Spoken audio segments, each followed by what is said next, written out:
I am calling to order this Tolland Town Council meeting on June 9th, 2020 at 7 p.m. If we can all please stand for the Pledge of Allegiance and a moment of silence. I pledge allegiance to the flag of the United States of America and to the republic for which it stands, one nation, under God, indivisible, with liberty and justice for all.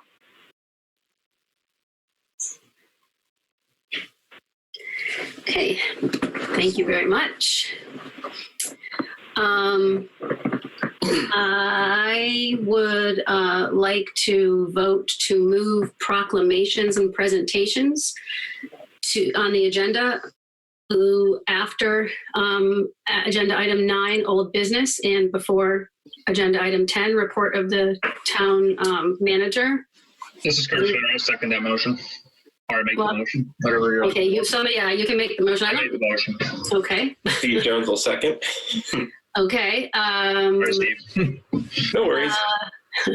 Any discussion? All right. Brenda? Aye. Cassandra? Aye. Sorry. That's all right. Steve? Aye. John? Aye. Lou? Aye. Kurt? And I am a yes, so that is unanimous, Lisa.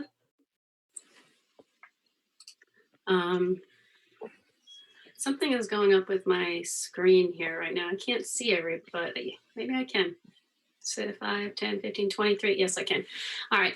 That gets us up to number 5, public petitions, communications, and public participation on any subject within the jurisdiction of the town council. 2-minute limit. If you are on a device and you want to raise your hand in the participations list, you can click on the raise your hand button. If you are on the phone and you do not have access to an electronic device, you can hit *9 and that will raise your hand. If anybody has anything that they would like to say before the meeting starts, please raise your hand now. Okay, I'm not seeing anybody. It's going to get us up to 6 public hearing items. We have none this week.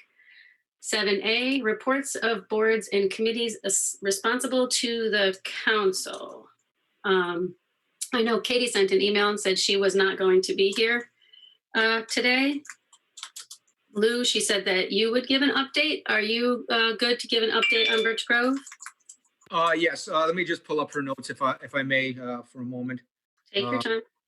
And just because I want to make sure, the bottom line is that at the last meeting that the building committee did go through the budget and basically approved value engineering and other issues that regarding the approval of the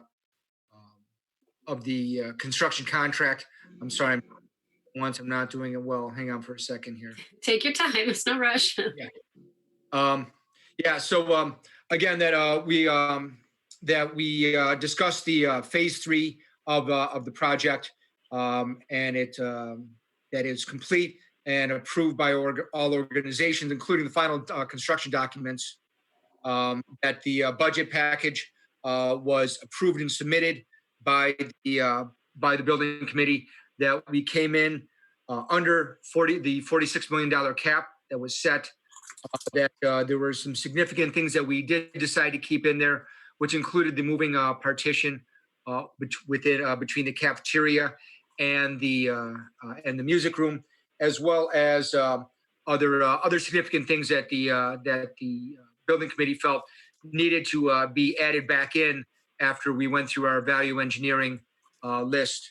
So it was a good meeting that we were able to approve a lot of different things. Some things that we put on hold pending the issue of approval of state funding for the full state funding for the removal of the issue regarding unsuitable soil. That we put issues regarding the entire FF&E and technology budget on hold pending the outcome of the state approval. That indications are that the state will approve at least the 89%, if not the full 100%. But we are still waiting for this. It has to go before legislative action, and so that's going to delay it. That's why we asked to have these items put on hold. But overall, construction budget was approved, and that we were ready to move forward. Thank you, Lou. Brenda, do you have anything? Sustainable CT did not have a meeting. And for the census, we are back in the lead for the state of Connecticut.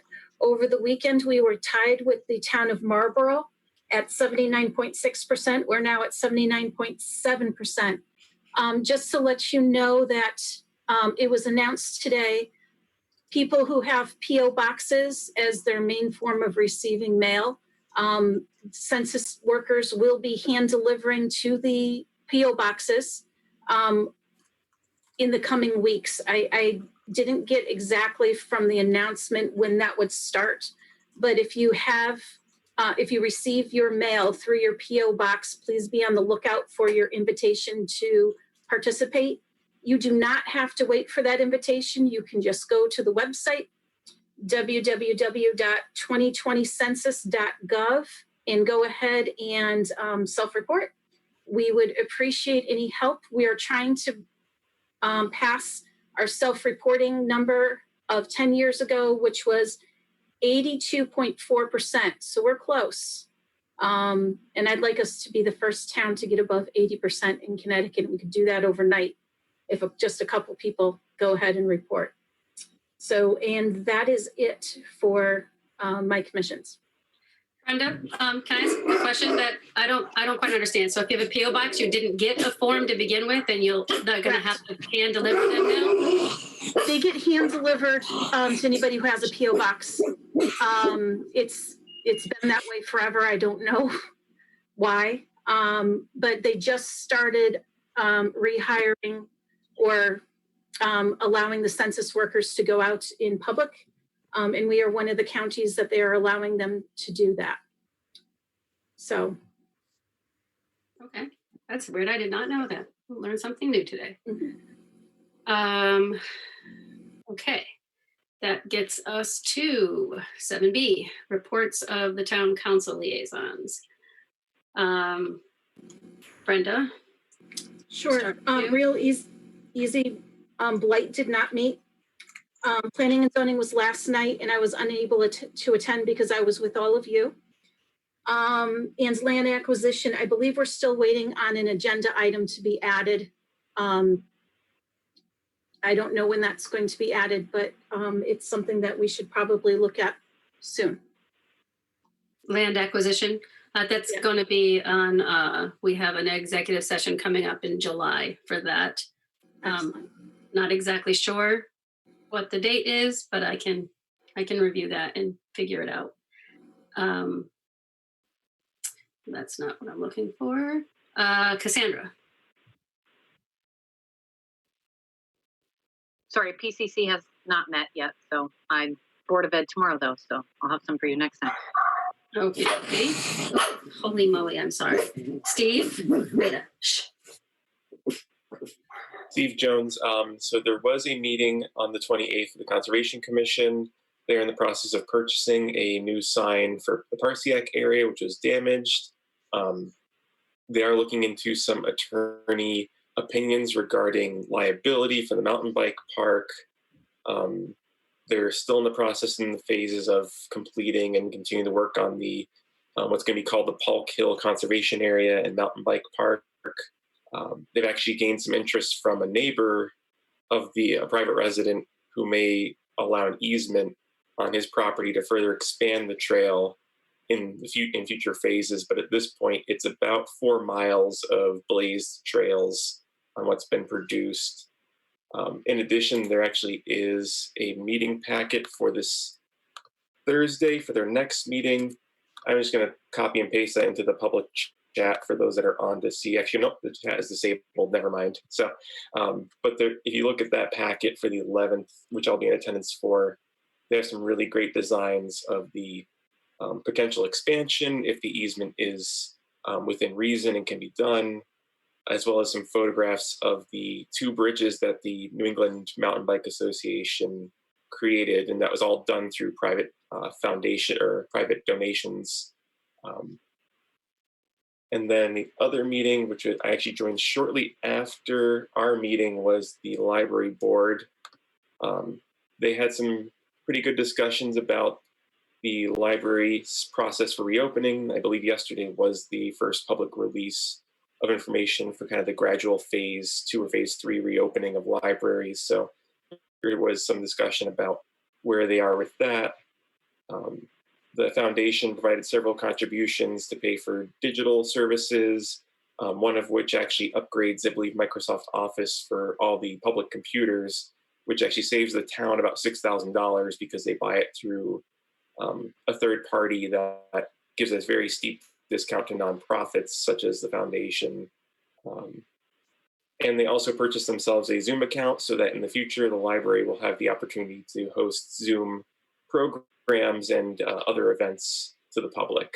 So the library now has their own separate and distinct Zoom account, and that'll also be shared by the foundation and library board.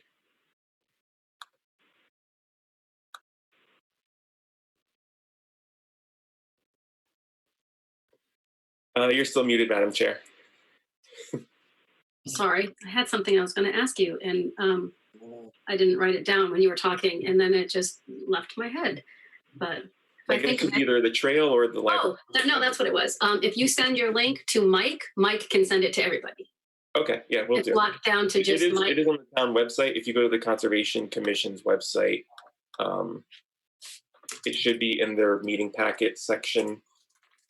I forget the exact link. I'll try and find it right now. But yeah, if you go to the Conservation Commission's website, it's the last link at the bottom of the green tabs. It should say remote meeting packets and audio recordings. You can click there to see the 611 meeting packet. It's about 3 megabytes if you download it. Thank you. For me, I had to miss the EDC meeting because there was a Birch Grove Building Committee meeting that I was attending, but Mike went to the EDC meeting. So I'm hoping, Mike, you can give an update on what happened there. Sure. Hi, everybody. Mike Rosen, Town Manager. I was going to mention this under the manager's report, but I did attend the Economic Development Commission meeting last week, and they had a couple of things they wanted to talk about. One of the things was there was going to be a letter of support written for the brewery that was on the Planning and Zoning Commission's agenda on Monday night. So I believe they voted to have the chair write a letter of support for the brewery. The second matter that we discussed was the idea of long-term recovery due to COVID-19. Again, kind of a little bit preliminary since that's later on in the agenda, but the idea with EDC specifically was to have our town's EDC be taking on the responsibility of long-term recovery for the town. And in so doing, which is, by the way, that's a state recommendation that each community adopt a long-term planning goal or procedures. And the EDC is stepping up and taking on that responsibility, but they're going to have a little bit of extra help because the state recommends that each community have a long-term recovery coordinator, which is a volunteer position. And they recommend, or actually they stipulate that the coordinator cannot be a current appointed official or elected official. And there were some other provisions in there as well. And I don't want to spill the beans, but we did reach out to the retired town manager and reached out to him and asked him if he would like to be interested or would he be interested in taking the coordinator position, especially since he was so instrumental in getting the EDC off the ground and so relevant in the community and working with all the businesses in town, which is something he excelled at, Mr. Werbner. So he did express his interest in the idea. He has not been formally appointed yet as the coordinator, but I think it would be great, and the EDC seemed to agree. So I will be working with Steve Werbner on that between now and the next EDC meeting. But those were the highlights from that meeting last week. That's exciting. I believe last night they did approve the brewery also, so that's good news. I've just been looking for a while now, and I cannot find my notes on the last Board of Ed meeting. And I notice we have Mr. Holt on the line here. Tony, would you possibly be able to give an update on the last Board of Ed meeting? I'm literally blanking. I had all of my notes on my iPad, and for some reason, that day has disappeared. I don't know if he's Tony.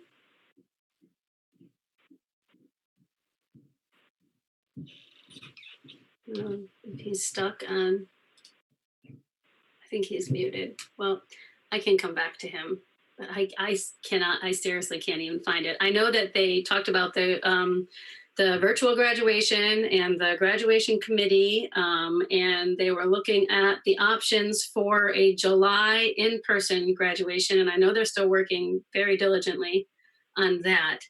There was something else that they talked about that I had specifically written down, and I cannot for the life of me. The June 20th parade. The June 20th parade.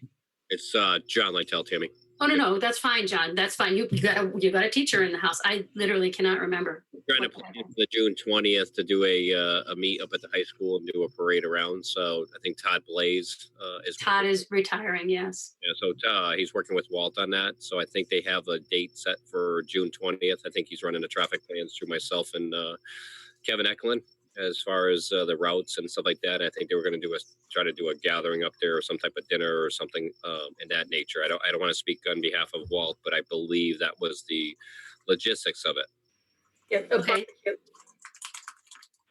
And they just had the virtual graduation the other day where they had the kids come in, receive their diploma, walk across the stage, get the video of them turning their tassel, and have opportunities for pictures. So that wasn't the virtual graduation. That those were to gather information, gather pictures and video for the virtual graduation. Right. So everybody went to it, got their diploma, did all that stuff. They did the video, and then they'll have the full everybody together video coming out. When is that coming out? I don't know the exact date of when that's coming out. 18th. Is that the actual 18th? I know graduation is the 18th, but I wasn't sure they were releasing the video on the 18th also. But anyway, we can check their minutes, and if Tony pops up unmuted at some point, then we can go back to him. That's all that I have. John? WPCA did not meet, so I have nothing to report this week. Okay, Lou, you did Birch Grove. I don't know if you have anything else. Oh, nothing else. Thank you. Kurt? All right, so the Agricultural Commission did meet last week. It was pretty short. They mostly talked about any regulations they'd like to change in regards to farming, as well as a little more discussion on chicken regulations. Eventually send over the planning and zoning. I did jump to the planning and zoning meeting after our meeting concluded, and just to see if I could still hear about the public hearing for the brewery, but that was closed. They said it went well, so haven't looked at the minutes yet. But their discussions are going to meet with Dr. Don next week or next meeting to further discuss some regulation changes throughout the district, the zones, including drive-through regulations and stuff like that, and allowing them in more zones. And there was also an initial request from the Electric Blue Cafe regards to a outdoor eating area. So that will be a future agenda item for them. So thank you. Okay. I think that is everybody for updates then. Sorry, Madam Chair, if it's okay if I make one, sorry, I just wanted to make one other comment. I had raised my hand, but. Oh, I'm sorry. I did not catch that, Steve.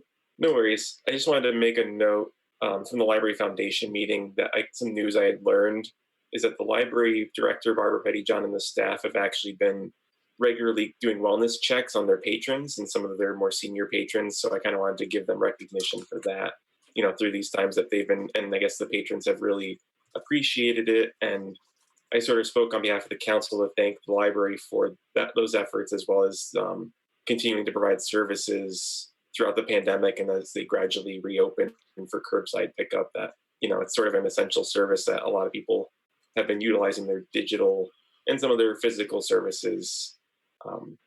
And that I believe you have until July 1st. I think it's July 1st is the date when the fees and fines will come back on if you took out a book before the library formally shut down.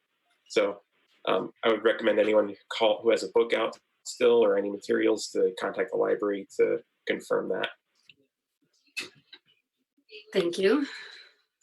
Okay, that gets us to 8-1 COVID-19 update.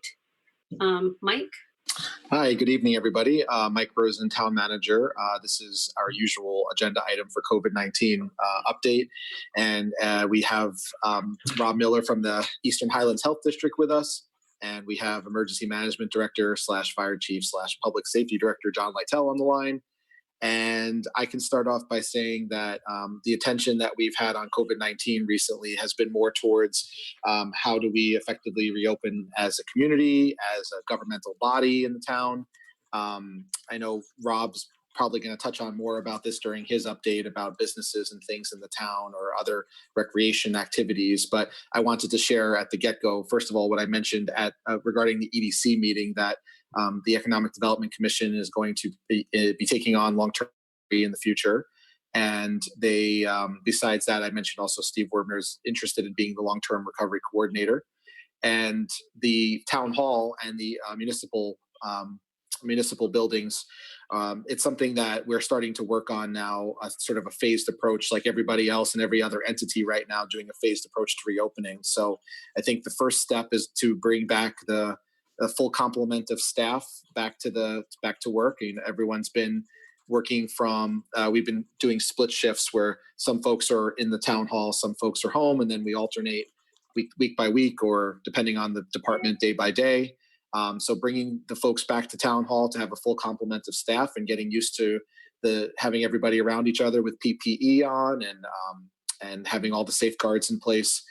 And then the next phase would be at what point do we open the doors and welcome the public back in? Before we do that, we're going to need to have some more thoughts about traffic flow of people in the building and in those areas specifically that are narrow.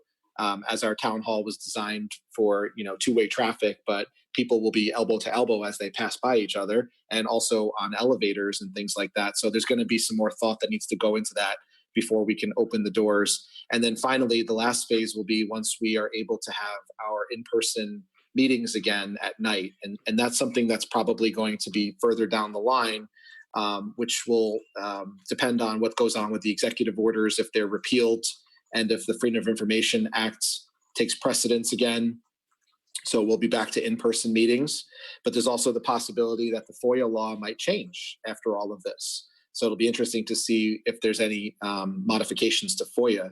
So there's some unknowns there. And the Zoom meetings in the meantime have been working. And we certainly want to keep everybody safe and adhere to the social distancing guidelines. It's interesting that as of now, in-person gatherings, meetings, whatever they might be, our best recommendation is limited to 10 people. And if you think about the number of committees and councils and agencies we have, most of them are comprised of 7, 9 or more members, plus staff, plus whoever else might want to attend. So you get to 10 members quite quickly. And we just want to make sure that we're not going to be doing anything that's against best recommendations. So I think we give it a little bit more time for in-person night meetings or day meetings for that matter. And we are working on it. And we still have our twice weekly EOC staff calls that we do. And they've been very helpful in keeping everyone informed and updating the different department heads about what's going on. And I know we've had a lot of activity with Public Works and getting plexiglass installed around town hall, and everyone's got masks now and sanitizer. So I guess I'll leave my update at that and maybe turn it over to Rob Miller and see if he would like to add some more information. Thank you. Thanks, Mike. Can everybody hear me okay? All right. Yep. So yeah, I'm Rob Miller. I'm the health director for the Eastern Highlands Health District. It's been a couple weeks since I last had the opportunity to speak with this group. Just in terms of most recent numbers, as of yesterday, the health district had an cumulative number of 202 confirmed cases of COVID-19, 11 fatalities, 35 hospitalizations. I can tell you that the state of Connecticut numbers in terms of hospitals as of yesterday was at 333. I know more updated numbers came out just this afternoon from the state, but 333 is a significant decline. And in fact, that number has declined pretty consistently over the past 43 days. So the state continues to experience material declines in the matrices providing us indication of the progress of this outbreak. I can tell you here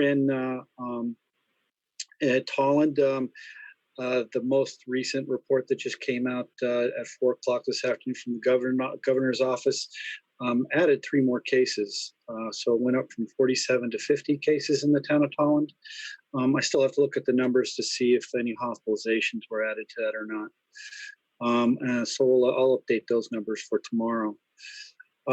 Certainly, we've been hearing a lot about Reopen Connecticut. Towards that end, the governor back in April 29th had issued Executive Order 7TT, in which he relaxed social distancing criteria to 10 people indoors and 25 persons outdoors. And then, of course, he just announced over this past weekend the Phase 2 Reopen Connecticut business sector rules. And there's a full slew of rules associated with a number of business sectors, certainly those that are already opened as part of Phase 1, restaurants, hair salons, barbers, and whatnot. And then the Phase 2 provides additional guidance on how they can relax social distancing rules and obligations even further. Plus, it adds a number of additional business sectors like amusement parks, hotels, libraries, outdoor events, indoor recreation, other personal services, fitness, gyms.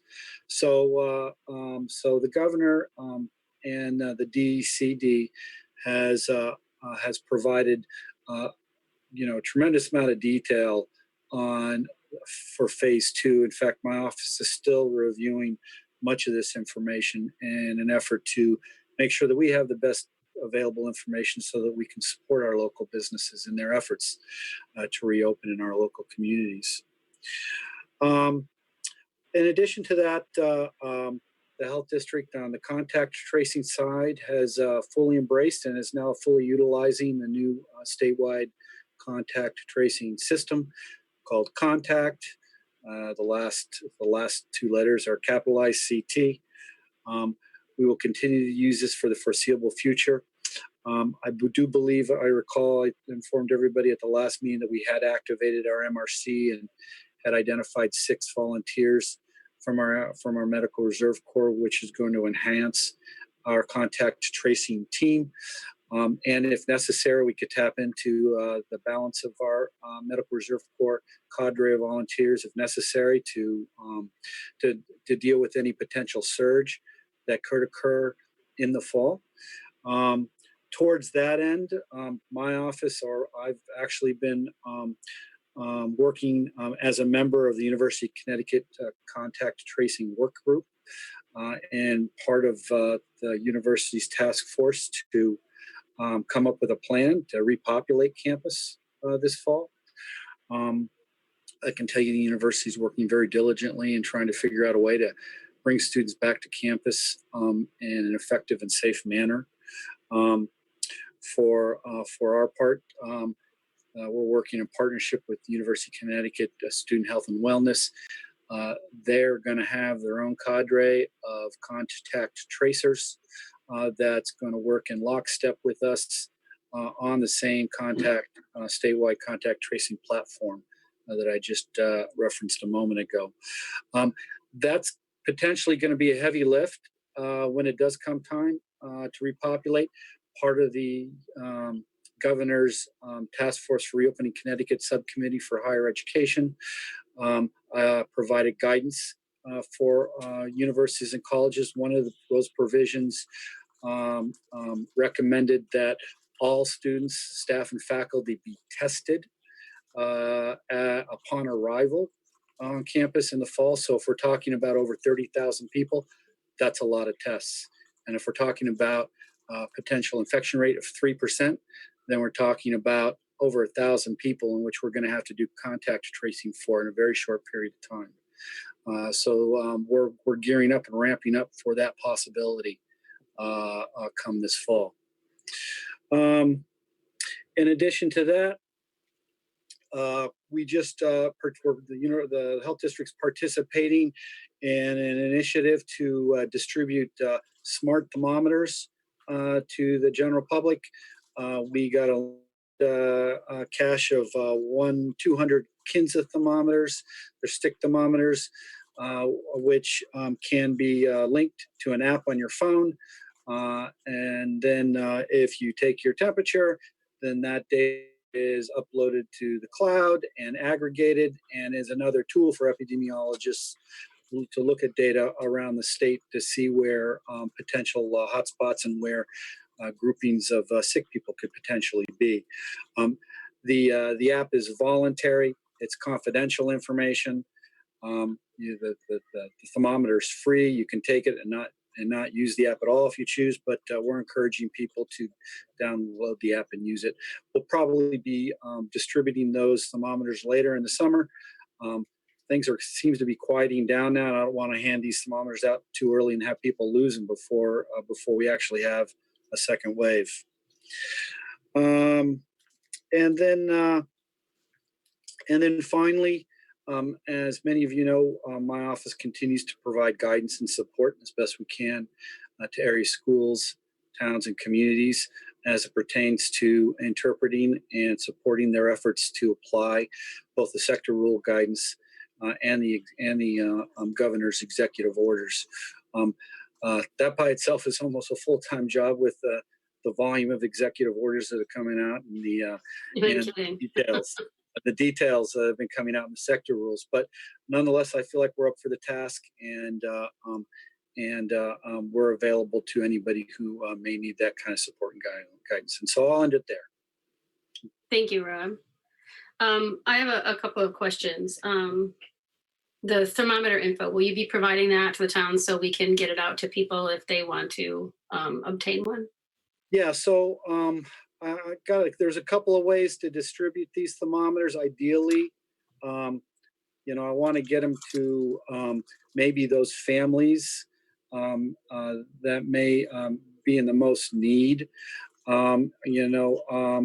And so one of the ideas the state floated towards us local health directors is to pass them out as part of the meal pickup initiative that the public school systems are doing. So that's one plan. I know also there's been some discussion about passing them out to families as part of the summer camps. I'm not sure. I think the last I heard, Tolland was still up in the air whether they're doing a summer camp. But if they aren't, then I'm sure we can figure out some other way to get it to the general public. Since I only have 200, I want to be kind of targeted about it. Targeted about how much we allocate and what groups we get it. So I'm up for ideas on the best way to do that. Maybe Bev, maybe Mike, you guys can work to see who's going through the food pantry and all of that stuff. Yep. Okay. Maybe that would be a good way to do it. And then you mentioned something about the planning for the possibility of a surge in the fall. Do we have anything other than speculation at this point as to why they are thinking it's going to possibly surge in the fall? Well, mostly it's based on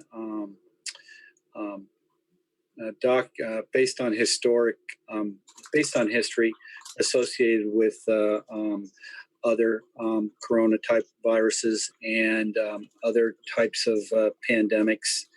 The reality is, or the fact of the matter is, there's still a material percentage of the population that's susceptible to this virus, and therefore, if there's a small hotspot, it could easily develop into a broader community sustained transmission. in the absence of any kind of mitigation efforts like social distancing and controlling touch points. So history tells us that there's often second and sometimes third waves with these kinds of outbreaks, particularly since we're talking about a novel virus in which the entire world population has no immunity to it. Of course, we do have a certain infection rate in the population right now, but we don't know what that is. Speculation anywhere from 1% to 10%. Who knows? The state is going to be engaging in an antibody survey. Starts middle of this summer. They're going to be randomly selecting about 1,400 citizens of the state of Connecticut and inviting them to participate in an antibody survey in which blood will be grabbed, analyzed to see if they've been exposed. And that's a strong enough sampling that it's going to give us hopefully a statistically significant indication of the percent of the population that's been exposed to COVID-19 in the state of Connecticut thus far. Understanding that right now we don't know for sure if exposure can translate into immunity. And if it does, how much immunity for how long? We just don't know that yet. Right. Any, well, I don't want to ask because that's like far down a rat hole, but I was going to see if there's any kind of indication that they have of that yet, because that I think is the missing piece. But I see, Steve, you have your hand up. Yeah, thank you, Steve Jones. Just two quick questions for you, Rob. The first was, and I apologize if I missed it, but was there an update to the involvement of the medical corps, how they're kind of handling right now and what their regular duties are, and if they've transitioned at all since I think our last update? Sure. So we have activated six Medical Reserve Corps volunteers. They're undergoing training and orientation right now on the new contact tracing system to enhance our existing cadre of 3 regular staff that's working on this. And so with 6, that'll bring us up to 9. Things are kind of slow now. So with regards to the number of cases that are coming in, so we're able to handle the volume with internal, but as I said before, we're ramping up in preparation for what may be a heavy lift come this late summer, early fall. More broadly speaking, with respect to the Medical Reserve Corps, we continue to recruit members through the CT alert system at the state health department website, and also there's a link on our website. We've got a little over 90 fully vetted Medical Reserve Corps volunteers in our rosters. We've got about another 20, various stages of the vetting process. And we'll be using all of those volunteers at some point in time, particularly when a vaccine becomes available. You have to start working on developing and then implementing a plan to vaccinate everybody in the population. Of course, we won't be doing that by ourselves. We'll have many partners, the healthcare system, pharmacies, and whatnot, but we'll be an integral piece of that. We'll be using all our volunteers for that. Okay, thank you. And then my second question was, and I think I asked about a month ago, and I know there's probably no real update, but has there been any communication from this to provide the health districts access to the data from the How We Feel app for the towns that you kind of cover for those non-identifying traits and trends? Right. No, good question. And yeah, I do recall we had discussed it last month, and I have to say I did ask the question of the state, but I've been remiss in following up. So I don't have a good update on that one. No worries. Thank you. All set. Okay, Brenda. Hi, Brenda Felucci. One question is, currently, if someone is traveling from out of state, the state of Connecticut, I believe, recommends them to self-quarantine. So that's actually changed. Oh, okay, good. Yep. Because I was worried. Yeah, I was worried about Thanksgiving when a lot of colleges are getting out, and the students would end up missing Thanksgiving with their family if they have to self-quarantine. So Thank you. So in one of our many conference calls with the state health department, one of the recent ones, the state health department made clear that that was no longer their recommendation. Excellent, because last time being without my husband for 5 weeks was a little long. So I can definitely understand. appreciate that. I believe there's plans for isolation on campuses. Is that going to be part of either the state, or is that going to be the state colleges? You know, if people are showing symptoms, that we isolate them on the campus? If you're referring to how the university will treat residential students, Yes. that are confirmed cases, yes. If they're not already in their own dorm room with their own bathroom, then they will be relocated to an apartment or a dorm room with its own room and own bathroom, so that they can be appropriately isolated. Okay. And then my last question is, I'm a little worried or concerned about long-term supplies. You know, come the fall, is both the town and the district going to have enough supplies for mostly it's cleaning and PPEs? Are we expecting there to be a run on supplies as people go to college and more businesses are opening, and will we have enough? That's a good question. My sense is, with respect, I mean, the best indication I have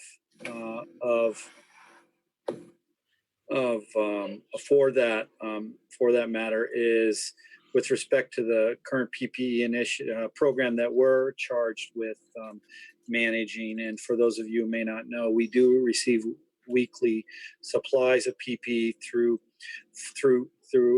for our health district through Region 4. Even though you guys are part of Region 3, we receive our PPE through Region 4, and the PPE we receive is earmarked for the private healthcare providers, home health aid services, and other private and small providers within the healthcare network, and that certainly includes all of Tolland's private providers.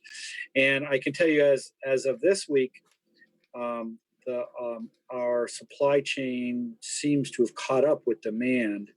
You know, the closet we store all those in is starting to fill up. We're still getting orders, we're still pushing it out, but depending on how much we get this week, our closet may end up being full. We're going to have to expand our target group, but that's really the only indication I have. The other indication I have is working with some of the schools. They're asking questions about where they get PPE because they're anticipating that the summer school rules that they all got is going to be akin and an indication of what they may be looking at in terms of students coming back to school in the fall, and it calls for a lot of PPE. So I know lots of schools are starting to ramp up and think about ordering. As it stands now, their only avenue is through private commercial standard vendors to get those supplies.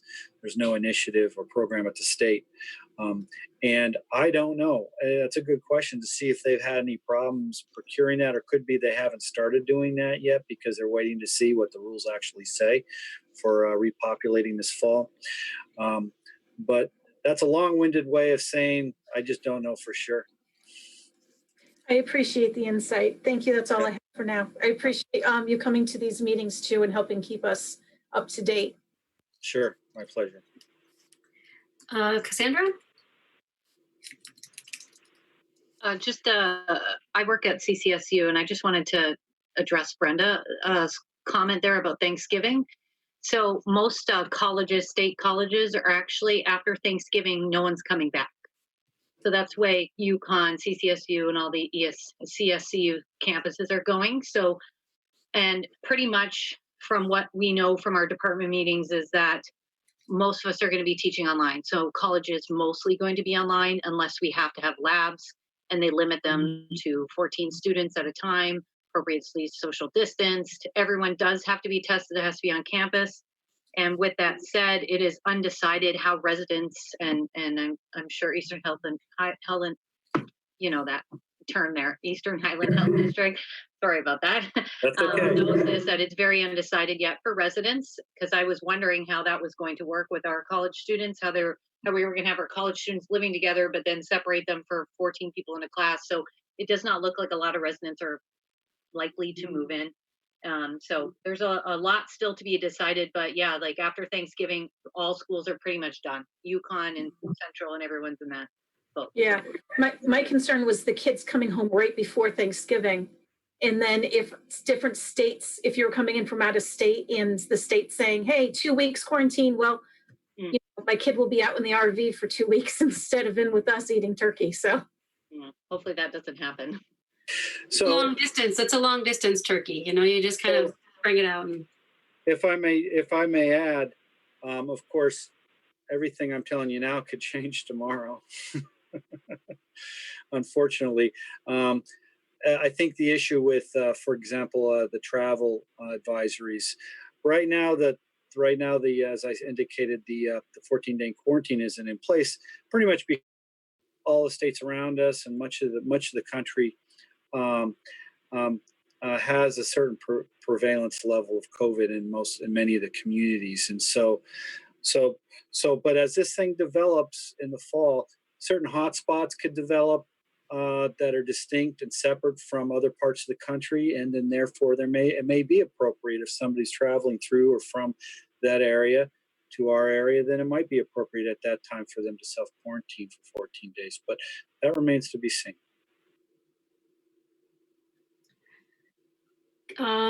Steve? Yeah, Steve Jones. One quick question, possibly for Mike or Chief Lightel.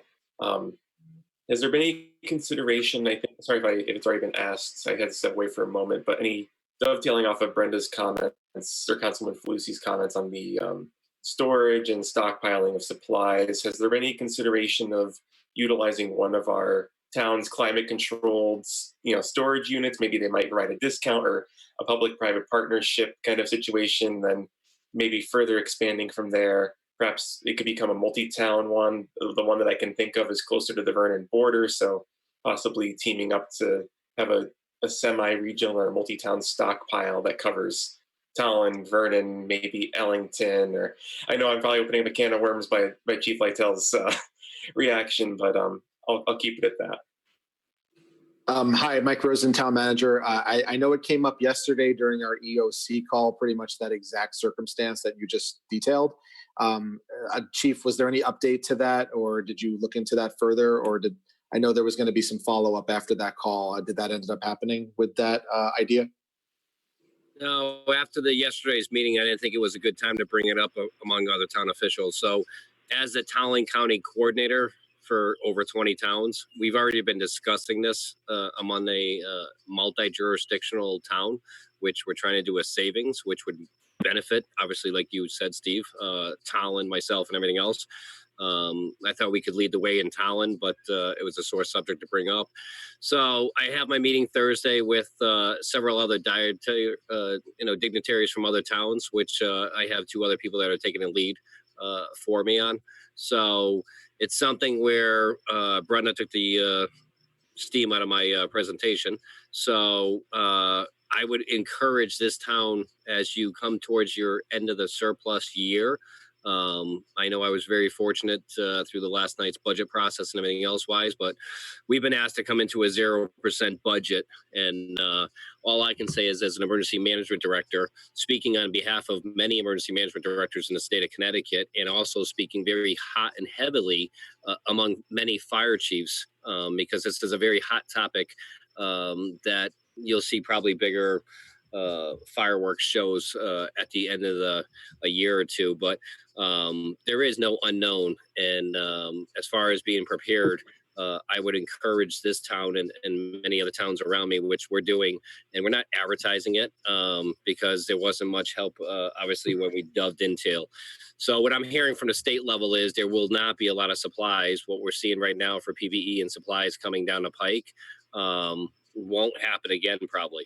So obviously we are getting supplies and everything else wise, but you got to keep in mind a lot of things have been waived right now as far as health and OSHA regulations as far as who's wearing N95 and who's fit tested and who's qualified to wear something. So right now, everybody's under the radar and a gun. I know many dentists, and I'm sure probably Cassandra sees it from her level. There's a huge influx of trying to get people to just try to get the solution to do N95 testings. I've been helping people behind the scenes on a QT because that's what I do.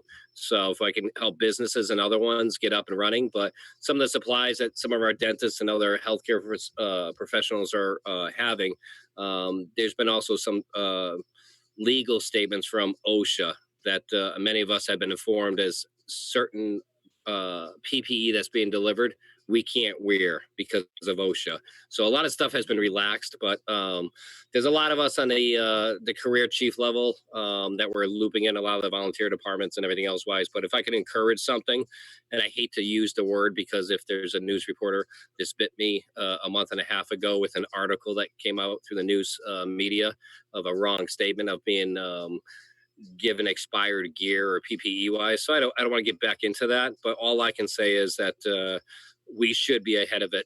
I pulled the plug back in 2008 when a lot of us thought we shouldn't buy a lot of PPE back in the Ebola and everything else wise. And I should have went with my gut. We would have been ahead of the curve and been prepared for it. So I should have went with my gut and life lessons learned of dealing with a lot of the stuff, not just in a small county area or something else, but from a national level, because I have a very strong dignitary of partnerships with state and regional aspects. So we should look at something.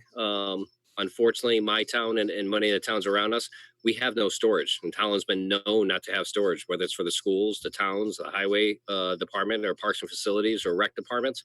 We have no storage. And we just built the storage center in town. So something that we should look at. And I don't want to move things twice. So we don't want to look at something in a vacant space in town and then get it moved again. So I would encourage to keep that on a radar from the board level, the town level, the council level, and each department level of whatever you have for surplus. I would strongly suggest buying jointly and buying large because you'll get a discounted rate because there's a lot of companies that are price gouging right now as far as a lot of masks and supplies. So unfortunately, it's a catch-22, and a lot of the stuff that's coming right now for our local suppliers are out and they're starting to catch up. But everything that's coming over is coming over from, Japan, China, or something else. Wise, I have UConn students helping me distinguish between the wording on the packages and everything else because there's no expiration dates. There's nothing on these things. So I have to sometime activate our CERT members and try to get them back in. So if that answers a question in depth wise, I would keep that on your radar moving forth as we close out the next couple months. Yeah, it most definitely does. Thank you, Chief. Yeah. Madam Chairperson, Yes, Rob, can I add something to my report? you absolutely can. Thank you. I just something else that popped up today towards the end of the day. I want to share with this group in my efforts to get some additional information to the chief from a request he had. I had a conversation with the infection control person at Woodlake at Tolland.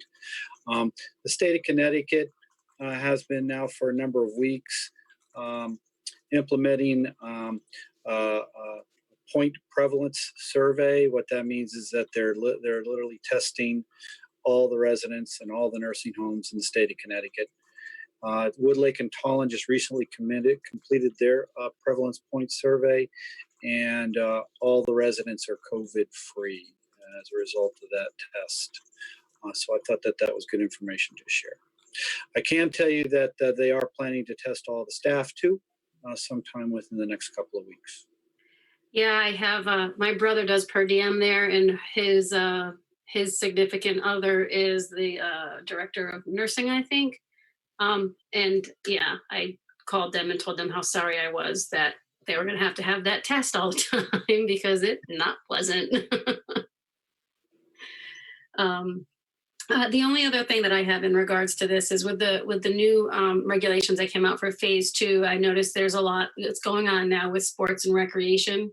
So I just want to make sure, Mike, on our side, we're keeping up with that, and we are proactively looking at increasing the opportunities for sports and recreation for the youth and everything in town, and making sure that fields and all the other stuff that we can is open and available. Yeah, and Rob knows we talk probably multiple times a week about this exact issue, and where we're at right now is playgrounds are not open yet, but as Rob has said many times, that's not too far off in the future, as far as we can tell. What else, Rob, in terms of recreation? So, well, youth sports can start up as part of phase 2. Other gymnasiums.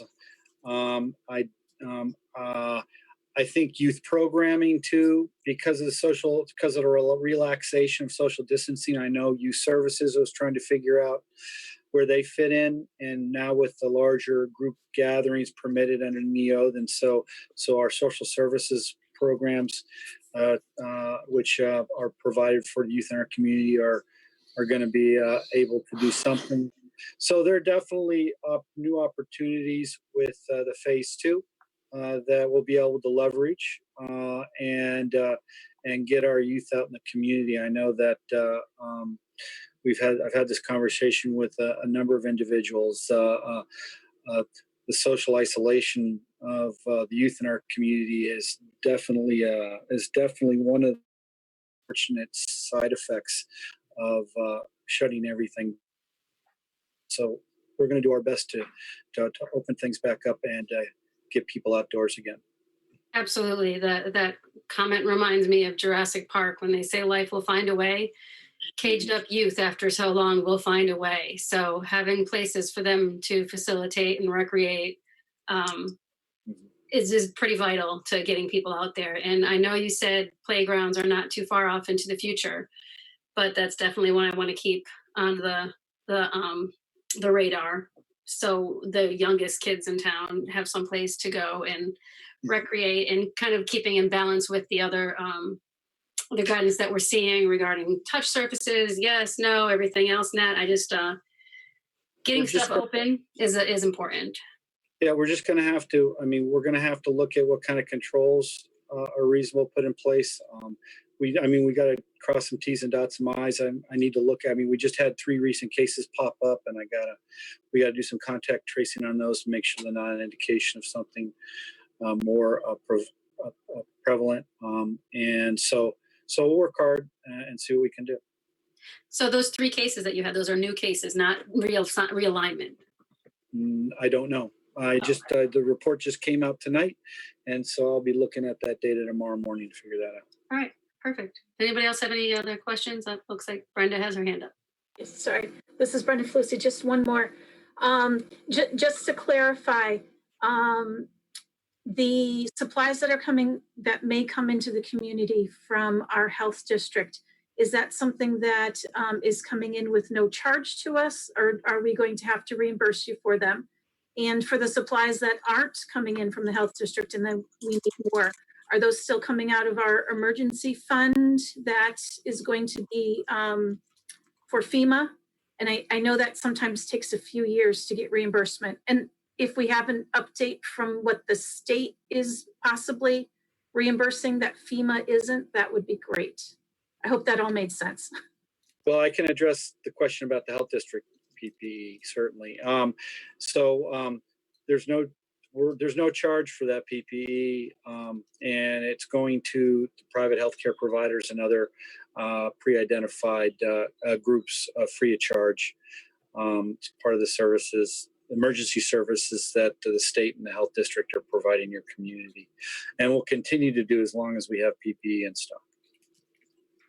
And this is Mike Rosen, Town Manager. The Emergency Declaration Fund remains open and available. Since we are still in a local state of emergency, it has not been repealed yet by the Town Council, nor has, obviously, the state level emergency has not been repealed yet by the governor. So we can still charge things to that account. There are things that come up from time to time that we do still charge to that account. And I had mentioned last night at our meeting that there was a call with OPM that happened yesterday for the finance directors of all the municipalities. And there's a follow-up call on Thursday with all the, CEOs of each of the municipalities. So I'm not sure, maybe Lisa, was there any information given yesterday? Lisa Hancock, Finance Director. Hi, it's Lisa Hancock. Yes, yesterday we sat in on a call with Martin Hepp from OPM, and basically what we were told was that we must apply for any sort of educational grants, any sort of FEMA funding, all that prior to applying for the state fund that they're making available through the CARES Act. So once we get the denial letter or the portion, for example, of the 25% share of FEMA that we will have to be paying as our co-share, those items can be then sent to the state with the documentation shown from FEMA showing that that's our share of what we're paying, or also to show what they're considering ineligible, and then we can apply to the state to try to get the funding for those items. They did send out some information today. I have not had an opportunity to look at it yet, but it's pretty much the guideline of how to get into the portal and do your application. Thank you very much to everybody for that information. I appreciate it. Okay. I don't see any other questions from anybody else. So thank you, Rob, for jumping on again. I appreciate it. Don't think you would have to stay on if you don't want to, if you want to dig into those numbers tonight. Or just, go have a drink, have some dinner, relax, put your feet up. Other emails to go catch up on. I sent you one, so, it's in there. All right, thank you. You're welcome. We're going to go on to 8-2 now. Consideration of a resolution to approve a bid waiver for the refurbishment of ET-140, which is a 2000 Pierce fire apparatus. I'm not going to say the VIN number. Okay, so hi, Mike Rosen, Town Manager. The item summary here captures pretty much what the nature of this business item is. So I'm going to paraphrase a little bit of it, but Engine Tank 140 is a 2000, so it's a 20-year-old fire apparatus. It's services Station 140. It's a 6-person cab fire apparatus. It carries 1,000 gallons of water and serves as the primary piece of fire apparatus at that firehouse for that side of town. It was originally spec'd and built to last the town for 20 years, so it's at the end of its useful life. And we believe, like certain other apparatus, we could refurbish this piece of equipment for approximately $140,000, which should give us another 10 solid years of life for this apparatus. If we were going to go with a new piece of equipment to replace this, it would be about $600,000. So pretty, especially with everything, we're keeping an eye on debt and costs. Then this saves us, $460,000 by doing it this way for 10 more years of life. So the town had budgeted $140,000 in this current year capital improvement plan to refurb ET-140. John Lytell, our fire chief, has received 2 estimates from 2 companies that we've used before. One quote came in high, one quote came in low. So we think we can go with the lower quote here. And John, is there anything I'm missing? I mean, our recommendation tonight is that the council consider doing a bid waiver to go with the lower quote. And John, is there anything else you might want to add to this? I think you did an excellent job, Mike. So thank you. It's one of the apparatus, like Mike says. So while there's an apparatus that's worth saving and refurbing, it's not the first time we've done it, but we're pretty confident. Unfortunately, the estimate that did come in, I was off by the estimate that we originally budgeted was 140, and the estimate that came in at 152. So not a bad year guess 5 years ago of what it was going to estimate cost wise, but the other manufacturer came in, I think it was about $100,000 more. So we're going to try to trim what's in that estimate that came back. But I think it's worthwhile to save this apparatus. And once we end up refurbing it and then replacing it down the road, it'll be cycled out to one of the other outlying stations as less usage. But this is a first line primary truck. Can I ask a question on why do we need a bid waiver though? Because didn't we go out to bid? If we went out to bid and the lowest, we would go with the lowest price. So why do we need a bid So waiver? I believe these are estimates, and we're doing a sole source contract. So I believe we need to do a bid waiver for the sole source. Is that right, John? Yes, sir. So we've done a couple other bid waivers in past years, and the only rhyme or reason for it is by the time you end up doing a full set of refurbishment specs, you're looking at a pretty extensive process, and then you're going out and you're sending it out. And I can tell you that there's some fly-by-night companies that will try to grab this and try to underbid, and you will see nothing but headaches. So we try to deal with the main manufacturers around the area that do this type of specialty work that specialize in fire apparatus. I don't want to have what we used to call Mako in Manchester end up doing some type of body work or refurb work. So you get what you put into it. The only other problem is the other manufacturer that we used to end up using was Pierce Manufacturing, and they're the other vendor that quoted it, and that's the other one that's $100,000. So if you end up sending this out for bid wise, you'll get it undermine that will come in that it's not a specialty that can't do the fire apparatus pump, the emergency lighting. They're not a certified emergency response technician to work on fire apparatus. So at least when it gets done with the refurb, it's a DOT approved truck. It comes right back. I don't have to worry about someone that worked on an emergency service apparatus that was not a emergency service technician. Okay, so you're asking for the bid waiver. So you don't have to go out to bid. So you don't get somebody who's not qualified to do it. Basically, yeah. And it's a vendor that we've worked with before and has a good responsible history. Generally, we strive for a responsible and responsive bidder or when we go out to bid, but we have one in hand already, so we'd like to go with that. Okay. I see Brenda. Well, Brenda, you did have your hand up. Is it still up? No? Yeah, this is Brenda Felicity. Actually, Chief Lytle answered all my questions and so did Mr. Rosen. So thank you. I appreciate all that further information. Okay, does anybody have any questions for Mike or John in regard to this? In close, and a nice item is that this vendor is on a state bid list, so all the parts and other things that he'll be buying is off the state bid list. So that was a reassurance as well. Okay, so it will be done here in Connecticut. In Windsor locks. That's good. So you don't have to worry about shipping, travel, and all that other stuff. Yeah. And I'm not trying to open a can of worms up. We just went through this when I came to you for emergency funding a year and a half ago with the other Pierce apparatus. Their inclination was when they were starting to refurb or trying to fix the frame, they would have sent it to Appleton, Wisconsin. Wisconsin. I remember it was like far away. So this is nice. It'll be quicker to have it done locally. Yes, ma'am. Okay. If nobody has any questions. Okay. Steve? All right. Madam Chair, I think we had a motion that be it resolved that the requirements for the bidding, the refurbishment of ET 140-2000 Pierce is hereby waived in accordance with Town Policy A-126-11D subsection 7, and the Town of Tolland hereby authorizes Michael Rosen to execute an agreement with Fleetmaster Sales and Service out of Windsor Locks for the refurbishment, including parts, labor, materials not to exceed $140,000 approved by the Town of Tolland on June 9th, 2020. Can I get a second? This is Brenda Felicity. I'll second.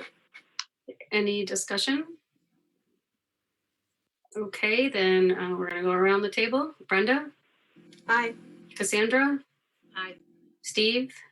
Aye. John? Aye. Lou? Aye. Kurt? Aye. And I am an aye. Lisa, that passes unanimously.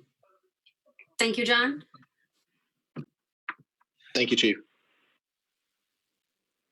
All right, it gets us to 8-3, appointments to vacancies on various municipal boards and commissions.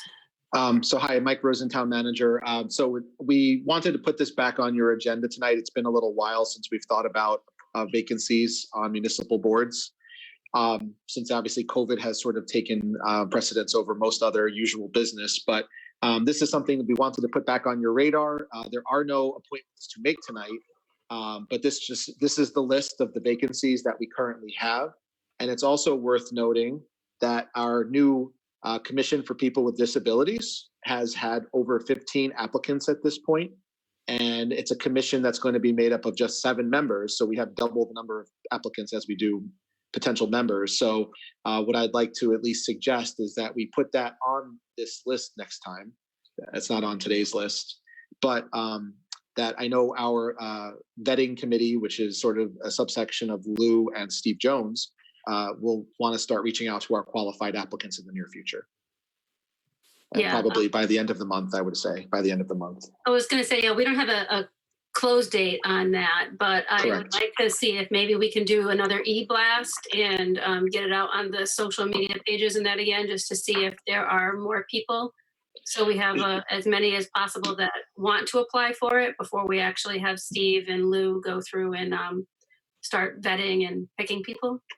We can do one more e-blast just for a point of reference. We actually only put it up on Thursday, so it's been about 4 or 5 days.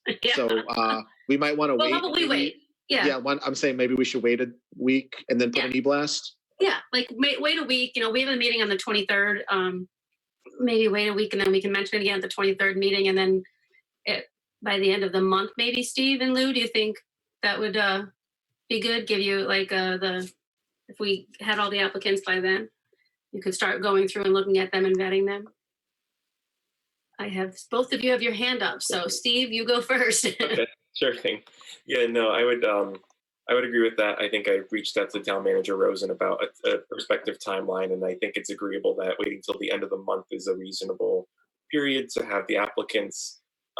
And from there, Lou and I can reach out and we can kind of discuss the makeup and how we want to go about reaching out. If we want to do dual interviews, if we want to reach out with the manager to utilize Zoom or anything else, or if we just want to kind of do one-on-one calls or 2-on-1 joint calls. And I just wanted to comment that it's both heartening and disheartening to have so many people interested, because it means we're going to have to say no to people. And I hate saying that. So I'm thinking of good ways to try and make sure that they stay engaged. And I had also recommended, and it's out of our hands, but I would encourage the commission, once it's formed and up and running, may consider requesting alternate spots so that there can be a couple more individuals in town that can be engaged and also be seated in the event that a member of the commission can't serve. And then just one side comment, we do actually have, not for tonight, but we do have a interested resident for the Inland Wetlands Commission that's in process. We may be able to get to that by the end of the month, if not the first meeting in July for their appointment. But that's still in the process. So Mike, we didn't indicate alternates on that. Can we have alternates? Does that have to be in the proclamation thing, or I'd have to look into that. Take that away and look at that and let us know, because that's a good idea if there are more people want to be involved. And I would actually suggest Steve and Lou. Skaz was excellent at this. So, he always had like a good list of questions and all kinds of other stuff. If you need to reach out to somebody for information on kind of good vetting policies for a new commission like this, I will offer up Dave Skoslik's phone number for you. I have it on hand. I've talked to him once in a while, so. And Lou? Yeah, Tammy, I know. I just agree with all that. I think that it's that we would need to set on the next e-blast end date. But I agree with Steve that that we've got a lot of great applicants that we've asked that that some of their information be screened so that we have a full roster of what's going on as far as the applicants. And then Steve and I will coordinate and meet from there. And for the volunteers who do not end up making it on the commission, there are plenty of other vacancies to consider. So please consider these other outlets for public service. We have 3, 4, 5, 6, 7, 8, 9, 11 other vacancies. So please do not lose your interest in town government. Maybe take one of these other positions if you can, if you're interested. I'll try to remember to put something out on social media too about the opens if you have them again. And Madam Um, Chair, if it's okay for me to make one more quick comment just on the makeup of our current applicants. We have received a really good variety of both, at least one individual that does have disabilities, as well as a lot of our applicants have with disabilities or are engaged in the either policy making or have family members or work in their professional capacity with individuals with disabilities. So we have, I think, at least from this current roster, and should expect going forward, we'll have a fuller variety based on what we kind of compromised on for the language of the commission to make sure that we have all those aspects covered of family members, potential siblings, parents, professionals, and also individuals who do have disabilities being represented. That's awesome. I'm very excited. Okay, so that gets us to old business now. 9.1, consideration of a resolution to amend the cemetery fee schedule and regulations in Chapter A173-1 of the Town Code originally adopted on May 10th, 1988, and the setting of a public hearing thereon June 23rd, 2020. So this is kind of a hodgepodge mix. We had a redlined copy from the last time we talked about this, which was way back pre-COVID. I think it was January or February. We were supposed to come back with the red line view, decide on that, and then set the public hearing. So we're going to kind of do that now, go through the red line view that that Mike has provided us. And Mike, I think probably we should put that one up on the screen maybe. Oh, okay. Would you like me to put the packet up? I'd have to just do that quickly. I can. I have it up if you want. I can put it Okay, up. sure. Yeah. We'll put that up to look through the red line view. Okay. Kind of try to resolve that. And if we get it resolved, then we can set the public hearing for the June 23rd date. Sure. And if I may, I just want to kind of set the stage for this a little bit. So Go ahead. and also I just want to acknowledge that Director of DPW, Scott Lappin's on the line too. And he and I worked on this together to put together the red line that you have in front of you. So this was not only on the council agenda months ago, but also the council, as part of the goal setting meeting, we actually did a tour afterwards of one of the town cemeteries so that councilors could perhaps see for themselves some of the violations of the policy and what that might mean for any amendments to the policy. So I think in your packet tonight, you have the on this page that you have up right now, you have the recommended changes to the regulation that we have recommended based on the red lines that the councilors had made at the last meeting. That memo that you just scrolled past, that's a memo from the Department of Public Works. And I wanted to share, and maybe Scott can elaborate on this piece of it, that it's not just the policy that we're looking to amend tonight or set the public hearing to amend, but also to receive guidance from the council about how much they would like this policy strictly enforced. Because our thought is once you create and amend and update a policy, in so doing, you are saying that you would like the town staff to enforce that policy as much as possible. So Scott's memo here outlines some of the hesitancies, or at least the perceived hesitancy in doing so, because it's a sensitive nature when you're working with cemeteries. It's a very emotional subject, but as Scott indicates, a decision needs to be made so that we're all on the same page. So not only are we asking the council to amend the policy and revise it and set a public hearing, but also just to give us guidance as staff about shall we enforce it, and then should people have issues with the enforcement, to let them know that it is council's decision to do this and prerogative to do this, so that they, if there's complaints, we need to know where to steer them to.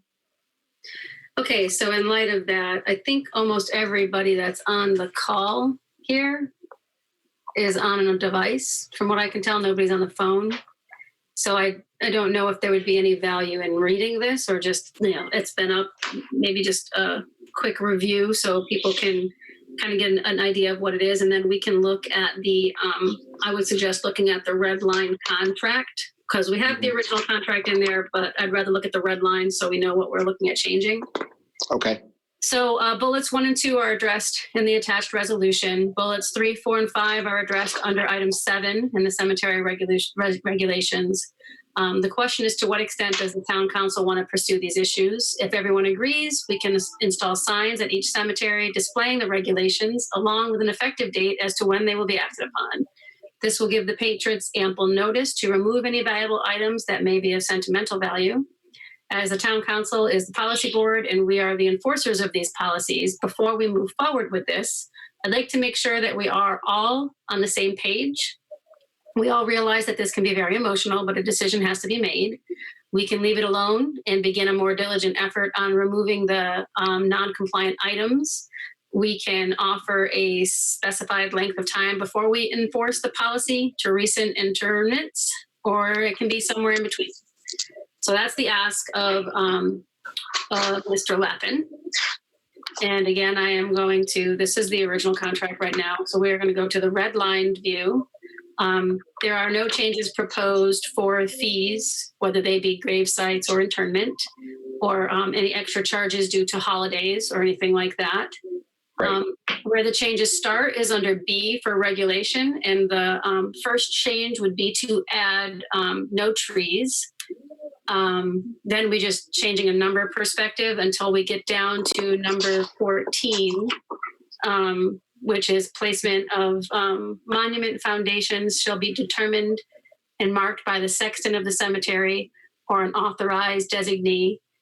Installation of a monument foundation shall be the responsibility of the monument company. Then we are adding a number for 15 that says alcoholic beverages are strictly prohibited. Department of Public Works employees shall remove any alcohol containers during routine maintenance of the cemetery.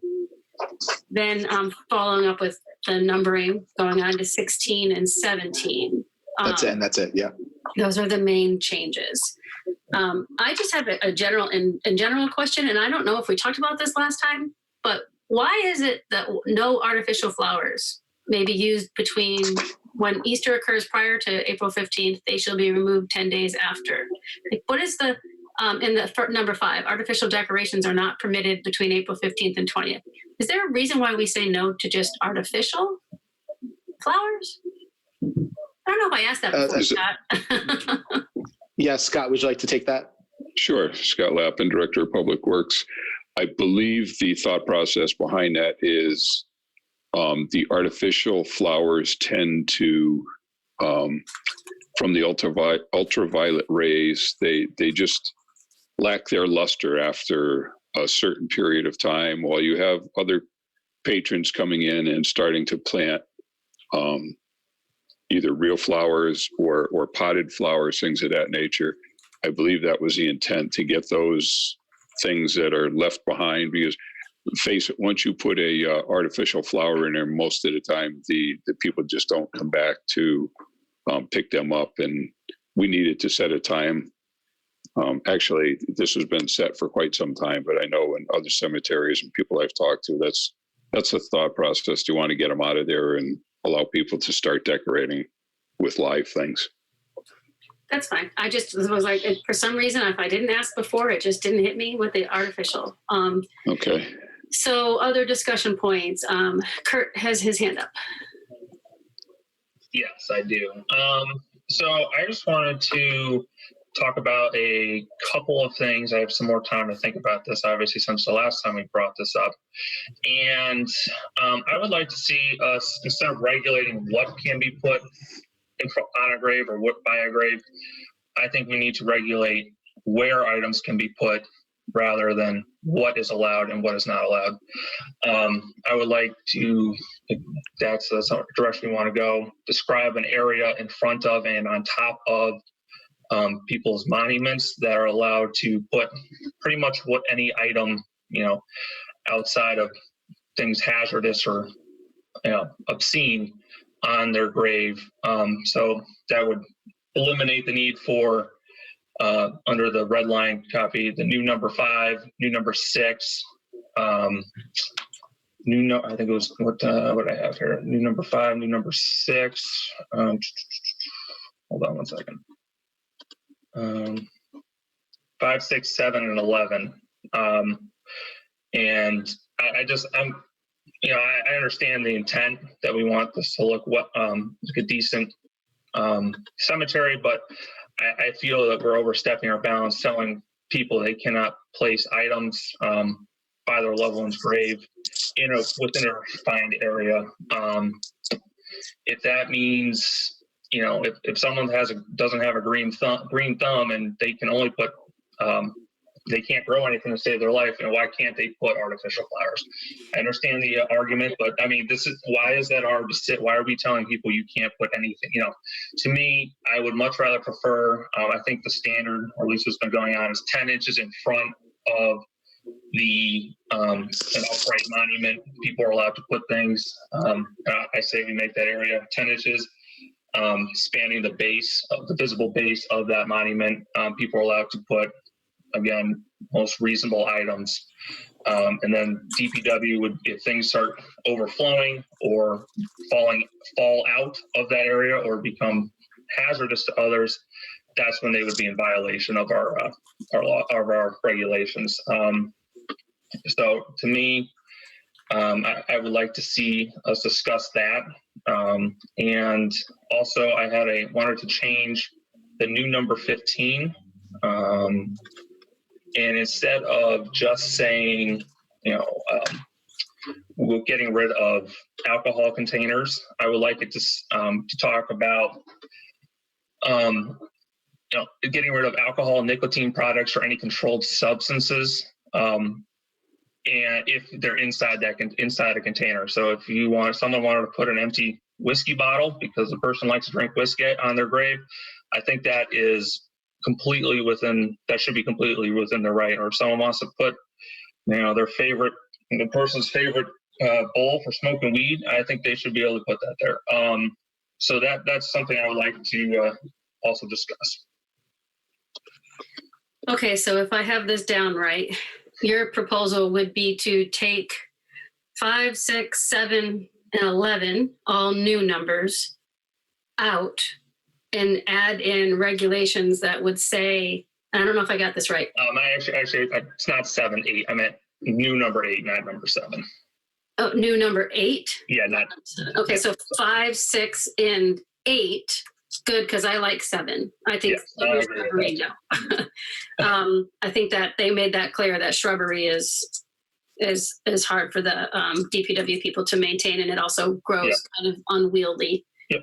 All right, so you're saying get rid of 5 artificial decorations, 6 artificial flowers, 8 concrete products, metal urns, glass jars, votive lights, and bric-a-brac. Love that word. And then 11, yes, 11, which is potted plants, flower boxes, only being allowed during certain days. You're saying eliminate those 4.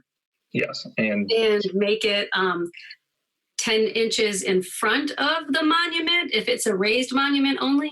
An upright monument. I think that the current regulation handle different for, I'm not sure what they call it, the ones that are flat to the ground. I'm not sure what those are called. I think that's a different subject because those are usually smaller, and I don't know. I didn't really see how those are handled right now, but at least starting with that, the upright monuments, which I think is the major concern for most of this discussion.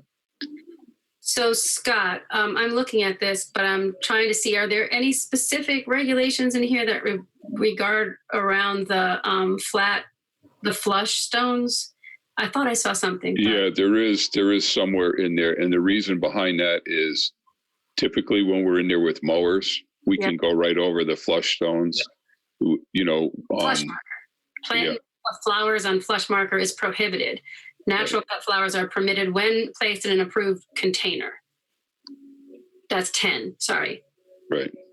Okay. And what happens is we weed whack around all the monuments. So while we're weed whacking around those, we can address that 10-inch area in front of the headstones. But the flush markers or footstones, whatever you want to call them, we tend to mow right over those, and it helps save a fair amount of time. I mean, we have 4 cemeteries, and we have at least 3 full-time summer help kids in there weed whacking and mowing all week long. Yeah, just to keep up with them and keep them looking as presentable as they are. Okay. I see Brenda, you have your hand up. Yeah, this is Brenda Flusy. I've talked to a number of people who do upkeep at other cemeteries. One of the considerations with artificial decorations is them getting blown around, knocked down, and becoming entangled in equipment when they're cleaning. So it can, depending on the type of artificial decoration, it can damage equipment. I don't know if that's happened in Tolland before, but it's happened in other places. As for glass containers, a strong windstorm can knock those over, cause shattering, and it's a safety concern to others who are visiting the cemetery. Let's see, what else was in there? Again, with the votive lights and the bric-a-brac, some of those items can again get blown around during a windstorm. I don't believe that our public works has a overabundance of time to be cleaning up. I'm one of those people who would push toward ensuring the safety and approaching people who are decorating their loved ones' final resting site to approach them and say, you know, we have concerns about these items because they can be a safety hazard. Anything that's on the side or behind an upright monument would get in the way of cleaning, and it might even get in the way of people moving easily throughout the cemetery. So that's where I'm standing on this. You know, safety, accessibility, and ease of cleaning. So are you saying that you're in favor of it the way it is? Or is there something that you're looking to change? I'm in favor of the way it is, but we were also asked to discuss how we would ask implementation of these. So that's why I would approach the implementation from a safety standpoint. You know, if somebody has gone and used some decorations that might not be conforming and are getting in the way of either cleanup, safety, or accessibility, then I would, that's how I would address those loved ones of the deceased. Okay. Steve? Yes, Steve Jones. In general, I definitely appreciate Kurt's, Councilman Chenner's comments. I'm somewhat leaning towards being in favor of how it has been currently presented, possibly expanding upon item 15, new item 15, about you know, the alcoholic beverages and other paraphernalia possibly being forbidden in terms of it may fall under bric-a-brac as a category. But I wanted to address more the implementation and effective date. My lean would be towards, if we do whatever policy we do pass and when we deliberate the level of enforcement, that we would allow 90 days minimum for it to be kind of implemented by public works. So if they do want signage, they have the time to be able to put that up, as well as providing that lead time for communication and outreach to recent interments, I believe was the language at the last paragraph of the memo, for them to be able to kind of reach out to recent interments for non-compliant items or existing issues. So that'd be my thought. 90 days minimum, possibly up to 180 days. Kind of don't want to let it go into the winter. That the effective date would be, but in the very least 3 months would allow for, I believe, a reasonable amount of time. Okay. Kurt has his hand up again. Does anybody else want to say anything before Kurt, or I'm just... I have a question for Scott, just real quick. Okay, go ahead. So with these regulations, what is allowed at the gravesite besides natural flowers and artificial flowers during very specific times? What else is anything else be put? Because where I'm reading this is there isn't anything else that can be placed at the grave, in front of it, on top of it. Am I missing something? Thanks. It's Scott Lappin again. there are times, at holiday times where people put the little flower boxes in front with poinsettias, things of that nature. They'll put a wreath out there. And those are things, even though they're not technically a flower, we just kind of overlook because we realize it's during the holiday season. But typically it's, flowers, and we've always let the little mementos go. It's a very touchy subject when you have to stand there and tell somebody who's got tears in their eyes that, they have to remove the stuff that means a lot to them. But according to these regulations, they can't have those mementos there, right? No. They're not supposed to, correct? On 8, it says concrete products, metal urns, glass jars, votive lights, and bric-a-brac of any description is forbidden. Yep. Okay, that's all I have. Lou? Thank you, Madam Chair. I'm sort of falling in line with Mr. Schenner's suggestions. That I think that when we reviewed the various cemeteries and took a look at the various grave sites, and having been somebody that's placed other bric-a-brac on other grave sites outside of Tolland, I think it's something that it does have a certain value, and it's a memento that a person is leaving. I think that that the provision under the new number 9 of having the 10 inches within the burial site of an upright monument, I think that if we extend that to the addition of the flowers or shrubbery, or flowers or artificial flowers, or the votive lights and other things, I understand both sides. I understand there's a safety perspective. I understand that there's other concerns. But I think that if we put it in there saying, my position would be is if we amend that section 8 to include that you can have these items on there, but then it would have to be within the 10 inches that we would allow for the planting of flowers, and that it would be removed within a matter of, say even a week, or set a time frame on it so it's on there. And that if it's a week, then that means that it could be in between the mowing, and it would eliminate some of that issues. I know that that's asking a lot of Scott and his crews, of Mr. Lappin and his crews, but that's something that I think that I would that I would propose is modifying number 8 to allow it, but then have a time frame of 1 week that it remains up there. I don't know. This is a very difficult subject for me.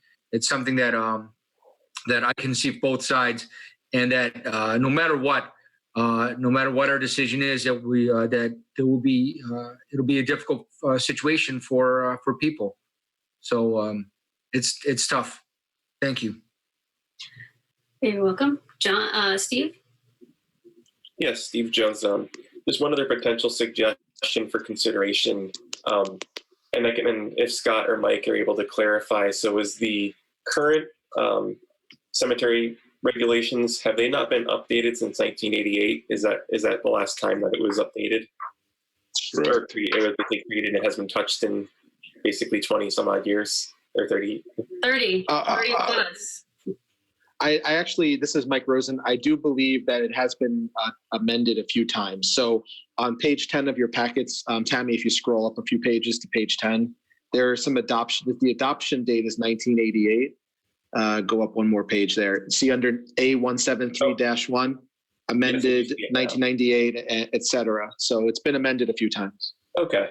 I wonder if it would be reasonable, or if it's maybe too onerous to consider language that would perhaps have the council go back to review cemetery fee schedules and regulations on a more regular basis, just with the understanding that whenever we do pass a public hearing, we kind of should do a checkup on how it's being managed and how it's being handled, and to what degree we request enforcement of it, so that if there are new issues that come about, that we can maybe address it or at least discuss it.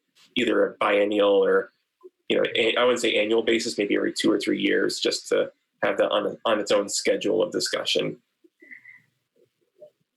Sure. We have to put that on a reminder list or something. We could do that. John or Cassandra, do you guys have anything in relation to this? I do. Yep. I tend to agree with Kurt, but I guess the question is, we don't want to be too burdensome to the staff. So I guess I wasn't able to make that the cemetery tour when everybody else did. So I guess my question to Scott is the types of things that are being left behind. Is it how would we notify people about any kind of a time limit of certain things that are left there? And does your staff find it burdensome because of the things that are being left there that are outside of these regulations? Well, Scott Lappin again. John, what we do is at the time of a plot sale, the people that are buying the plots are given these rules and regulations. And Paul Russell, our cemetery sexton, is pretty diligent about going through each and every one of these so they understand what we're looking for. One of the other things you have to remember is we sell a lot of plots in a small space.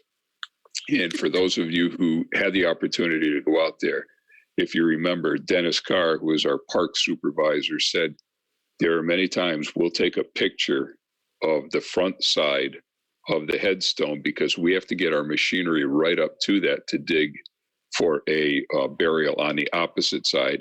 And then we use that picture to try to put everything back. So when it becomes, overcrowded with things, it increases the risk of breaking something or not putting it back exactly the way it was. We've always tried to deal with it, just knowing how sensitive this is, but unfortunately it came to a head last year and we were pushed to this point to update it and see what direction we wanted to go with. Okay, thank you. Mm-hmm. Lou? Thank you, Madam Chair. As far as the suggestion that Steve, Mr. Jones had, that I think that is something that we can add into the into this ordinance or into this into the provisions, that this should be updated every, even setting a time frame of every 5 years or every 3 years, so that it's a regularly reviewed document, so that that we can update it if necessary and see if there is a change in sentiment of town residents. Thank you. Brenda? Yes, thank you. I wanted to take a look at Valley View Cemetery, the veteran section regulations. I think I had mentioned this last time we talked about it. It says that a single grave at 1/2, it's on page 1451. There you go. So section A, it says that it has to be a resident of Tolland for at least 10 years. I find this a little troublesome. I would like to be able to take a look and see if we can change this so that it's at time of death if they're a resident of Tolland. Instead of being a resident for at least 10 years to be able to get a plot in the cemetery, because someone who's newly moved in to Tolland and unfortunately passes away and they are a veteran, I just want to see a little bit more flexibility there than saying they have to be there for 10 years. Okay, we can talk about that. Do you have anything else, Brenda? No, that's it. Okay, Kurt? Thank you. I'd like to echo what Brenda said there too with the veterans. I think that's definitely something we should be we'll talk about. And also just, what I recall from our tour of the cemetery early on in December, it would appear that a decent amount, a fair percentage of the upright graves there were in violation of at least one of these rules. So that to me makes with the idea of enforcement. If it's on the regulations and some people are following them, some people aren't. Either they need to be more forcefully enforced by the DPW, and I understand the difficulty of that, or we have to take a look at some different situations. So I just think there is a large amount of people who right now are currently in violation and would need to rectify that situation. So thank you. Lou? Thank you. I mean, I know this isn't inside there, and I know this may just muddy the waters further. But what about considering that if we do start anything from what? Oh, I'm sorry. No, you just got a little messed up there, but you're good now. Okay. That if we do keep it as proposed here, that that include a provision saying that that requests for anything outside this could be presented as a petition to the town council for review. That way, I know it's something, but that there should be some ability for a petition if we do this, because some people may want to go beyond this. I don't know. That was just one of my thoughts. I'm thinking out loud. That's always a dangerous thing, but that's the proposal. Thank you. Thinking on the fly. I get it. I don't see anybody else's hand up right now. So where I kind of am on this is, Kurt, I understand. If I understand what you're saying correctly, and just to confirm again, you're saying 5, 6, 8, and 11 go away, and we put something in that's 10 inches in front of an upright monument only. I'm going to talk about 15 after, but so 5 is artificial decorations, 6 is artificial flowers. Well, 5 is artificial decorations, not between April and November. 6 is artificial flowers when Easter is there. 8 is the concrete products, metal urns, glass jars, votive lights, bric-a-brac. And 11 is the potted plants and flower boxes, only allowed during the 10-day periods following Easter, Sunday, Mother's Day, Father's Day, and Memorial Day. Lived in this town a long time. I have a lot of people that I know buried in a couple of the cemeteries here. And I can say, honestly, every person that I know has some of that on their gravesite. And I know when we had met with the Department of Public Works, even within you guys, Scott, there was, no, get rid of all of it and now keep it. Like it was, right. It was the same thing. Like there were people who were supportive of it and people who weren't supportive of it. And I just think we've talked about quite a few times, it's a very sensitive subject. There were some memorials there that were definitely breaking the majority of these rules, but they were maintained and well done. And, I see it as a way a person is mourning. So I'm kind of with Kurt on the 5, 6, 8, and 11. Like I could see getting rid of all the minutia and just saying, hey, you've got 10 inches. You've got 10 inches, put it within 10 inches. I don't know if we want to maybe add something in there about like it can't go higher.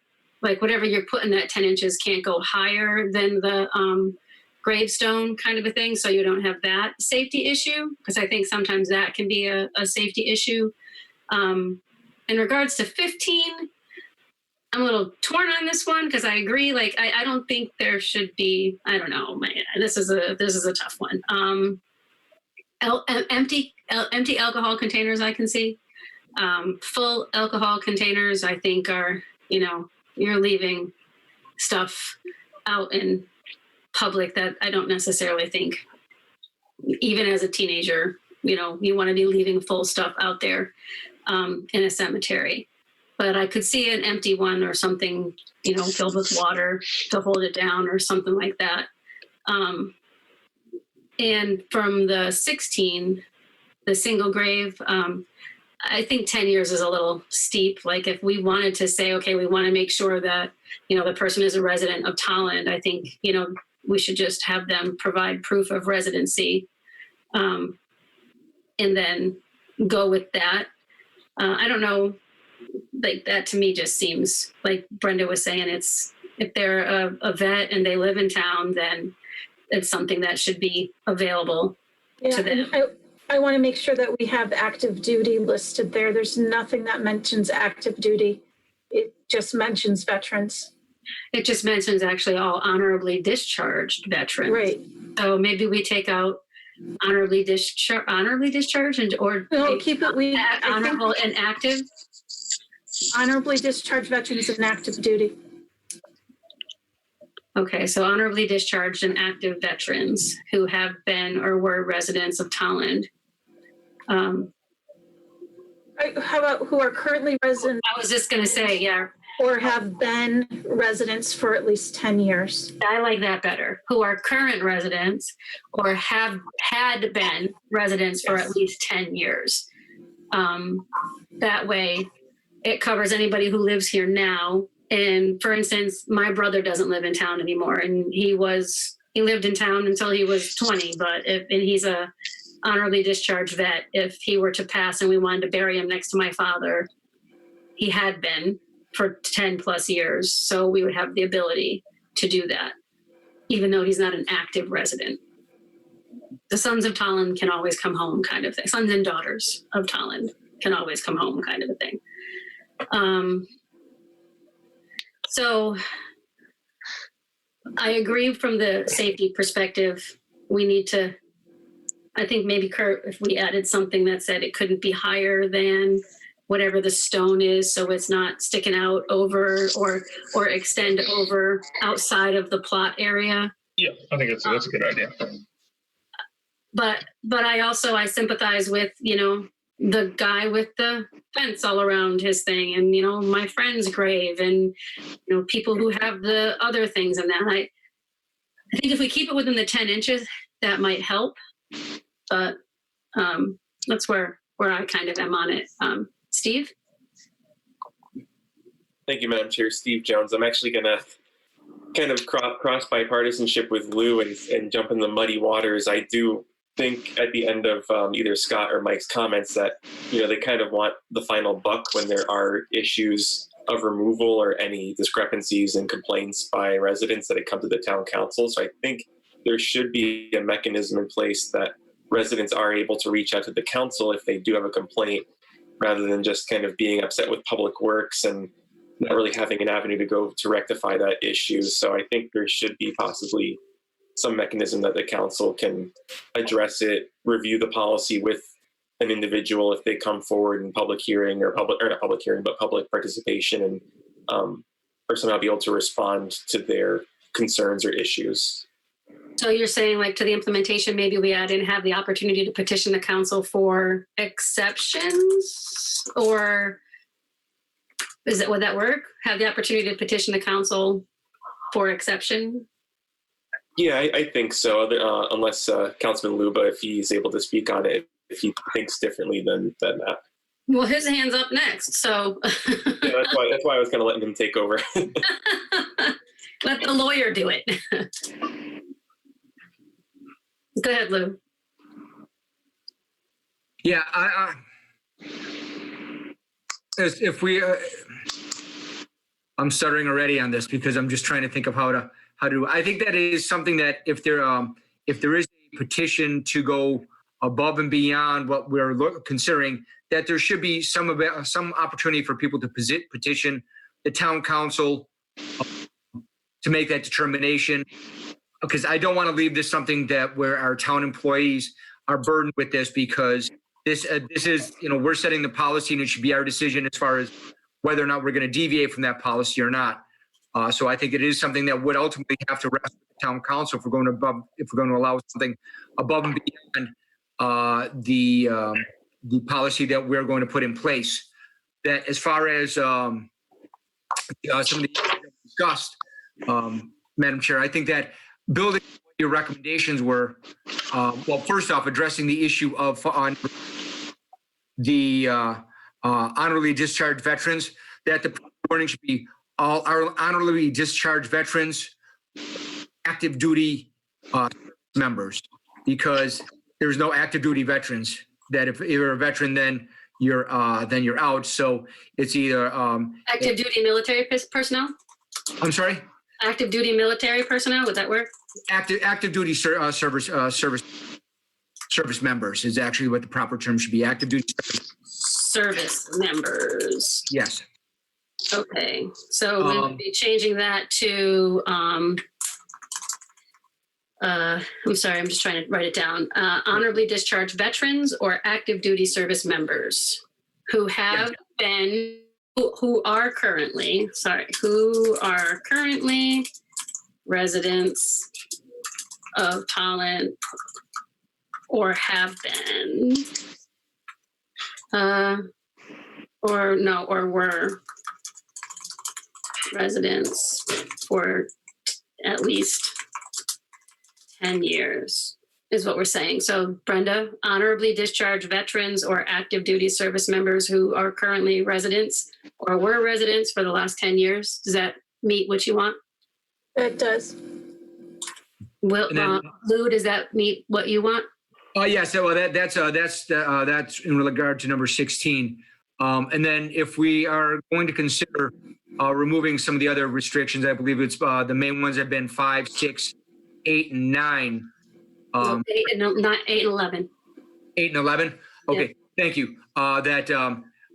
For those that if we are going to that we set a specific time frame, that we say 1 week, 2 weeks, 30 days, something like that, so that that the people know that they're not going to be left there forever, that they have a certain period of time, and that if they're not from the site within the 30 days, that they will be disposed of. Because I don't want to have Scott being responsible to have to hold on to these items.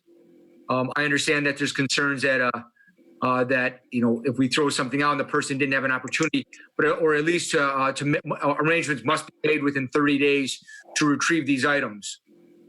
Something along those lines. I think that we need to set a finite date if we're going to be left on these grave sites. Thank you. I'm thinking a combination. I'm being a little more lenient, I think, than you on that with Steve. I think 90-day minimum for implementation would give the lead time for communication and outreach. And then, Scott, if it wouldn't be too much of a hassle, have Public Works then hold on to any items that they remove for an additional 90 days. And that gives them a total, like, if you don't get it after the 90 days, you could just dispose of it. Okay, Scott Lappin again. Tammy, if you remember when you guys came out to the cemetery, Dennis told you how when we do remove things, we have a special place behind the trees where we keep things. So if somebody comes back and we can continue to do that, that's, we don't have a problem doing that. Yeah, and then if you do it, if it's there for 90 days and nobody comes and gets it, then you can just. And we can, right. Yeah. Yep. Brenda, your hand is up. Yeah. Under the new 16 B and C, we also have to make changes because it only says. Well, the B would go away because that's. Yes. So, okay, then where the spouse is C. Yep, spouse is C. So I would think they can purchase it. So that needs, it says single graves next to veterans. So we need to add. Or military personnel or servicemen. Right. Right. So B would go away. Wording there. 16 goes away. 16C would become single grave next to vet, how about we just say service member? Would that work? Lou, would that work? Like from reference, it's the spouse of we don't want to just limit to veterans. So just whoever, spouse of the interred. Service member, yes. I think that yeah. that would cover all bases. Yeah. And I'm going to push that we still eliminate glass from an item that's forbidden. I'm very nervous of somebody going to a local florist, getting one of those 12-inch vases and sticking it in front of the grave and it getting knocked over, and then, pieces of glass are everywhere. For people who are walking around and for use of the equipment, pieces of glass going in a mower and getting shot out is not something I want to see. My only concern, I know that people, like some of the grave sites that we saw, like for instance, glass covers an alcohol bottle. My friend Kelly, who died, there's always an empty bottle of Jack Daniels. And that's glass. It's been there since 1989. I'm pretty damn sure. So, that's my concern with it. And there are obviously other besides just like an empty alcohol container. Knickknacks are glass. Some of them are porcelain, or I don't know. I understand what you're saying. I just don't know how I feel about it. I don't know what everybody else thinks. I have a question, Tammy. Speaking of glass faces and stuff, maybe Scott, you can maybe answer this. Under where'd it go? New number 10: planting of flowers on flush marker lots is prohibited. Natural cut flowers are permitted when placed in appropriate containers. What constitutes an appropriate container? That's a good question. One that he was not prepared to answer right now. No, and I would assume that is something that somebody wanted to put on a specific site, not just a family plot. They wanted to put it on, like, for the mother or the father or brother or whomever. Again, to kind of echo Brenda's concerns, when it's glass, we have, and I'm not by any means, I'm not criticizing these individuals who work with us, but when we have young people out there with mowers, if something got away from them and the glass vase got underneath that machine, that could cause some serious damage to them, not necessarily to the machine, but more to them, with those shrouds of glass flying into their ankles or their legs. I would think an appropriate container is it could be a metal vase. It could be just, a lot of times people will go to the store and they'll buy a bouquet and lay the bouquet right on the flush marker. And I know they have the ones that you can stick in the ground that have the metal vase that you can put flowers in, or the plastic ones. Yeah. Something like that. It's a little more work, but we can weed whack around those, knowing that, somebody has just visited the site. And once we see that the flowers, they only last so long when they're in a vase like that. The heat, it typically gets to them, the water is gone, and then we would discard of the arrangement.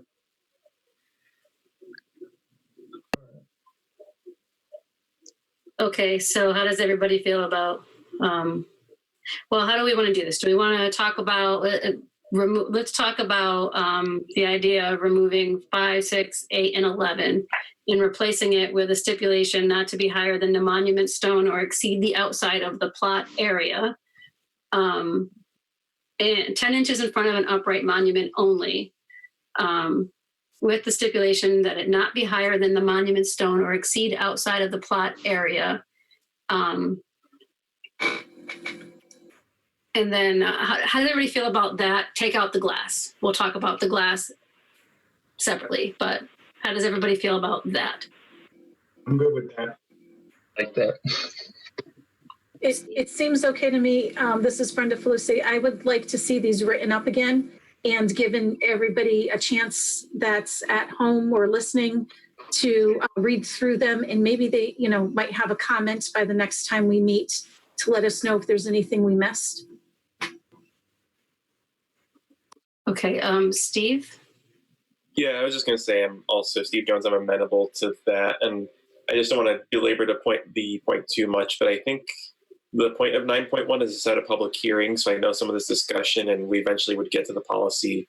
If anything we change at the public hearing, we would be able to change it as amended. So I just don't want to get too into the weeds about the specificities of the policy, but I know we kind of already have a little bit, but Well, I think this helps Mike write the it does, policy, yeah. and then we can notice the public hearing meeting and then discuss like any changes then. But I think this will kind of give him the ability to kind of bulk it together for the public hearing. Well, if I can just maybe interject, it's Mike Rosen, town manager. I see council maybe has two options tonight. One is to give it 2 weeks till our next regular meeting, not set the public hearing tonight, come back with a fresh revised version based on what I'm hearing tonight, and then set the public hearing for the first meeting in July. Or we can set the public hearing for the next meeting as revised tonight. So that probably will take some more work. Either way, there's going to be some more work tonight on this. So there's two roads that we can go down either way. Well, we'll talk about what would be easier for you and the staff after we decide like what we want you to change here. Are you keeping track of this? I can send you what I have too. Yes, I'm keeping track. Okay, so I think everybody's pretty good with that change, 10 inches in front, blah, blah, blah, all of that. Let's look at 15, adding, well, are we good with what's added in 14? That has to do with the monuments and the sexton. I don't have anything at all wrong with any of that.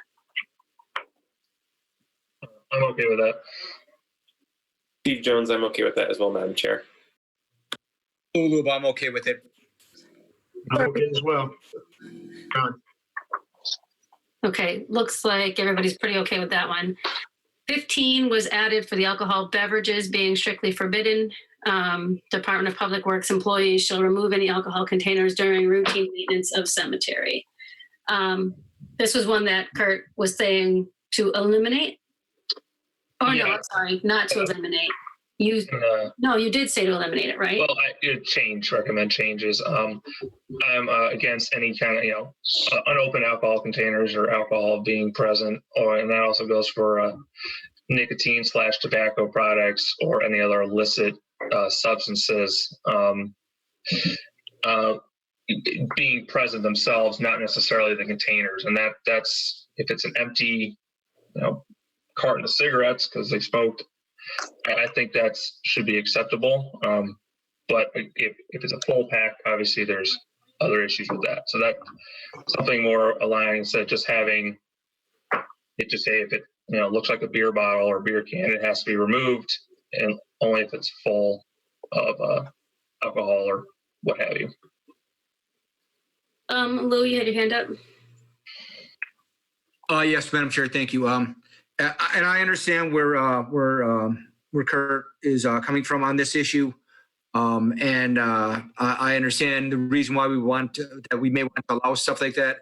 But I think that with regard to the alcoholic containers or any other paraphernalia, that's something that really I don't think should be there, especially if it's illegal paraphernalia or something like that. I think that 15, although I respect the reasoning behind Kurt's Ms. Schinner's comments on it, that's something that I would ask remain in there. And again, I understand your position on it, Madam Chair. I think it's something that it's a personal issue. Personal. It means personal. That's what I mean. It means many things to people, but I think that it's something that I would not feel comfortable leaving there or having it remain there. Thank you. I hear you. I get it. I didn't say it was right. I just said that we did it. Brenda? Yes, this is Brenda Flusy. And I'm not sure I agree with this or not yet. I'm still thinking it through. But changing the sentence where it says alcohol containers to alcohol beverages so that it's consistent language. This way it gives them the authority to remove anything that does have a liquid in it. Right. So instead of the empties, again, I'm stuck on the glass and the safety issue. For a larger container, they're usually heavy enough that most winds won't knock them down, as you've probably seen. But for smaller containers, Again, I would like to be able to allow the workers the discretion of removing items, especially this is sarcasm, we've never seen a windstorm in Tolland. If there is a safety issue, then I would like them to have the discretion of removing them. As for adding other things, maybe I think it kind of goes without saying that illegal substances shouldn't be left in the cemetery and they would be removed anyway. I don't think we really need to spell that out. I'm afraid of trapping ourselves in some language that might change depending on, things that may become legal at some point in the near future. So that's where my brain is on this, but changing containers to beverages might help. Thank you. John? So as far as number 15 goes, I would like to see that left in there as well. I do agree with Brenda on the glass and the safety issue. And as far as people leaving alcoholic beverages at a gravesite as a memorial to somebody, I think a reasonable person would understand the removal of it. So I would like to see that. And some people might leave it knowing that it's going to be removed as soon as somebody from the town sees it. So I would like to see that in there. And as I say, I think a reasonable person would understand that it's going to be removed at some point. So I would say to leave that one in. Thank you, John. Scott, have your hand up? Yes, it is, Scott Lappin. Just as a point of reference, many years ago, a East Hartford police officer who was born and raised in South Windsor, Brian Asselton, was killed in the line of duty. And on the anniversary of his death, you can literally go to his site and pick up probably 2 30-packs worth of empty cans. And it's year after year after year. And it's just one of those things that, I don't want to say it's just police, but whether it's motorcycle riders or firemen or whatever, when they decide to go, that's one of the things they do. And it's, I've just seen it happen. And my in-laws are buried in South Windsor, not too far from where Brian is buried. And I know when it's his anniversary. Yeah, that's the thing. It happens. It happens. Like I said, you will never be able to go down to my friend Kelly's grave and not find a Jack Daniels bottle there. But it's just, I think it's a memorial of a sense, So, I guess I agree with what John said in a sense, though. I think most people would assume I'm going to leave this here. It's going to eventually get thrown away. And I'm going to come back next time with another bottle or another beer, it's kind of like, I think the assumption is that, trust me, if every Jack Daniels bottle that had been left on Kelly's grave was still there, you'd have a lot because she died in 1988. So it would have been a whole lot of Jack Daniels bottles. So I think people do assume that they're going to get picked up. So, all right, we've got the proposal about the 5, 6, 8, and 11. We've got the proposal about the 15. We've got the implementation, and we've got the review of 16. Do we want me to go through these and do a quick straw poll on them so Mike knows what to update? Mike is shaking his head yes. Yeah, So, and don't forget about number 1 also, no trees. That's just something that needs to be added to the policy.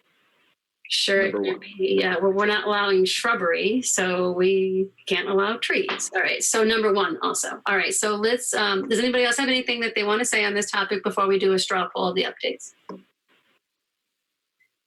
Okay, I'm not seeing anybody's hands up. So we're going to go through these one at a time. For the addition of no trees, straw poll, how vote you, Brenda? Aye. Cassandra? Aye. Steve? Aye. John? Aye. Lou? Aye. Kurt?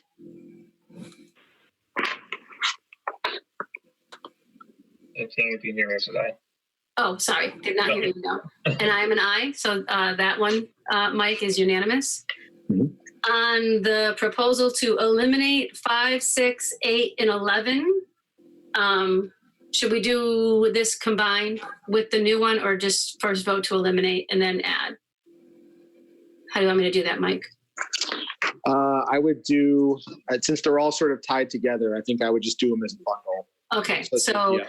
on eliminating 5, 6, 8, and 11 and replacing it with 10 inches in front of an upright monument only, with stipulation to not be higher than the monument stone or to exceed outside of the plot area. Kurt, does that get what you want? I was actually a little thinking of bringing that in a little bit more, and instead of the plot area, focus on the foundation of the monument. So you might have a smaller monument or a bigger monument, so it fits, so it doesn't start exceeding, leaking over into the passing lanes, but the in between, because that not every monument is the same size as the plot per se. I was thinking more along, you remember how we saw a lot of those, like the windmills and the ones that had like I can't remember, like the flag poles and stuff that kind of went out over. That's why I was saying whatever they put just can't exceed past the plot. So are you thinking instead it has to be within 10 inches of the monument all the way around? Yes, or just in the front. I mean, just in the front, but only limited to the size of the monument. To have it only on one side instead of start encroaching on the sides of it.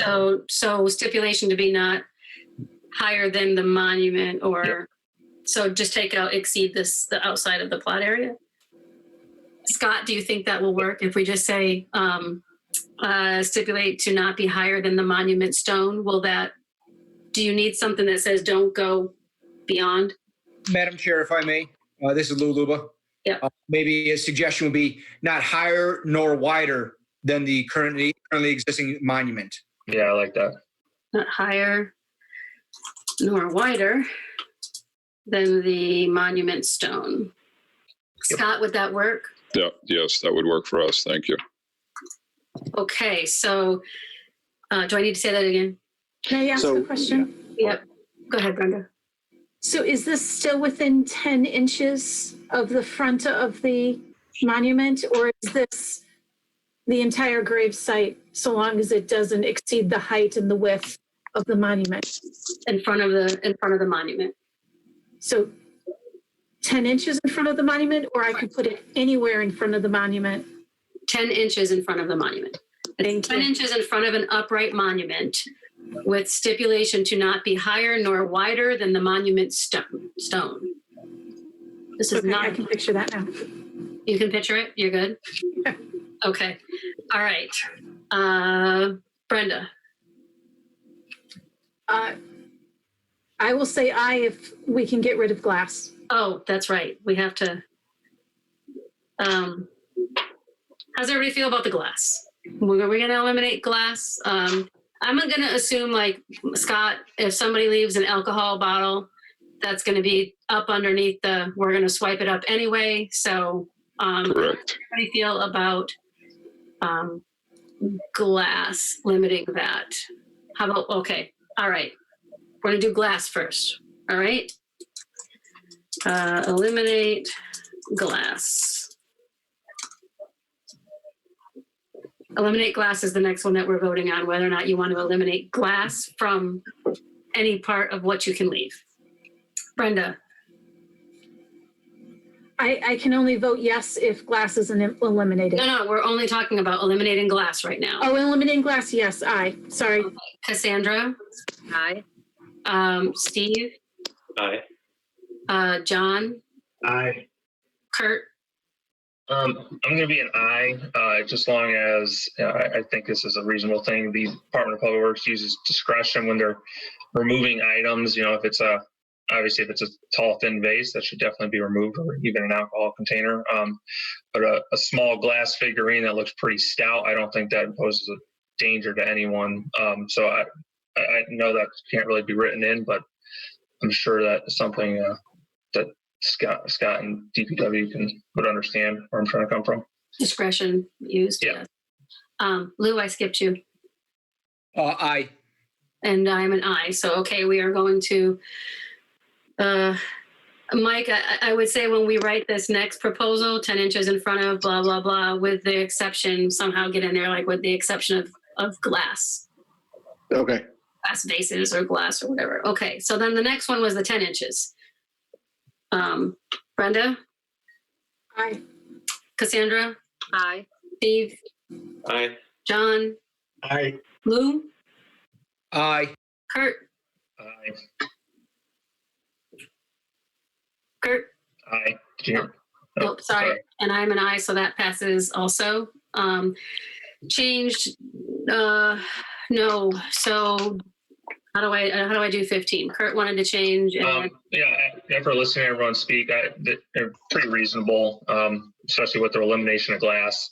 So I withdraw my suggestion. So okay, but we still have a modification from Brenda then saying change standardizing alcohol beverages, alcohol instead of alcohol containers in the second part. It was just a suggestion to help people in case they couldn't get past that. Yep.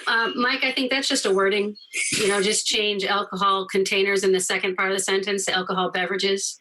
So it should be alcoholic or alcohol beverages. Remove any alcoholic beverages. Okay, alcoholic. Standardize like alcohol beverages, alcoholic beverages. Yep.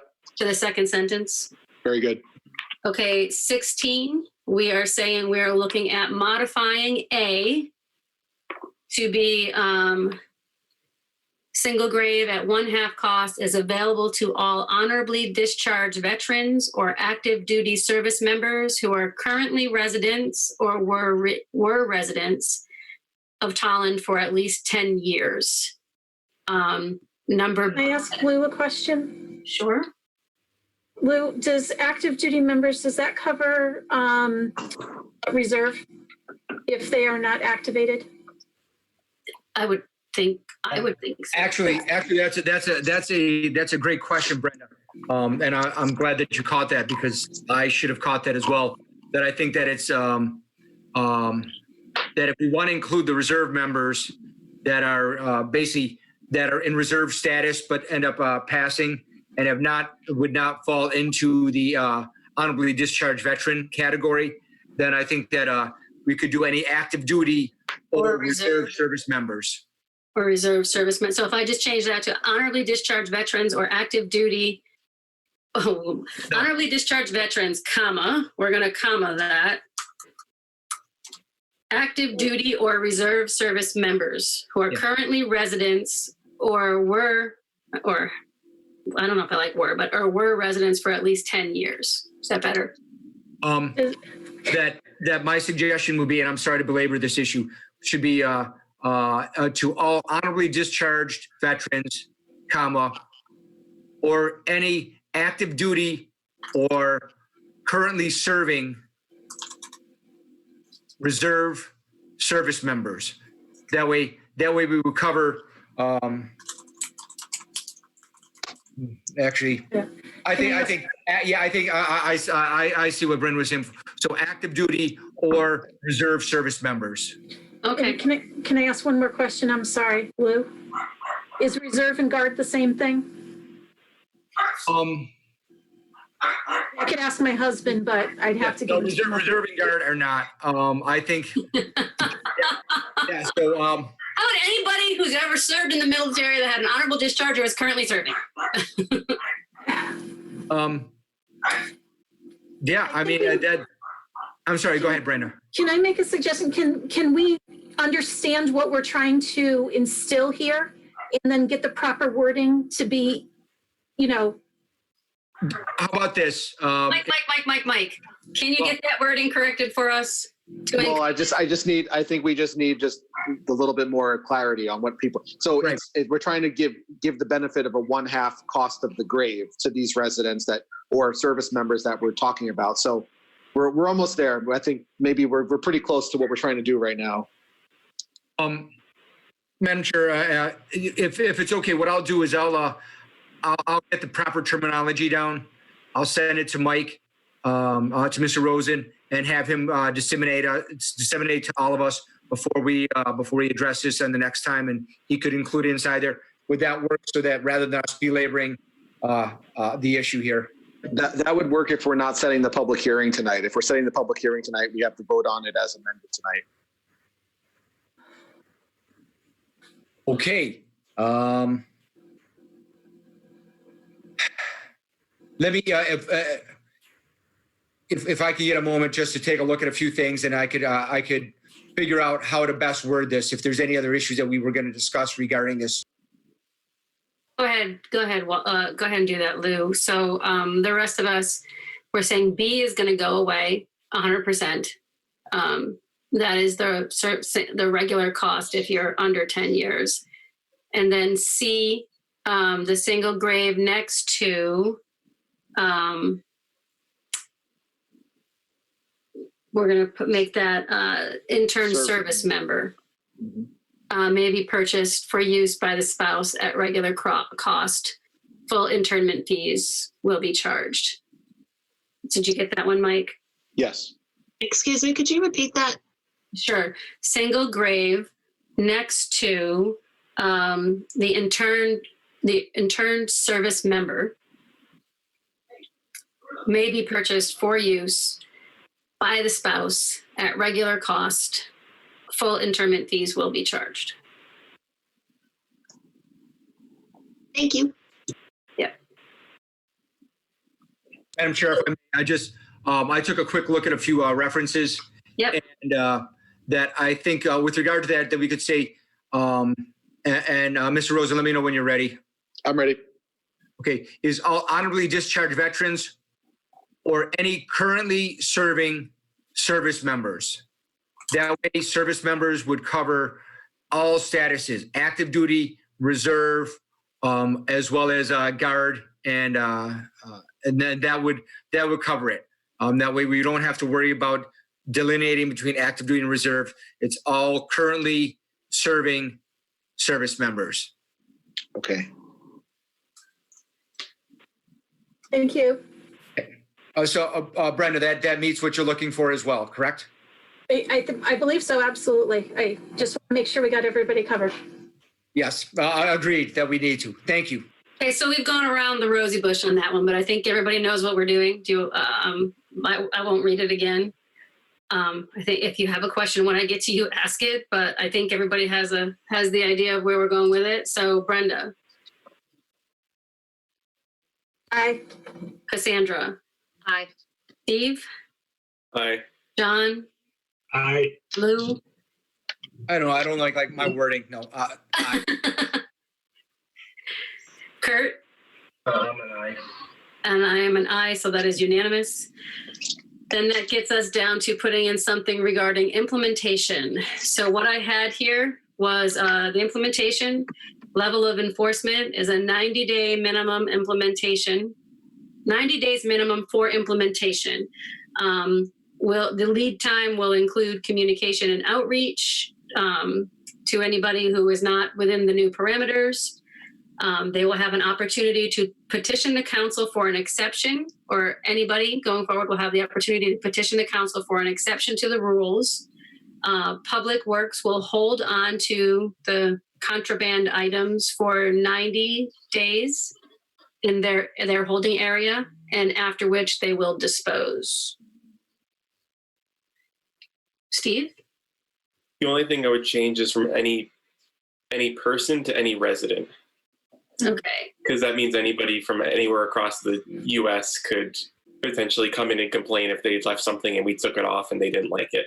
So I think it should be a resident. Okay, so any resident has the opportunity to petition the council? Yeah. Okay, so any resident has the opportunity to petition the council for exceptions to the stated rules.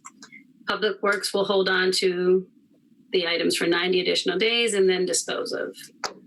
Does anybody have anything else they want to change, or is that, if that is fitting? Lou's hand is up. Yes, thank you, Madam Chair. I just want to make sure that the contraband is removed from there, and it's any removed items, because contraband is basically any impermissible or anything else. And so we just want to cover any removed items. Public Works will hold on to removed items for 90 additional days and then dispose of Thank you. Yes. if no one comes to collect them. Okay. Kurt? I just a question about the petitioning town council. Why are we only allowing residents to petition town council? What if family members live across the line in Vernon? Are they not allowed to do the same petition? So I'm just a little confused on that. How about any family member has the opportunity to petition? Then what about friends? Yeah. Well, but I don't think friends have control over what should be on a family member's grave, unless, I don't know. Or any petition, how do we want to word that? Petitions for exception. Exception petitions can be made for the town council, at the town council. I don't know. Does anybody have any different wording that they would like to use? Madam Chair, I would potentially say residents and or immediate family members, because then that would fall under the scope of people that would directly take care of a potential site.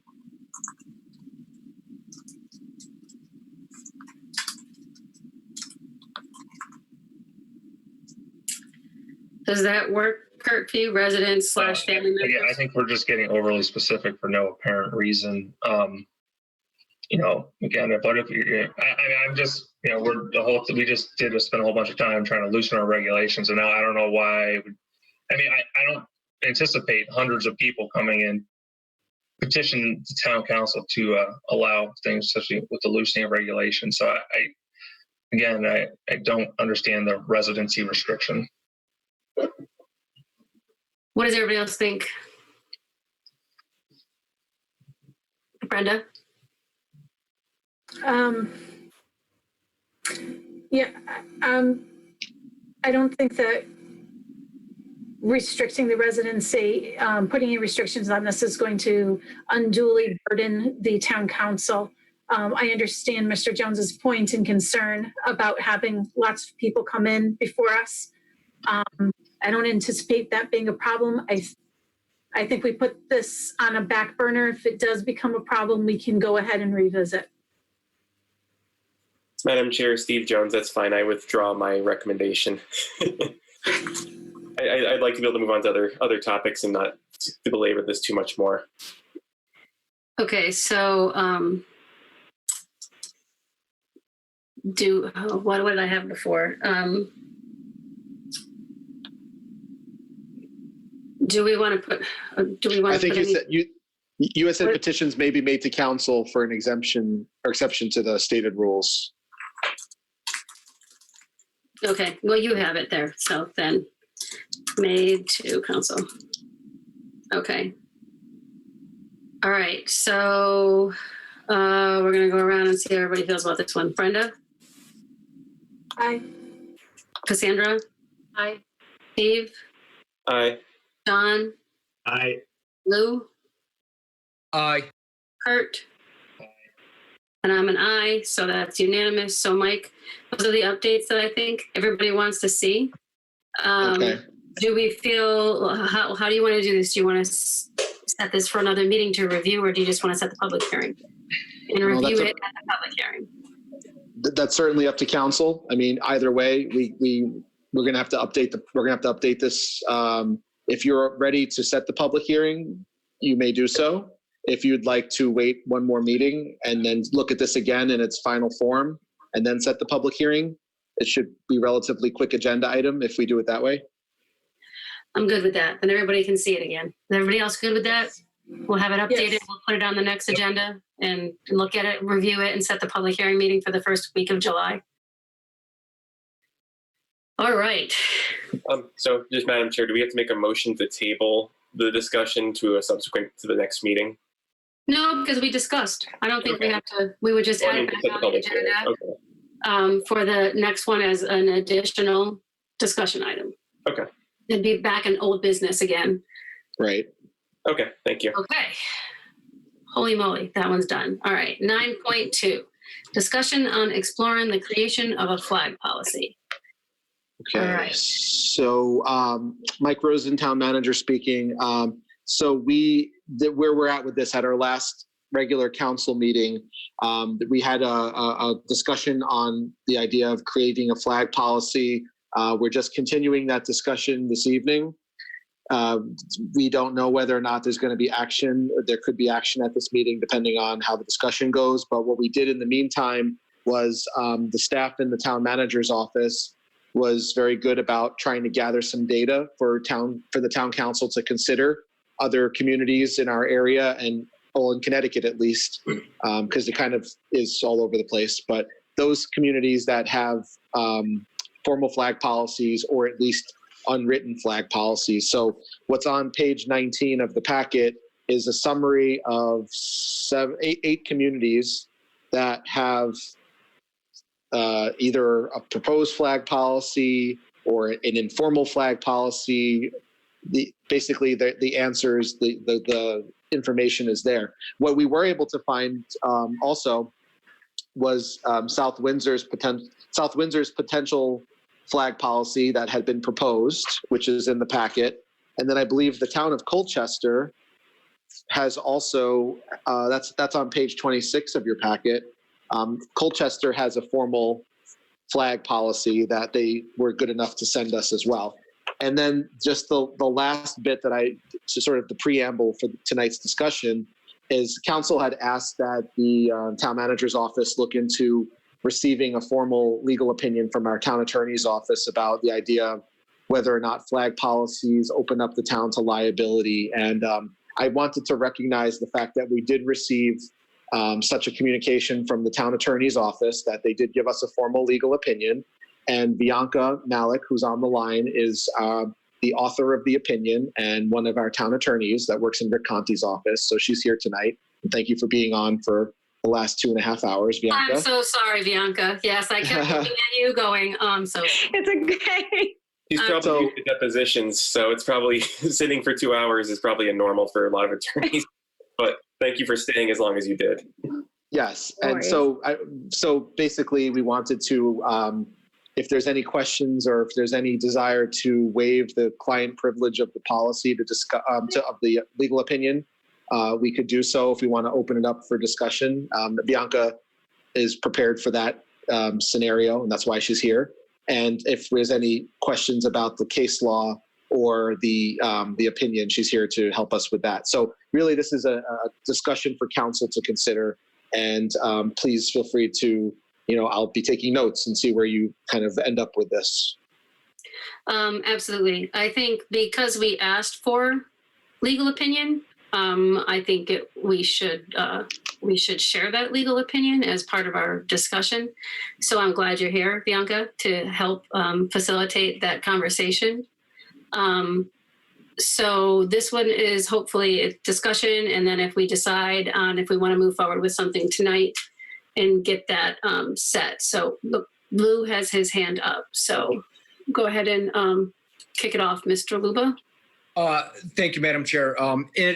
Upon review of the very thorough legal opinion, and thank you, Bianca, Ms. Malik, for that opinion, which sort of confirms some of my concerns regarding this issue, that I prepared a draft motion to sort of at least spur on the discussion on it, and I did forward that to Mr. Rosen.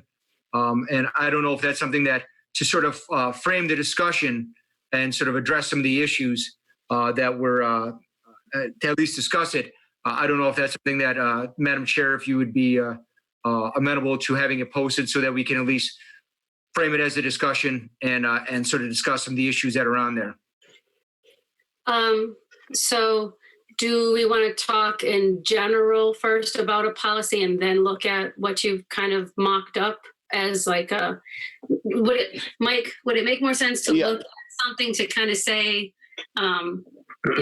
this is a proposal from Mr. Luba. We can look at that, or do we want to kind of facilitate the conversation on reviewing, maybe have Bianca do a quick review of the legal opinion and then we can go from there with that? So, okay, let me bit by bit here. So a counselor can make a motion if he or she chooses to do so, but probably better before a motion is made because that constricts the conversation to the motion unless there are amendments to the motion. Maybe it's best to talk in generality first, either about the research that was done or the opinion that was given, and then narrow the scope of the conversation to a proposed motion.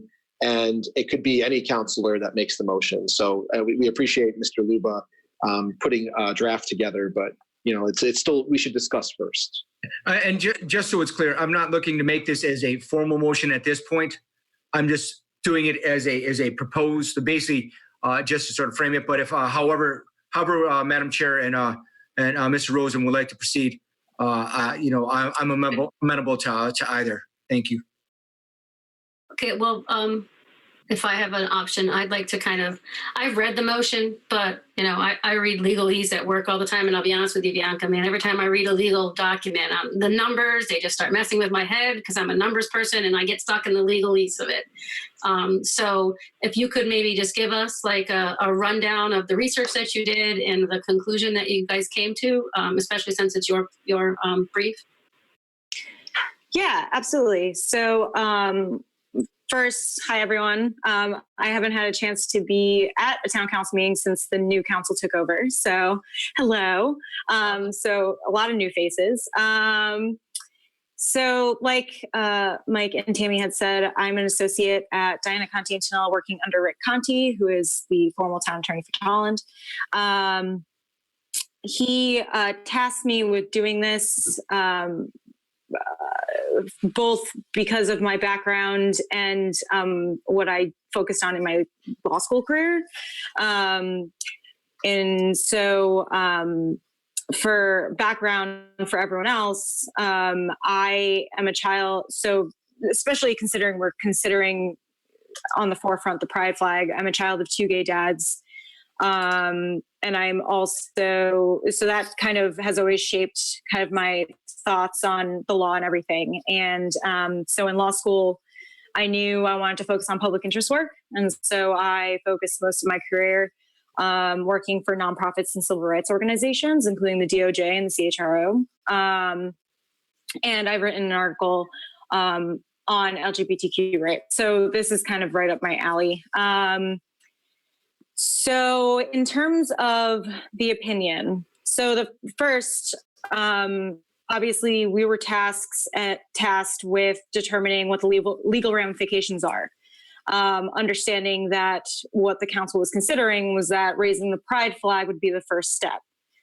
The opinion isn't about whether it's right or wrong necessarily to fly a flag that is either from a private entity or some political or civil rights support, because that's really not, should not be relevant in terms of the discussion, whether something's right or wrong. Rather, it's a determination on whether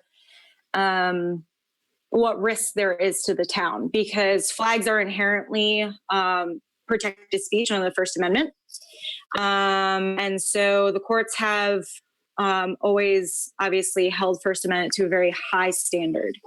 To determine kind of in terms of a policy, what restrictions can be put in place to fly a flag, the courts always look at the type of speech or the restriction, but also on the flip side, the type of forum that the place in which the speech is going to be taken place is. So government-owned property falls into 3 general categories. There's traditional public government-owned property, which is the parks, sidewalks, streets, things of that nature, which have traditionally been a place where people can just speak freely. The second is a designated public forum, which is it's government-owned property that is not a traditional, it's a non-public forum, but is opened up for certain activities. So perfect example is this council meeting. is a designated public forum, because you do have spots in which people from the public can speak, but it's limited in terms of when or about what. And then the third is the non-public forum, which is essentially what town hall is, which even though it's open to the public, it's there for administrative, the municipal corporation. It's there for your administration. It's a workplace. And yes, the public can come in, but they can't just, walk in and start yelling a protest in the middle of town hall. So it's typically a non-public forum. So with that in mind, and keeping in mind that we're talking about flying of flags, knowing that the town hall is a non-public forum, once a flag is flown there that does have some political or private entity ties, then town hall would be converted to a designated public forum. And in terms of the policy you can create, you are restricted. So a designated public forum is so there are two types of restrictions. There's content-based restriction and non-content-based restriction. So essentially viewpoint versus non-viewpoint.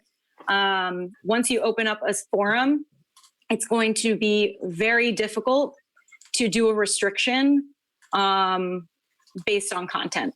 So a good example is, and a complete extreme example that I don't think would ever happen in Tolland, but one day you raise the pride flag, the next day a white supremacist group wants to raise their flag. You don't agree with it. You don't agree with the viewpoint of that organization.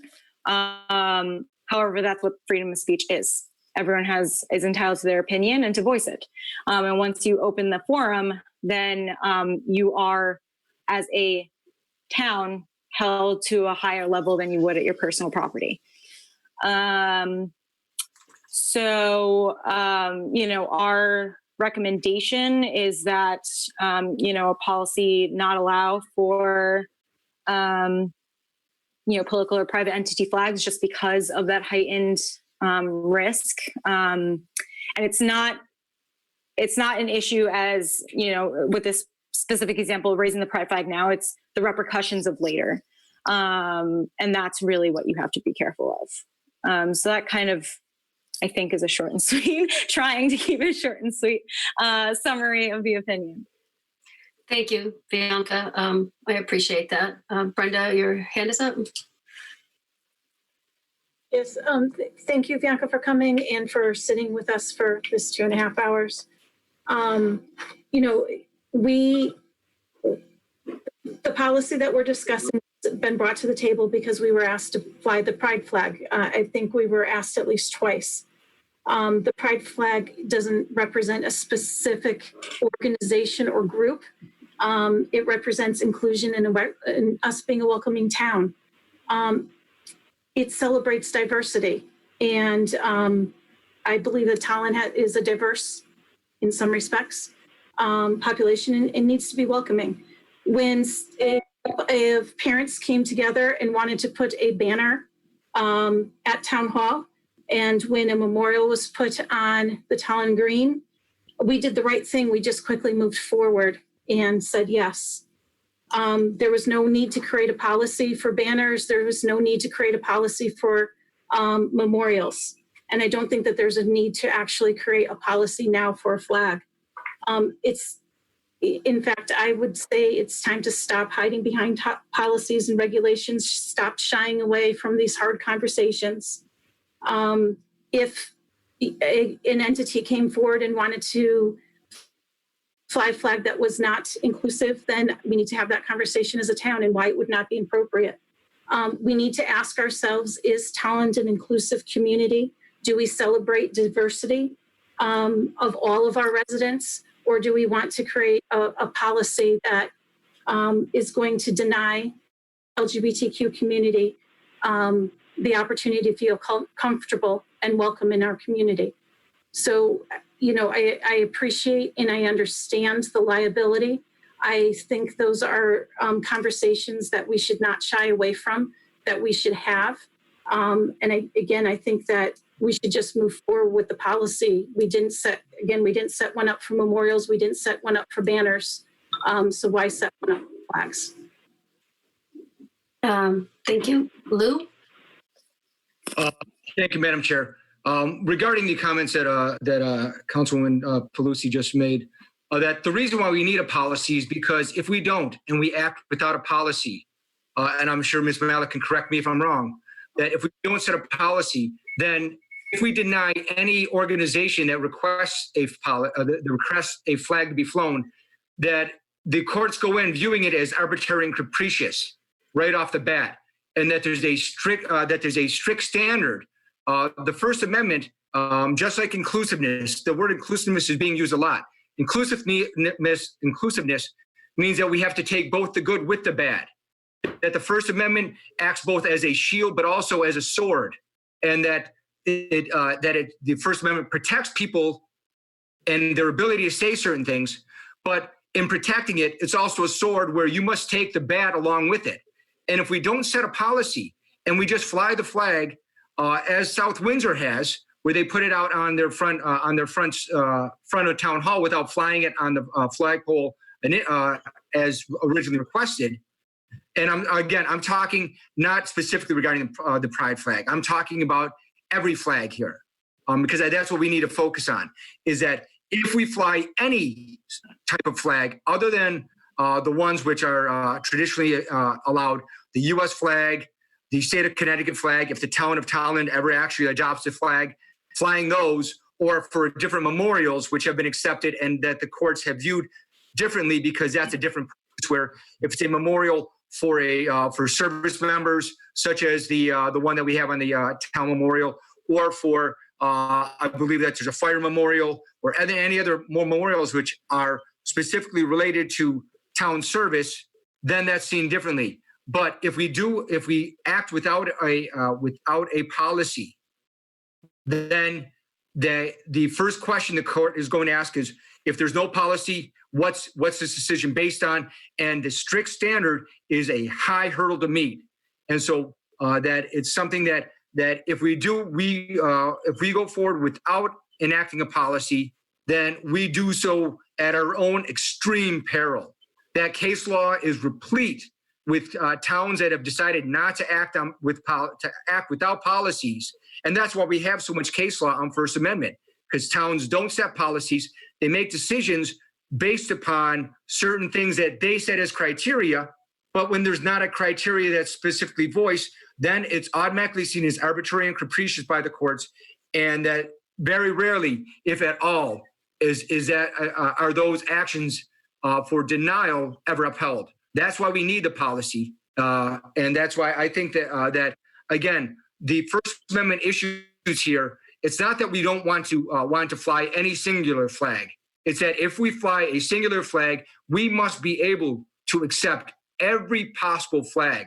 And I would put as an example, if beyond what Ms. Malik has presented, are we willing to fly? I know that there's a big issue in town regarding Columbus Day.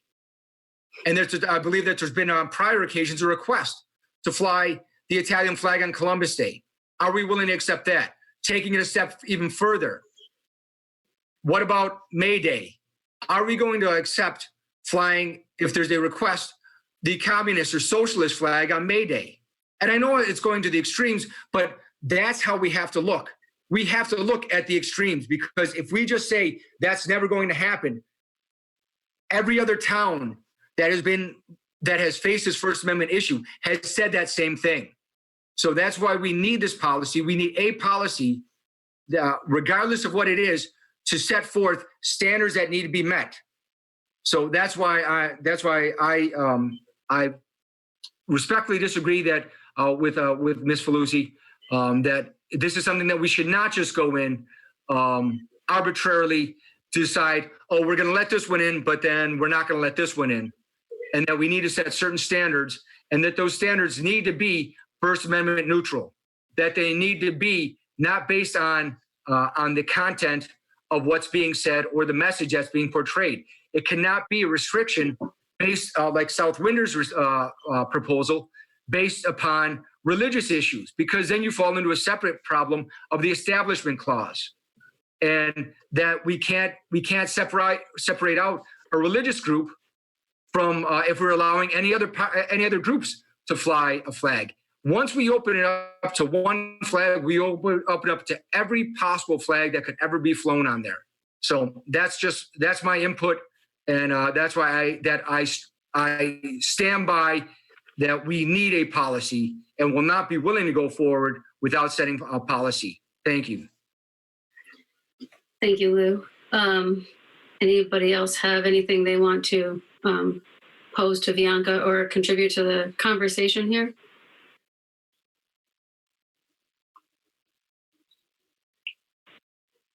I don't see anybody raising their hand. So I struggle with this one a lot. I fully understand what you're saying, Bianca, about the legal ramifications of it. And I know Town Hall, the employees or whatever, when we look at it, have reached out to, you worded it much better than I think anybody else did in the prior meeting, is that Town Hall is a non-public forum. And they don't want to be politicized. So, and I think it comes down to not one particular flag, but like Lou said, any flag, they're the ones who have to deal with who's going to like it, who's not going to like it. And they have to deal with our repercussions of it. So, in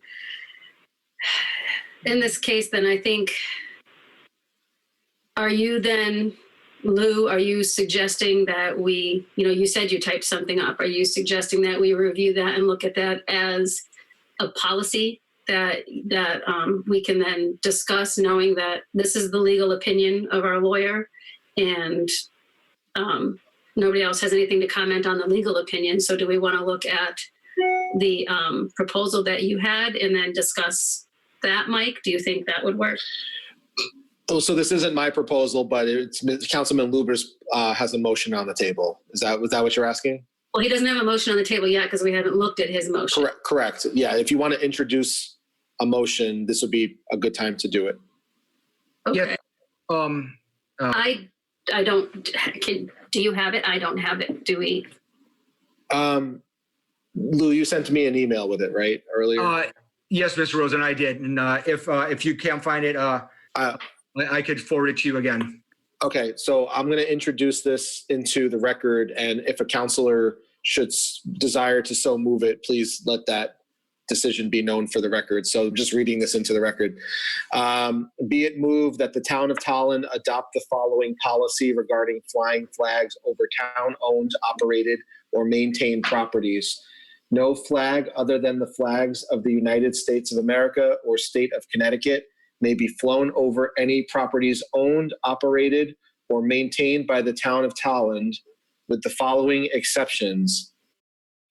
For any property owned, operated, or maintained by the town of Tolland as a veterans memorial, the following flags may be flown at the discretion of the Town of Tolland Veterans Recognition Commission.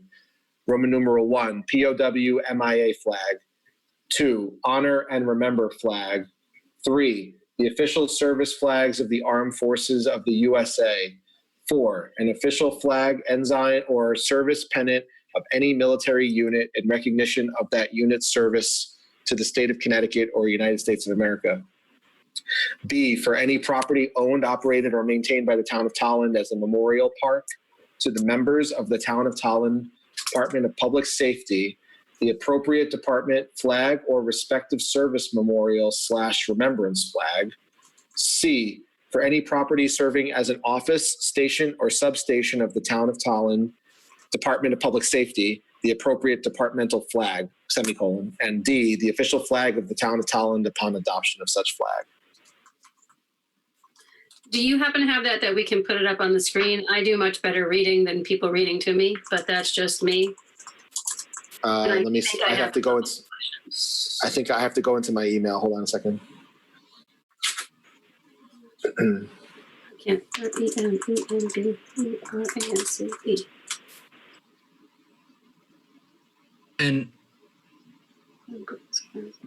And Madam Chair, if Mr. Rosen is having any issue regarding the finding it, then I could, if, No, oh, you got it. Perfect. Thank you. Okay, so for any property owned by, so for the A one there, honor and remember flag, are you saying, so like, for instance, on the Army's birthday, you could fly the Army flag. On the Marines' birthday, you could fly the Marines flag. Is this? Madam Chair, if I may, I'll go through it as far as for under subsection A. The POWMIA flag is one that everybody knows about that one. That's an officially congressional Standard, yeah. flag.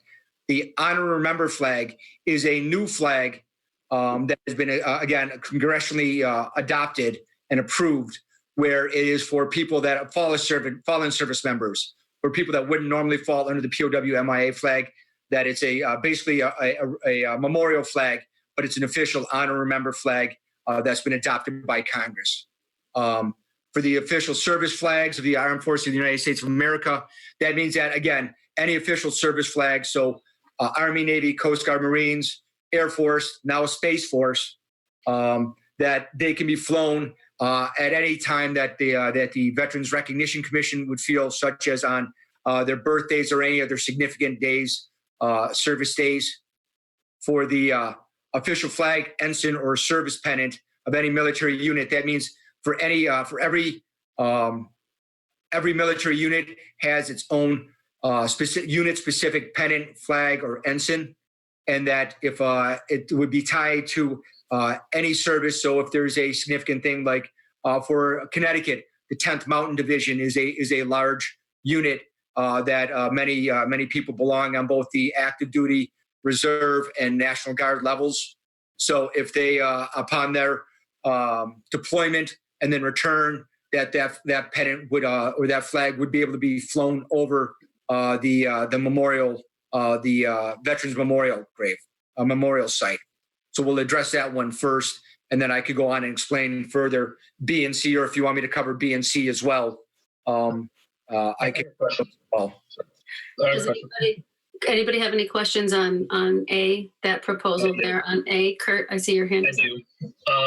Lou, when you are talking about all these different flags, are they to be flown specifically over Veteran Monument or the Veterans Memorial? Is it just a Veterans Memorial? Nothing, no other town properties? Is that correct?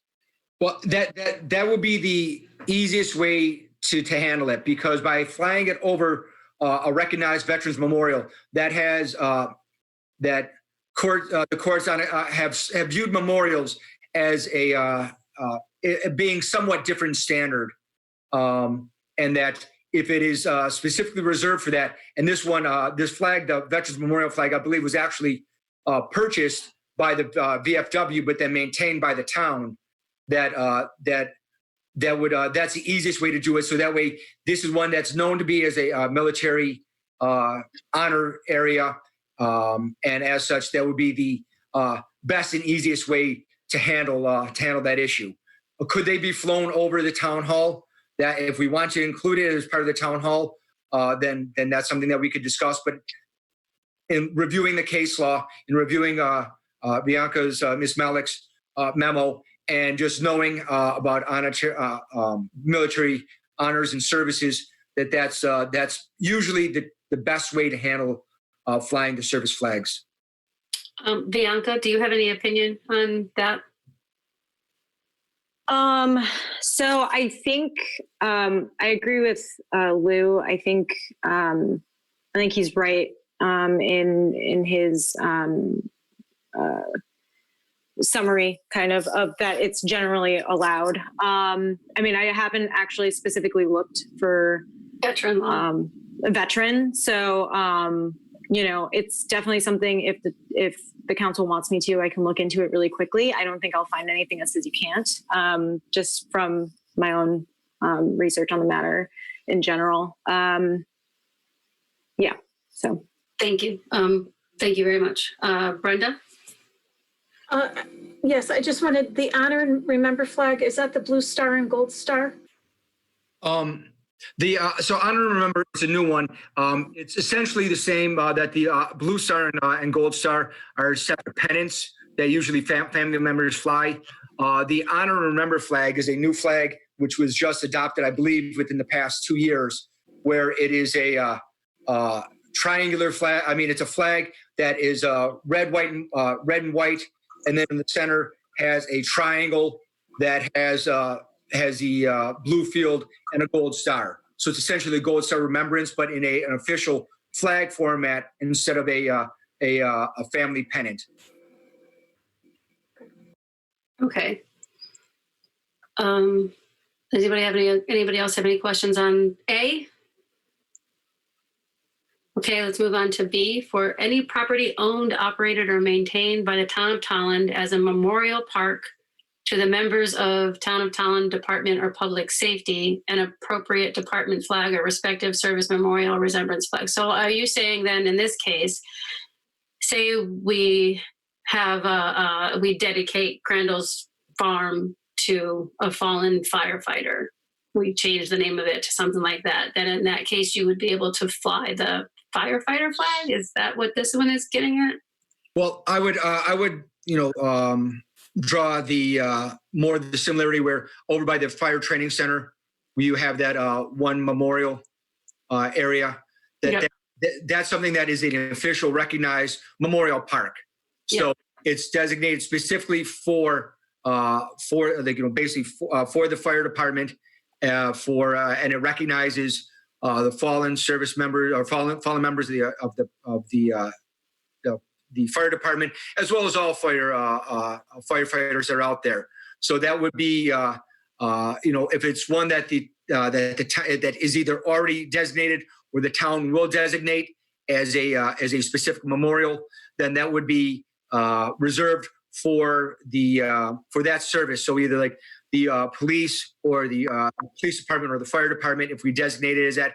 And as far as the respective service memorial remembrance flag, it's different than the normal, what people would see as like the thin blue line or the thin red line flags. There are actually specific memorial flags that are out there, like the law enforcement memorial actually has a designated flag, which is an accepted memorial flag, as opposed to the thin blue line, which is sort of one that's been historically recognized, but may not actually be that. But it's that there's certain memorial flags that can be flown there.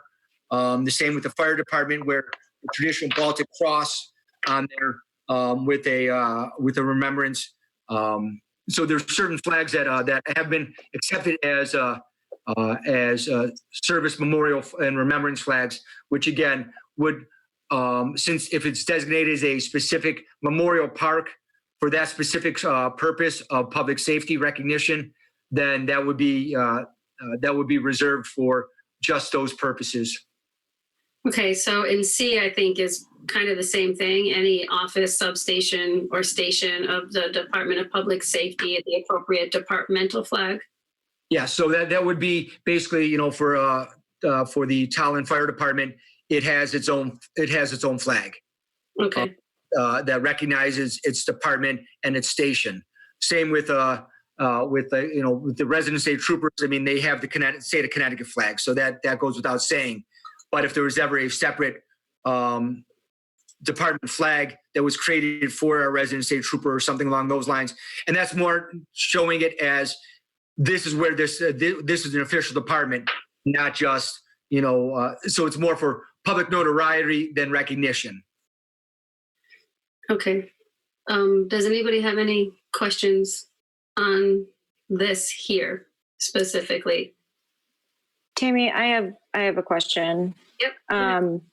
So is it my understanding that there's like a official list of these flags somewhere, or just for the B, C? For B specifically, yeah. How he was saying, there's one flag, like the thin blue line flag, that's not actually an official one, but it is used, versus the official remembrance flag. Yeah. I Yes. don't know if The one for the law enforcement, the one that I'm referring to is that there's a law enforcement memorial, and that they have a flag that flies over that, which is a white flag that has a blue shield in the middle of it with a red rose in the middle of it. That's considered the official law enforcement memorial flag. That would fall into that category. As far as for the fire department, for fire service, that it's a Baltic cross, again with a red flag. It's I've seen it as a red flag with a yellow Baltic cross with a red rose going through the middle of it. And I don't know if Chief Lytle is still on, or I know that I don't know if Mr. Powell is on, and that he I believe is part of the advisory board for the fire department. I don't know, but if either one of them have any comment on that specific fire department flag, I don't know if that's something that we want to hear from, but but those are generally the ones that are accepted. Yeah. Okay. Yeah, I just didn't know if we wanted to maybe put official somewhere in there. Yeah. Just based on the. Yeah, I mean, I think that they've been adopted, but I don't know if you would be able to call it official, because some different departments have different memorial flags, and that I think so. I left it open. That I left the wording open enough so that it's something that it's a respective service memorial, which is generally the accepted memorial remembrance flag. Got it. Okay, makes sense. Thank you. Brenda, your hand is up. Yeah, the Honor and Remember flag has not been adopted by the state of Connecticut yet. It's only been adopted by 16 states. I understand, but I believe that it was congressionally approved, and so that's something that's what I'm going upon.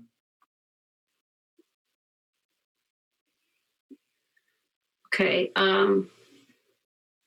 John, you do you want to comment on the number B slate? I'm getting letter B, not a number B.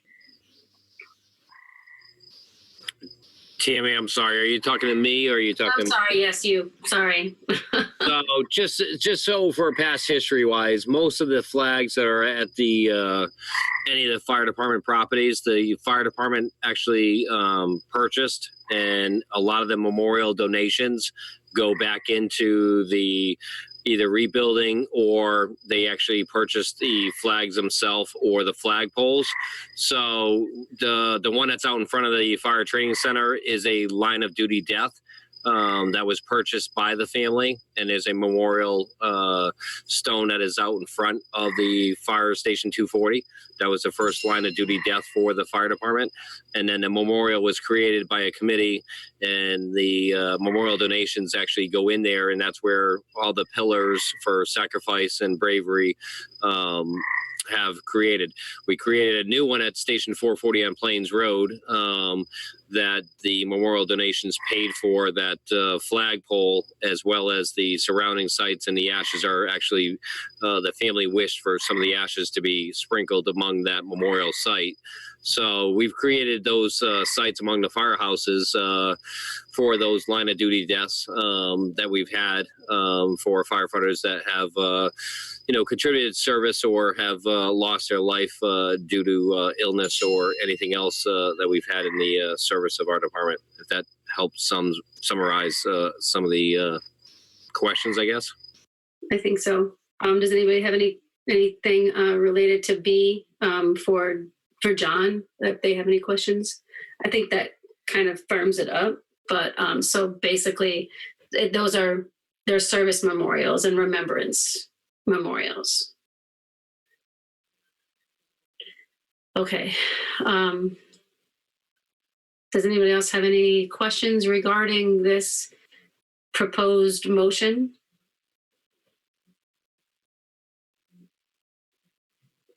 No? All right. Well, then, Lou, are you making this motion?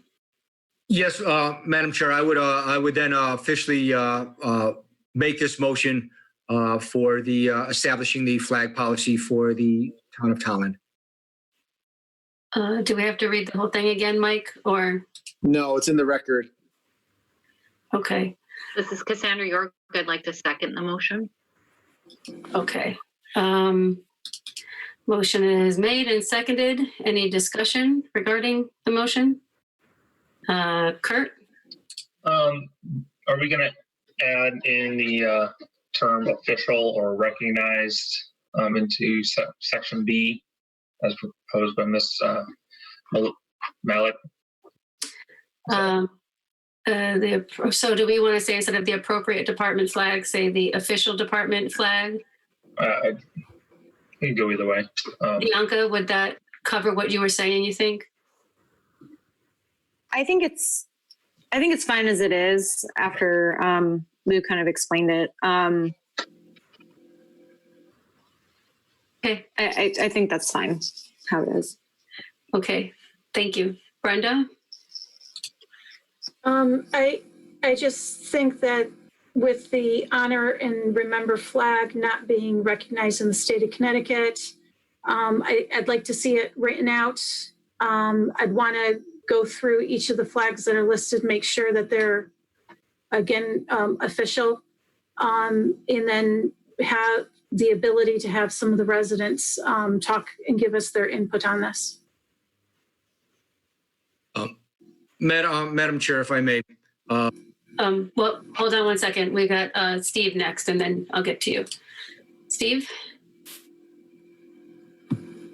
You can allow Lou to respond. I can ask my question later. I gather that line of thought. Go ahead. Okay, I'll go back to you. All right, Lou. Thank you, Madam Chair. Again, I understand the concern about an official flag, but that the honor and remember flag is one that that has been congressionally approved, and even though that the state of Connecticut may not have recognized it, I believe it's one that can and should stay in there. And so I would respectfully request that it remain in there and that we vote on it as presented. Okay. Steve, back to you.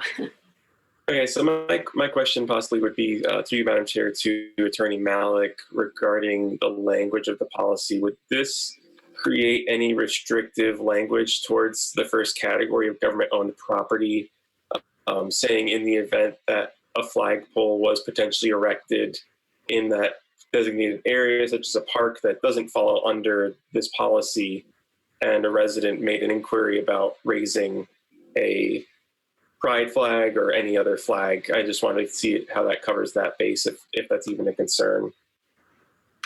So if I'm hearing you right, you're basically saying if we had a flagpole someplace else that wasn't on Town Hall.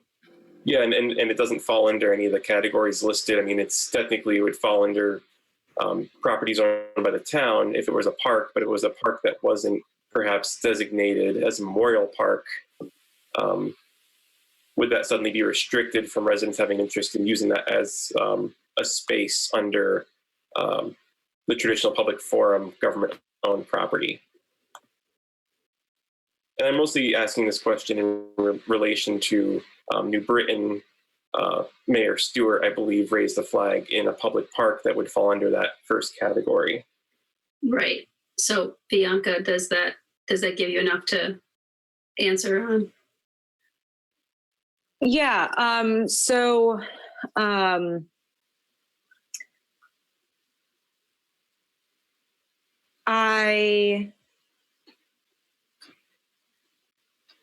trying to think. So it's still town property. It is still town property. And I mean, this policy is specifically geared towards the town itself flying flags. A traditional public forum like a park, you just have to have, I think you only need, let me look.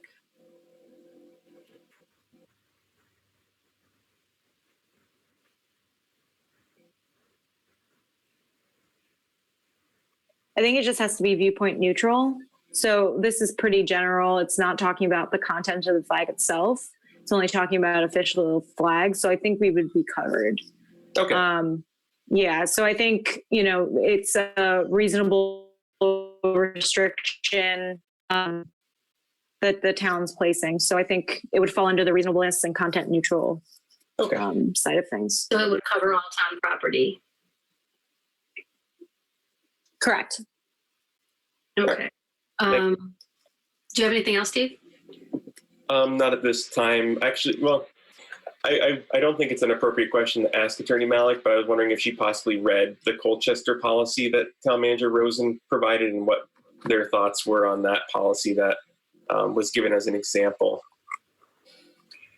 And that's, if for reference, it's page 26 of 51 of our meeting packet. Yeah, so I did look at it. The biggest issue I see is 4C. Reading that, I think what they're trying to do there is essentially prohibit any private entity flags, but how it's worded can be seen either way. So it's an interesting, I see where they're going with that, but that language right there, it could be viewed slightly differently. So I think that should probably be buttoned up a little bit. I think it, for the most part, is okay. I think the only issue is that last part, it could be read, to allow, a non-inclusive cause. What's a non-inclusive cause? That's the only thing that kind of gets me. But leaves the book open. Thank you. Brenda? Yes. The bill number, oh, geez, I just had the bill number. There it is. Senate Bill 2371, Honoring Member Flag Act of 2019, has not gotten out of committee. So it is not approved yet. And also I have a question about areas that are maintained by the town: parks, schools, the Board of Ed, the Arts of Tolland, our historic homes. If they were to have a flagpole and fly a flag, does this now restricts them from following maybe some historic practices, or prevent them from flying a flag that's not on this list? And that list might not be all inclusive.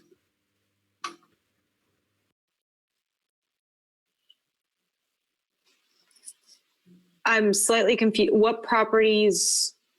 Well, our town maintains the Board of Ed building, I believe, all of our school properties, any of the parks that we have, like if one of the baseball parks wants to fly their Little League flag, if they have one. The Arts of Tolland, if they decide they want to put a pride flag, or if a work of art flag gets flown on their building, because I believe the Arts of Tolland just leases the building for us for $1 per year. And I didn't know about any of the historic homes that we might have on the green, if those are maintained by the town of Tolland, and if they, fly a flag or put a flag out, would this policy now restrict them to only being able to fly flags that are listed here? So I see your point. I think maybe taking out operated and maintained, but government property is one that's owned by the government. So, well, first of all, so schools and things of that nature are considered designated or limited public forum. Actually, they're typically considered limited, which is a subset of designated, in that you need permission to go into the school, typically. So again, kind of falls under the same restrictions, considering this is viewpoint neutral and reasonable. I don't know who decides what flags get flown at those properties. That's the question we need to know. If that's supposed to be, I mean, this policy is essentially saying that those decisions are no longer theirs if it's government-owned property. Mhm. It will essentially be, this is the town of Tolland flag policy for government-owned properties. Okay. Lou? Thank you, Madam Chair. Yes, and I would endorse what Attorney Malik is saying, that with regard to the honor and remember flag, then thank you, Brenda. That was my mistake. I thought that it had passed. I've been involved with a group that has been a supporter of that, and so I was not aware that it stalled in committee. If there is if the majority wishes to have that removed, then I would have no objection to it being removed. I would still stand by that. I would ask it stay in, since you're honoring our fallen service members, and I think that's something that's very appropriate for a veterans recognition at a veterans memorial. So that's I would ask that it stay in, since that is a manner of honoring fallen service members, consistent with having it a memorial for the Department of Public Safety. That, but as far as for the language, as far as the properties owned, operated, and maintained, as Attorney Malik said, that if our town is responsible for it, then it's seen as essentially town property, town grounds, and that would fall under the same public forum analysis. So I would stand by that. Thank you. Okay. Does anybody have anything else they want to talk about with this? So there's a motion on the table, and it has been seconded. If there's no other discussion on it, then we can vote to move. Wait, we can vote on it, or we can vote to amend if anybody wanted to amend anything. So you would be this is Mike Rosen, town manager. I had heard some amendments that had suggested. Correct. And I think that we didn't specifically vote on the amendments yet, or straw. There's a motion and a second on the table. For as proposed. The Right. motion and second is for as proposed. Right. So would we need to make a motion to amend? I would say you should list the amendments, and then maybe, actually, I'm glad our town attorney's on the phone. Maybe she can help me out with this. So it would be, since there's a motion and a second, should they withdraw that motion before they move into a motion to amend? I think so. I think Okay. it would either have to be withdrawn or voted down, and then, have to wrap that one up first and then do a new motion to amend. Okay, so we should withdraw the motion on the floor, list the amendments, and then motion as amended. Madam Chair, if I may, I would say that the motion's on the floor, and I would ask that it be voted on at this point, and either up or down on the vote. So that would be on it as it stands without the amendment of official, making the appropriate department flag to the official department flag. That's one, right, Mike? Yes. And then whether or not we keep the honor and remember flag. Okay, if those are the two that we're talking about, then okay, I stand correct. Then I have no objection to it being withdrawn and to address to make those appropriate amendments, and then have it resubmitted. Okay. All right. So then Lou is motioning to withdraw the motion. I don't think we have to vote on that, right? He's just withdrawn it. Bianca, help me out with that. Is that, can they just do that without a vote? To be honest, I don't know off the top of my head. I'm going to say this. Andy Powell is like the best with Robert's rules person that I know. So, Andy, if I can unmute you, we have a motion and a withdrawal. A motion and a withdrawal. So I we think you have, can, Only the person that brings the motion to the floor can ask for it to be withdrawn. okay, And since it was not voted on, it was only seconded, then that person can motion to have it taken off the floor. okay, so Lou has motioned to withdraw it. Good. Okay, But if there are amendments, yes, those amendments all have to be considered.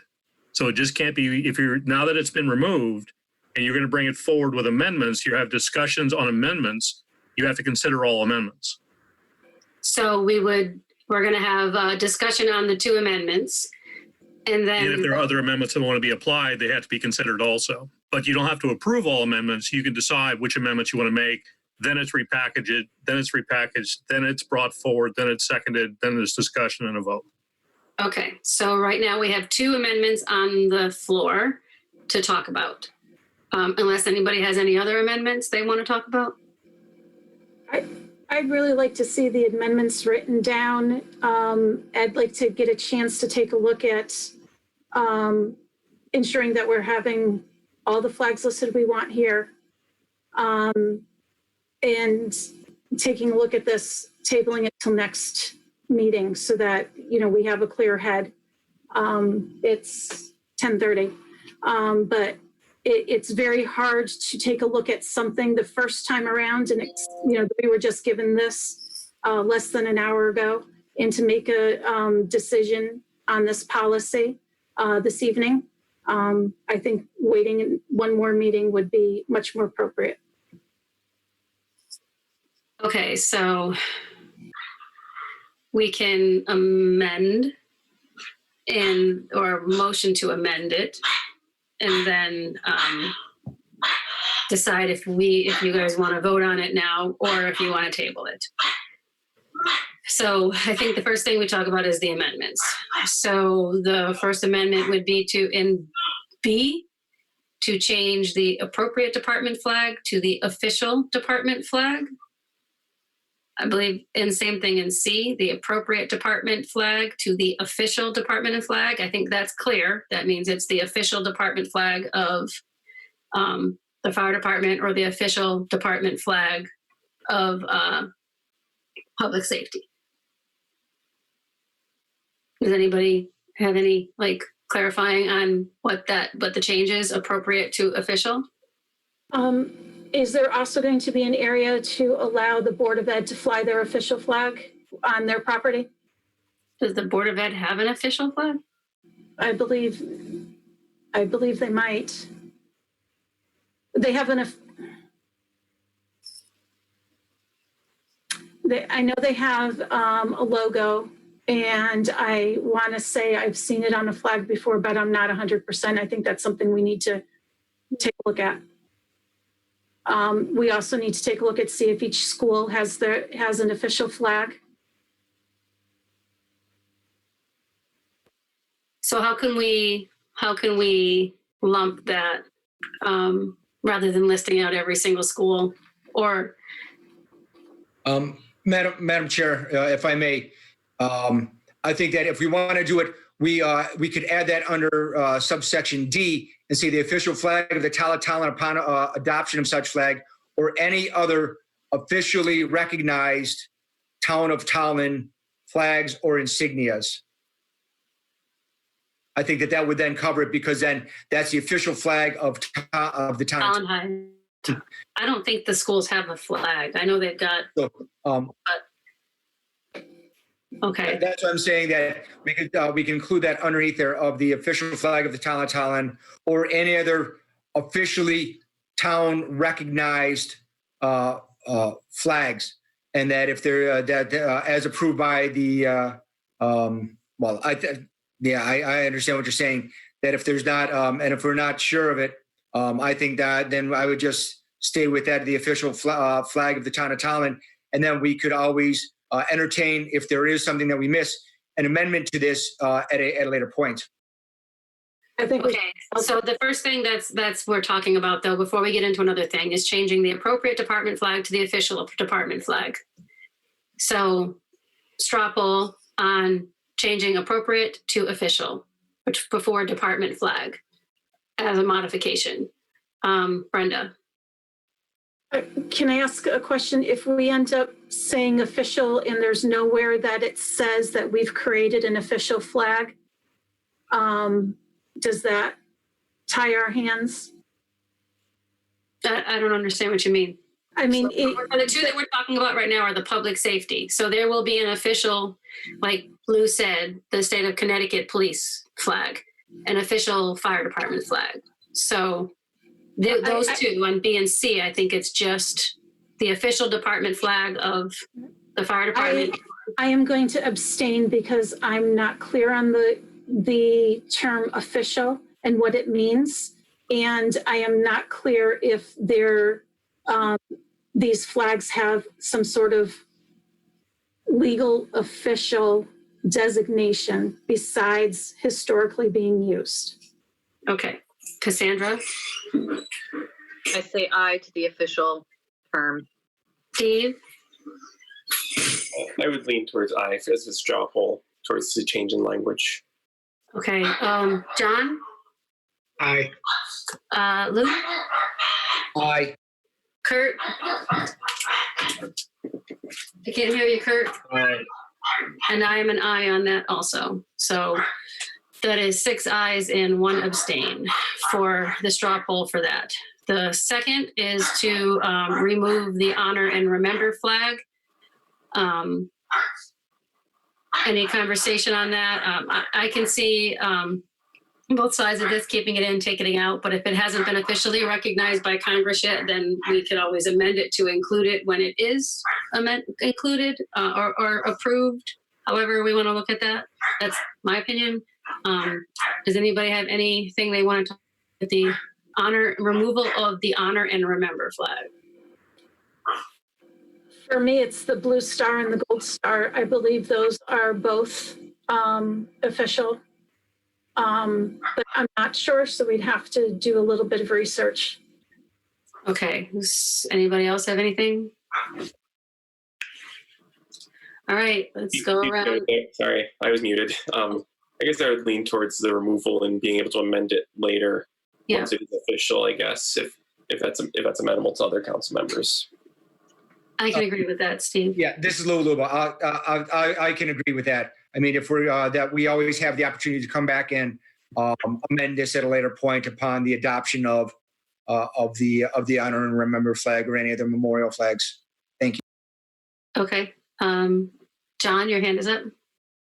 Yeah, well, I think we're in agreement on this, but my point was to remain consistent with the language. I think we should have that taken out until it is officially recognized. I think that makes us more consistent. Okay, thank you. Anybody else? All right, we're gonna go around the room. Brenda? I'm abstaining. Cassandra? I agree with removing the honor and remember flag. Steve? Aye. John? Aye. Lou? Aye. Kurt? I'm an aye for removal. I'm an aye on that also. So that's 6-4 and 1 abstain. And then the last one was, do we want to put any language in regarding official flags for the schools? But I don't know if those exist or not, or if that's something that we could come back and amend if that is the case, along with like the honor and remember. Does anybody have anything? Lou, your hand is up. Yes, Madam Chair, thank you. I would propose that we not include anything and that we can come forward and move for an amendment just as we would with the honor and remember flag. Thank you. Okay, anybody else? Sure, this is Brenda. I'm very nervous about excluding historical flags that have been flown, such as Little League. The town, until we know for sure what are official flags or not, and until we get all entities that this is going to impact some input from them, this should be tabled and not voted on. Okay, thank you. Anybody else have anything on whether or not we add anything for other, or maybe we put something in that says, like for instance, if Little League wants I don't even know if there's a flagpole at any of the things, but if they want to put a flagpole up and put a flag there, then they can petition us or something, or ask. I think, I don't know. What does everybody else think? Does anybody else have any comments on this? Yeah, the Little League does have a flag at least the Lions Field.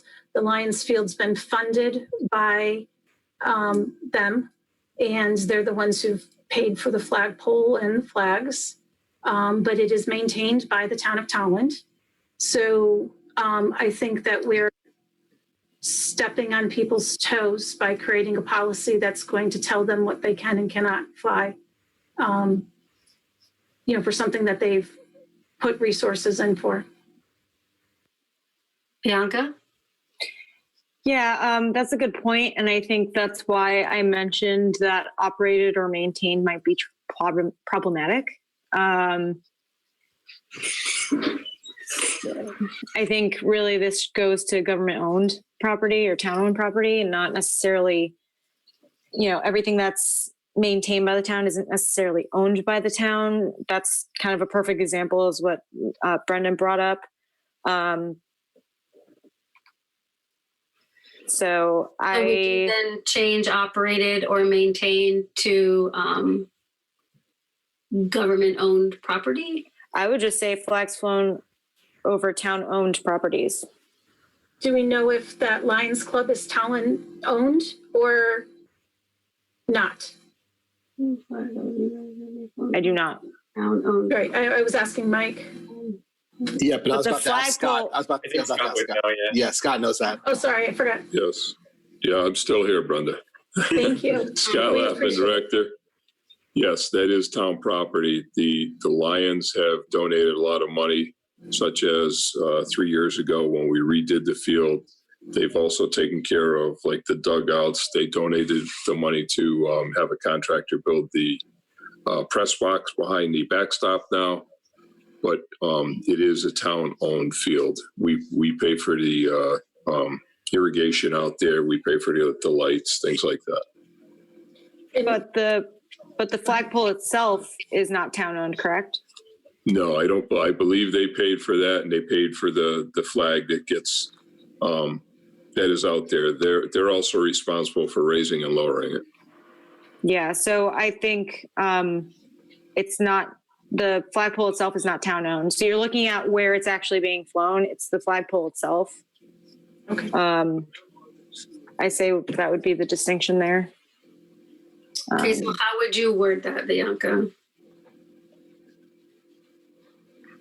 I think it should be just over town owned properties.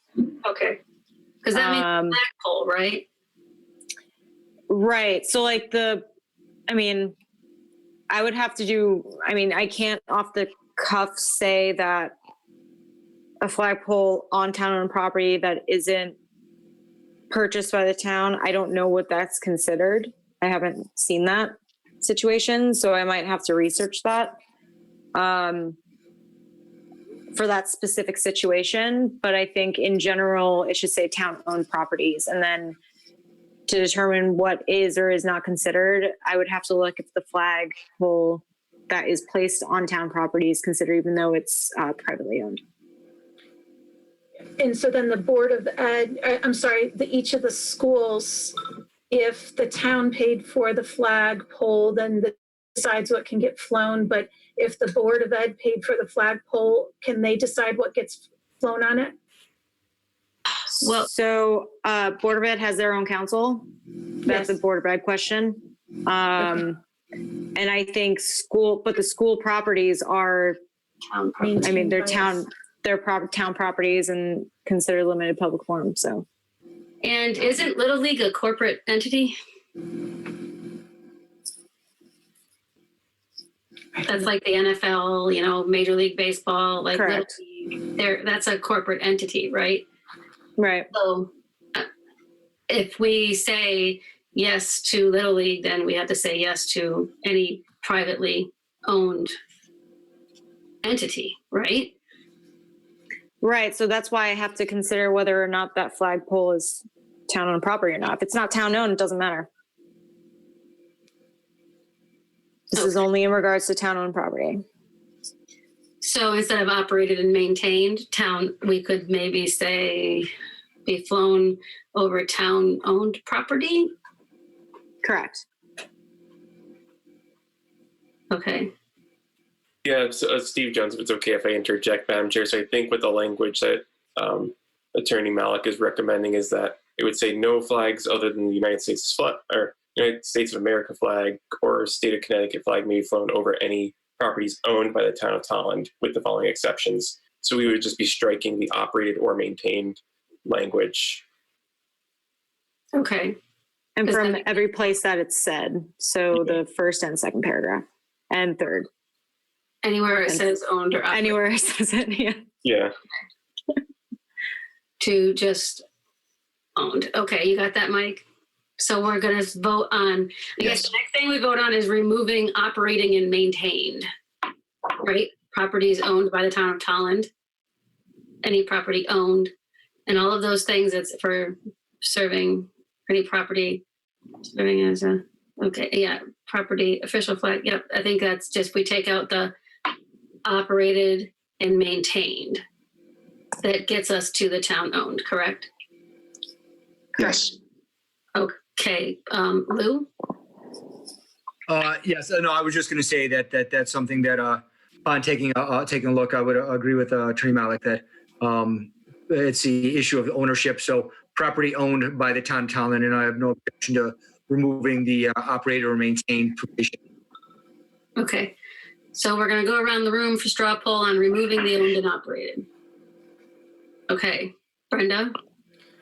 Removing Operated and maintained, sorry. Yes. Can I ask a question? Flown over or flown on? Because I just want to make sure, if we say flown over any properties owned, the field is still owned by the town, even though it's on a pole that's owned by a separate entity. Am I getting too? No, I understand. So basically, if we change that to be flown on any properties owned by the town of Tolland. Bianca? Yeah, I think that makes sense. And again, I'm going to take away from this looking into the specific issue of the Little League owned flagpole on town property, just because I can't imagine this is the only time it's come up. Case out there. But yeah, I agree with that change. Right, because we also have to consider like the arts of in the historic houses. Some of them may fly an American flag from like 1776. I think that would be covered here, but I'm not sure. We don't own any of the historical homes, though, I don't think. We don't own. I don't think we own any of the historical homes. Building, but the arts building is leased. I think this is something we need to look into. Yeah, like none of the historical buildings they're all privately owned, as far as I know. Like we don't own Benton, we don't own Hicks, we don't, own any of the historical buildings. What about the military museum? They lease it. Exactly. So we own it and they lease it from us. Same as the arts building, yeah. So we have to take again, taking a look at what's there. Okay. Madam Chair, if I may, that I think that the historical museum would be covered under the provision of the Veterans Memorial, because that's recognized in veteran service, and so I think that would the fall military under museum. that. You mean the military? Military museum, yes. All right, so let's stay on track. The next one we're looking at first is flown on any properties owned by the town of Tolland, removing operated or maintained. Let's just do that one first. Brenda. Aye. Cassandra. Aye. Steve. Aye. Don. Aye. Lou. Aye. Kurt. Aye. I'm an aye, so that one is unanimous. All right, so that is now 3 changes confirmed through it. That's my. I'm sorry? Oh, sorry. My dog was, I'm sorry, my dog was like having a nightmare. That's okay. All right. So I think, are there any other modifications that you would want to make to this tonight? Or Bianca, general guidance on, do you want to do more research before we put it forward? Yeah, I would say if I can just look into a couple of those issues Brenda brought up. But for, just for you guys, just to make sure that everything's covered, that's considered. But on the outset, but based on what I know in the case law, I think this is okay. I just have to look at those specific circumstances that I don't off the top of my head know how we would handle. Okay. So with that in mind, what does the council want to do on this? Table it. Steve, your hand is up. Yeah, I was gonna say if it's amenable to the rest of the town council, I think we should table this item. I would make a motion to table it and wait for further clarification and confirmation from Attorney Malik. Well, before Brenda Lucy, I second that. Okay. All right. Discussion. Do you guys want to discuss whether or not we table it, or what everybody else's opinion is? Yes, Madam Chair, I would like to discuss. Okay. Go ahead. I think that I would ask that we go forward. That I would object to it being tabled. It's something that we've had an opportunity to consider, and that I would object to it being tabled. And I would like to take a vote on it being tabled. I think it's something that we could take action on, and if necessary, do any amendments at a later point. Okay. Cassandra? And unmute myself. I'm not yelling at my dog. Can this be amended to say town-owned properties with town-owned flagpoles to cover what we are trying to achieve here? Yes, the Lions Club or the Lions Field is town-owned property, but the flagpole is not owned by the town. Would that resolve this issue? Gotta go to Bianca on that one. Yeah, I don't know if it would resolve the issue. Sorry, I just accidentally kicked my dog. She was on the table. I hear you. And now she's walking away.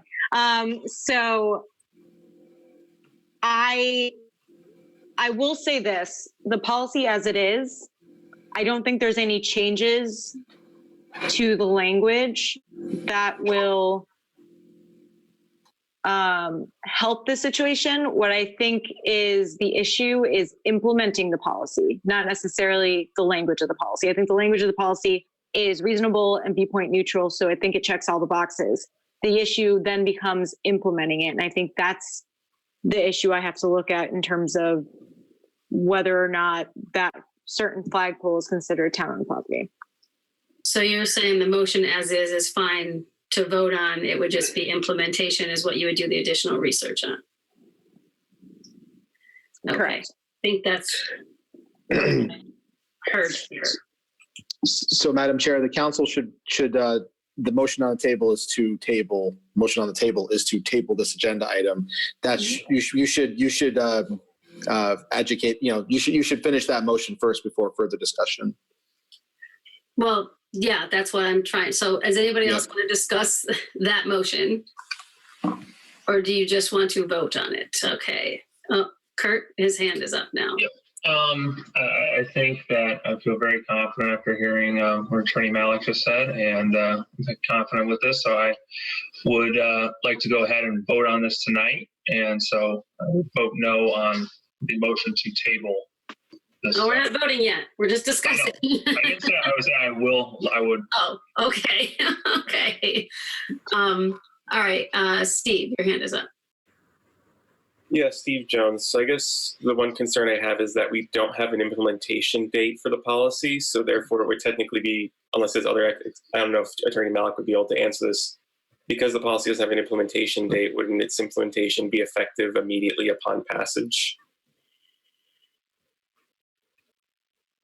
Because there's no language stating when the policy may be implemented. And the issue that we're having is the policy practice of implementing it. So would we have to put an implementation date on it?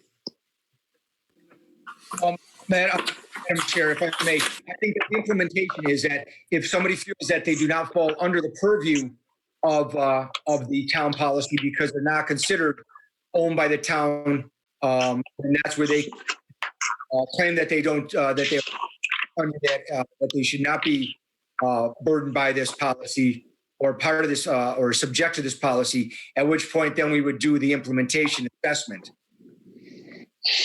Correct me if I'm wrong, Attorney Malik.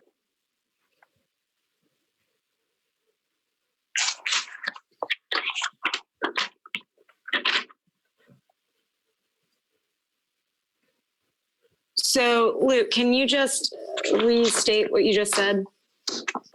Certainly, that with regard to the implementation, as you said, that you would have to take a look at it, and it's really on a case-by-case basis, as far as whether or not somebody would fall under the purview of the proposed flag policy. So if a person, so like for the Lions Club, using that as an example, because they own the flagpole, that they would not fall under the purview of the flag policy. They could then make a request and basically may try and present their case as far as why they would not fall under the flag policy and for it to be implemented against them.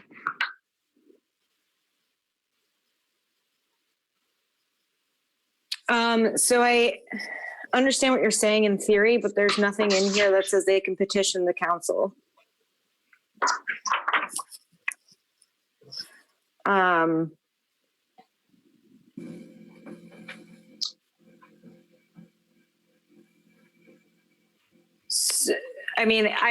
It sounds, from what I'm hearing, it might be better to table.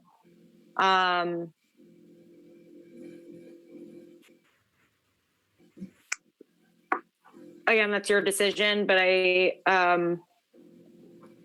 implementation is gonna, that one issue is kind of stopping me.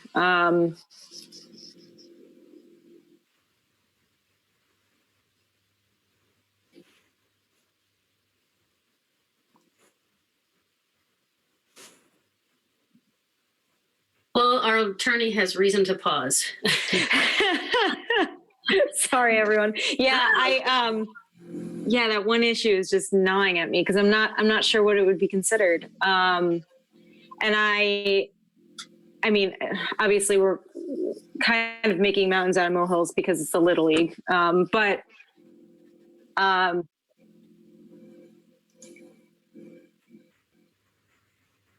Well, I guess that my question here too is like the whole they own the flag and we own the property.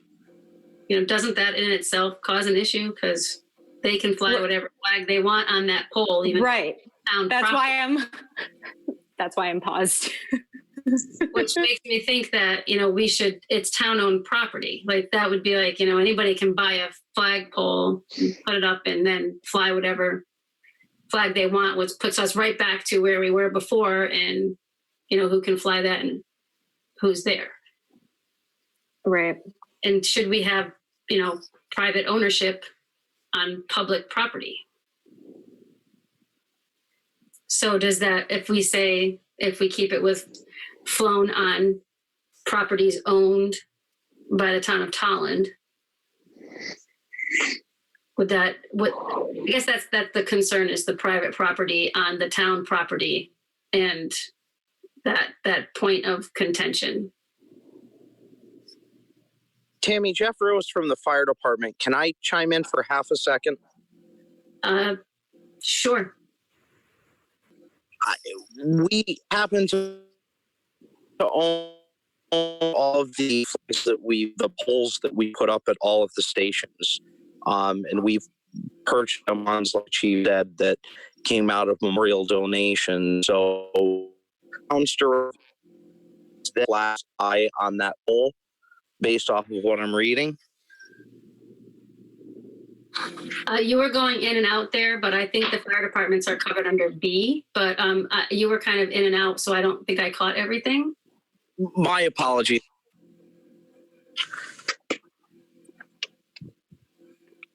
Do you have any? You're in and out again. The question I have is the flag poles that are owned by the fire department that we've erected based off of memorial donations. The directive from the town is going to be specific based off of what flags we fly on those poles. Is that accurate? From what this originally here says is that basically if it's over a memorial park to the members of Tolland, Town of Tolland Department of Safety, the official department flag or respective service memorial / remembrance flags. Oh, okay. All right. Very good. My apologies. Thank you. You're welcome. So, Bianca, does it cover everything if we say no flag other than the flags of the United States of America or state of Connecticut may be flown over any properties owned by the town of Tolland?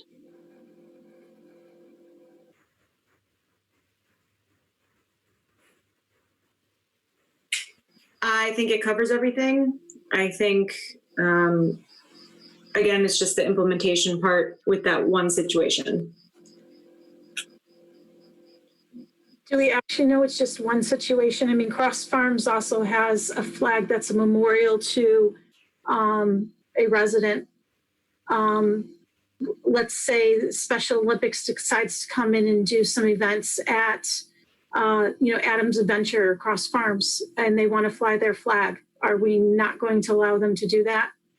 And again, we don't have the Board of Ed, and we don't know the inventory yet of where flagpoles are and who owns the property that's under those flagpoles and who owns the flagpoles. We don't have that inventory. I would feel much more comfortable being able to make a decision based on knowing that information. Bianca, do you think, again, like that's more, is that implementation? If Special Olympics comes and they want to fly a flag, our policy is you can only fly these flags. They would. Well, I don't know if it's the same situation. That's held in an event. I honestly don't know. Event flag, like it's like during a certain event, it's not necessarily flown on the property itself. No, like when we have soccer games, we don't fly the soccer flag. We just, right, like individuals bring their own. And for example, we have Pride in the Park. We had it last year. It was canceled this year. We will have it next year if they decide to ask the Lions if they can fly the Pride flag while they're having their event, Pride in the Park. Are we going to allow them to do that? Or does this disallow them from doing that? I can keep coming up with situations. Well, again, I'm sorry, Madam Chair. Yes. That this brings us into the same. Now we're into the same form, and that's why this is the way that it is, and that's the reason why it's drawn up. That we could draw any number of different issues and say this special interest should be flown or this one shouldn't, and we run into the same issue. I understand how we would like to have these various if Special Olympics comes or somebody else comes, but at the same time. That every time that we could draw exception upon exception, and then the exception follows up the rule. I think it's something that if Special Olympics, and I've been involved in Special Olympics before, that they bring their own flags, they fly their own pennants. That I was part of the 1995 World Special Olympic Games, and that the Special Olympics flag was not flown on the official New Haven flagpole or the one over the Yale Bowl. But even then, the Yale Bowl is private property, so that had different parameters. But whenever it was at a town or state held facility, then it was only the U.S. flags. So I would, again, that we have a motion on this table. I would, unless there's any further discussion on it, I think that it's time to vote as far as whether we table it or not. All right, so we have an official motion on the table to table this. I don't want to keep going around and around on could this, could that, could this. It's just a matter of, do we table this or do we move forward on it? So let's go around and have an official motion. So Brenda. Yes, table. Cassandra. Sorry, I had to find my unmute. I don't think we should table. I think we should vote on this tonight because this is our second meeting. We have legal consult. And if we're going to keep moving with this, we're never going to get anywhere with it. Okay. Steve? I'm just going to vote aye to table. John? No. Lou? No to the table. Kurt? No. I'm going to vote no to table it because let's just do it. Look at it, amend it, and decide what we're going to vote on. So that motion fails 5-2. So we have agreed on the amendments to the policy to remove the honor and remember flag, to remove the maintained and operated, and to take out the appropriate, make that official. And I think the last one, no, I think that covers the state of Connecticut may be flown over any properties owned by the town of Tolland. So is that is the, Mike, do you have all that? Yes. So your proposed motion would be to approve Mr. Luba's draft motion as amended by the straw polls that you took this evening. And I would make that movement. I would make that motion. Okay. Is there a second? Cassandra York, I second. Okay. The motion is on the table. Does anybody have any discussion on the motion? Steve? Oh, sorry, I thought I had myself muted. I'm unmuted now. My intent is to vote yes tonight. However, I do feel some concerns that we should have tabled to further understand implementation. I think based on what Attorney Malik has provided, I think this is a fair policy. My only other concern is that it just seems like we're rushing a policy through and we just spent an hour and a half on a cemetery policy that we had to table. But based on Attorney Malik stating that it seems to be a very clear and cut policy that avoids potential liability issues, I'm willing to vote yay. I appreciate that. And we'll have to discuss the implementation perspective piece of it, I think.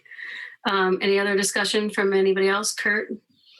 I don't know if this is a possibility, if I would recommend perhaps a later effective date for this policy. So if there's any amendments that are needed to be made, it can be made the next town council meeting or whenever. It's just, I don't know if that's possible, but just my suggestion. Mike, how does that work if there's no effective date? I'm just trying to think. It's Mike Rosen, town manager.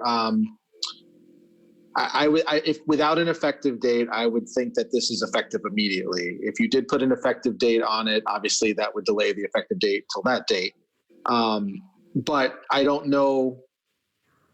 I'm trying to think of the best way to do this. If you were to revisit this at your next council meeting after having just approved it, you could do that.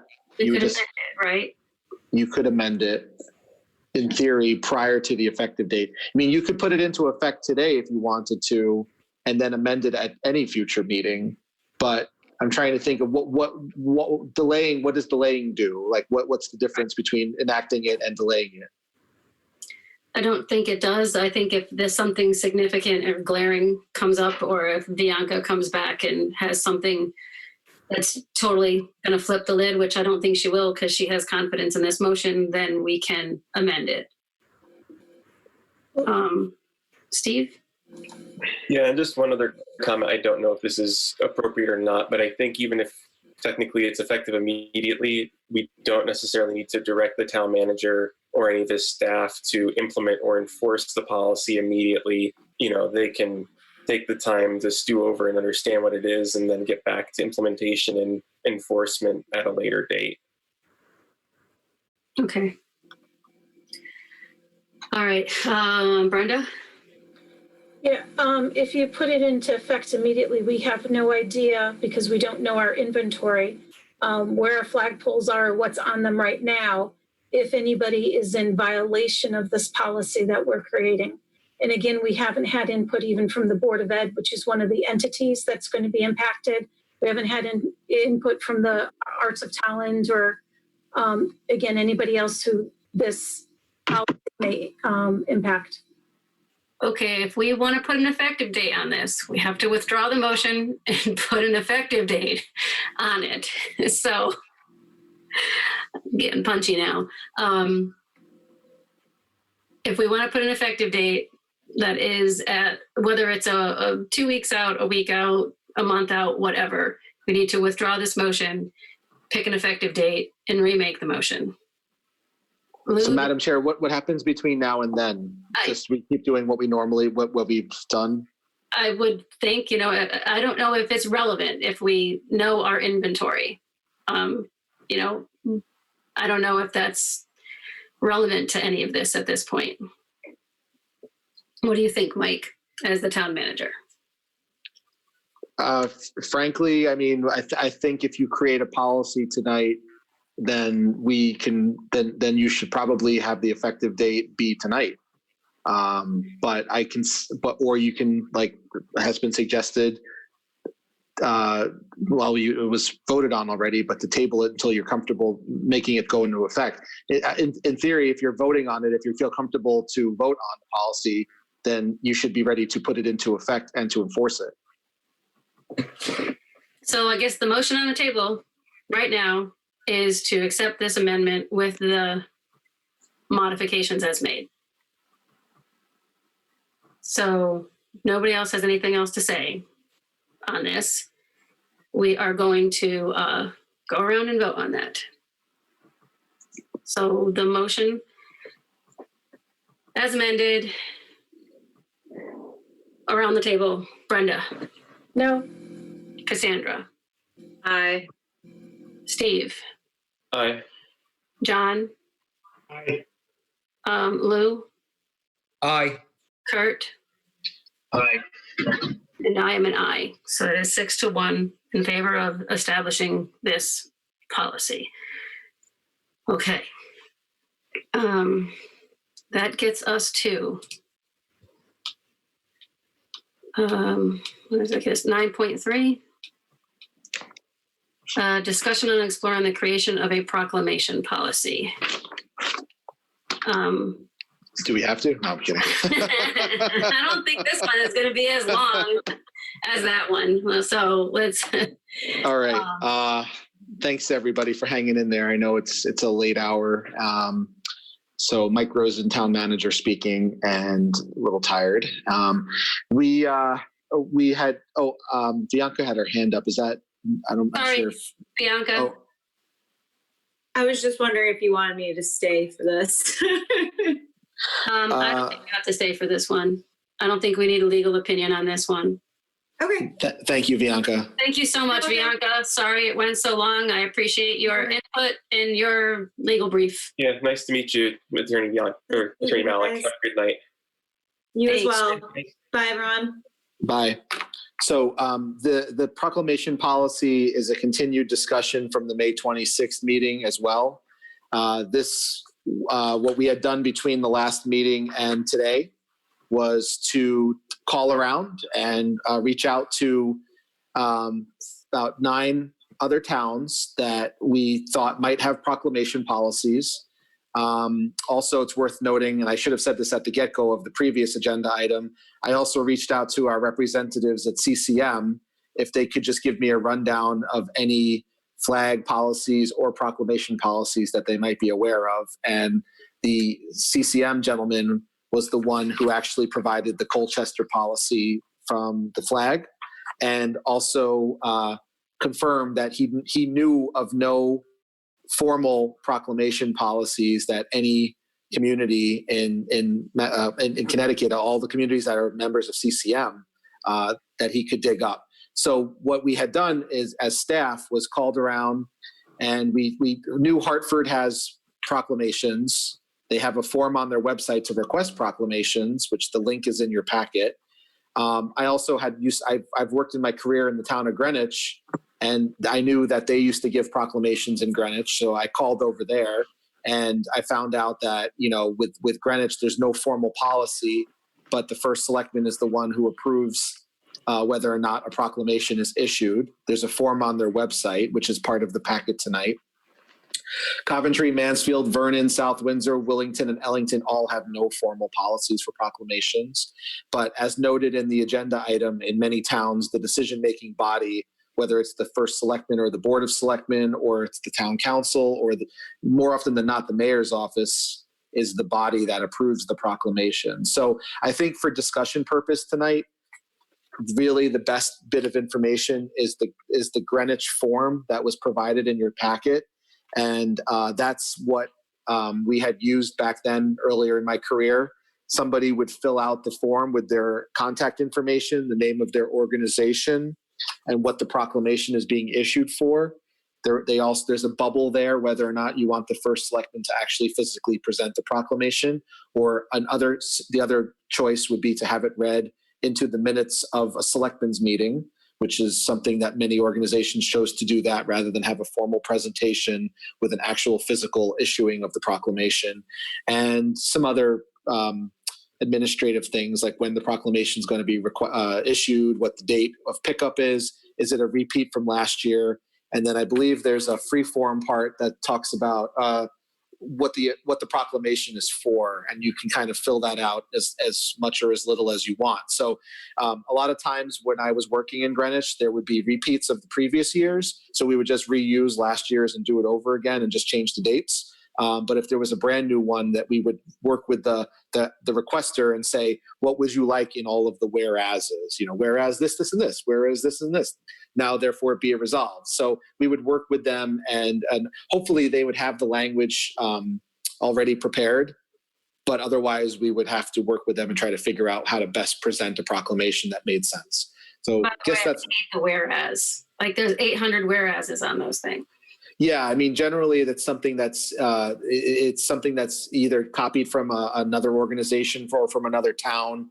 A lot of those don't come from scratch. So usually people mirror other communities that have done similar proclamations, or like I said, previous years, same thing, just update the dates. So we were there. It was pretty common and just sort of routine business for us. So that was really the only thing that we could dig up that was worth noting to council tonight, that there's a formal document or form in place from another community in Connecticut.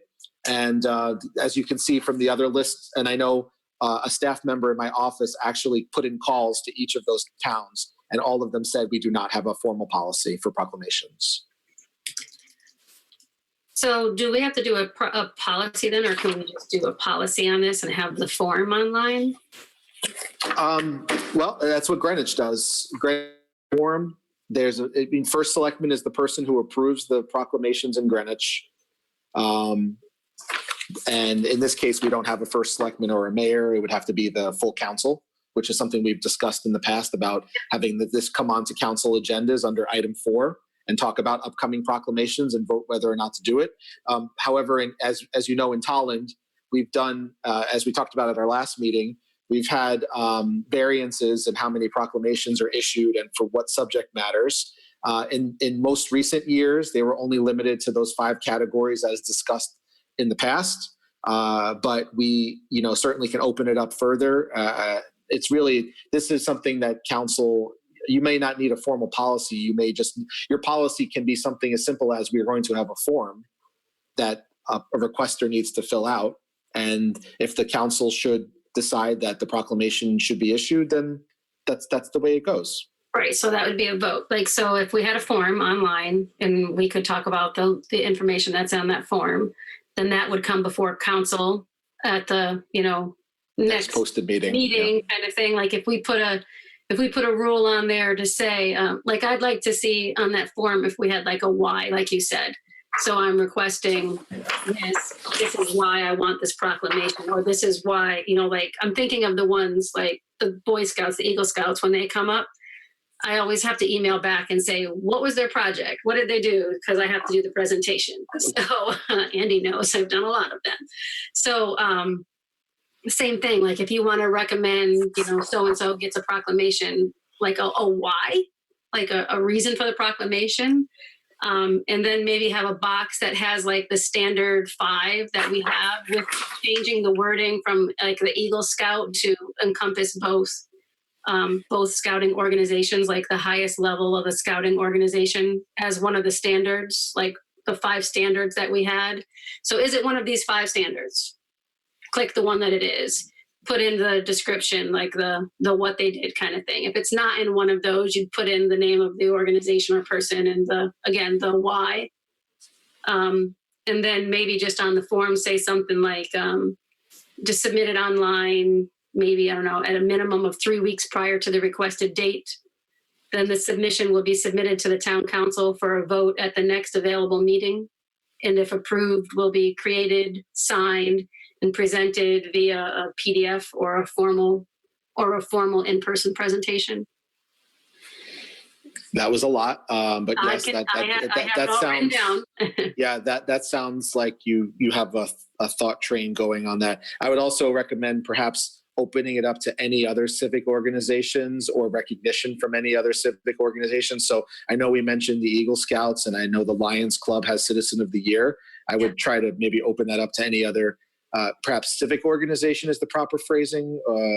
So lump those together, lump Boy Scouts, Girl Scouts, the Lions Club into a civic organization. So it would be a 100th birthday, recognition of a retiring employee, civic organization. So, all right, because Lions Club Citizen of the Year. And fair housing. Fair housing, yeah, that's a separate one. But Eagle Scout Courts of Honor, those would probably go together under civic organization. Well, like recognition for civic organization recognition or something like that would be the bubble. So that would take it down to 100th birthday, the standard. This would just be the standards. The 100th birthday, the recognition of a retiring employee, a civic organization, or what the heck was the other one that I just Fair said? housing. Fair housing. So it would take it down to those 4 as standards. And if it's not one of those standards, then, what's the name of the organization, the person who's going to be receiving it, and have that same like why box. You probably want the why box, even if it is one of the standards, because people would want, yeah.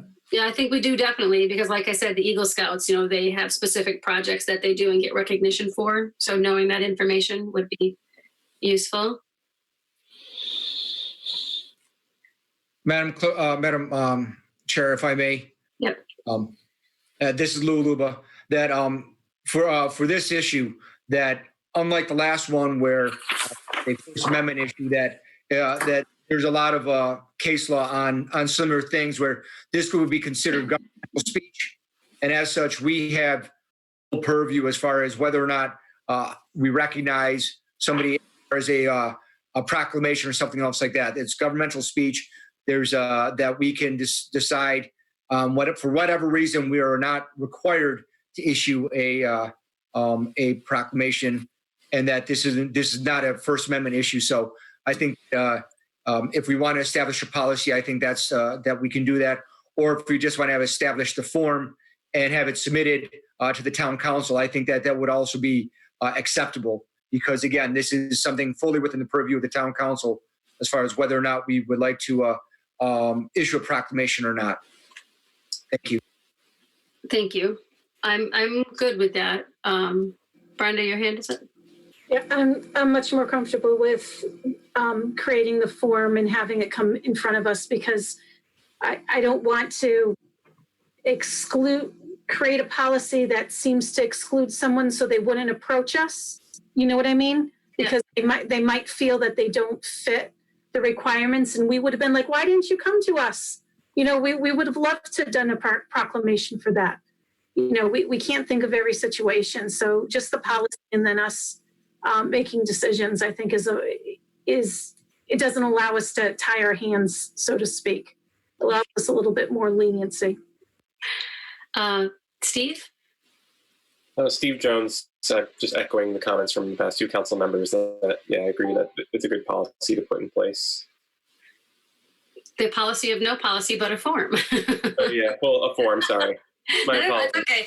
All right. So with that in mind, if nobody else has anything to talk about that, has everybody looked at the form that is in the packet? I can share it if everybody wants me to share it.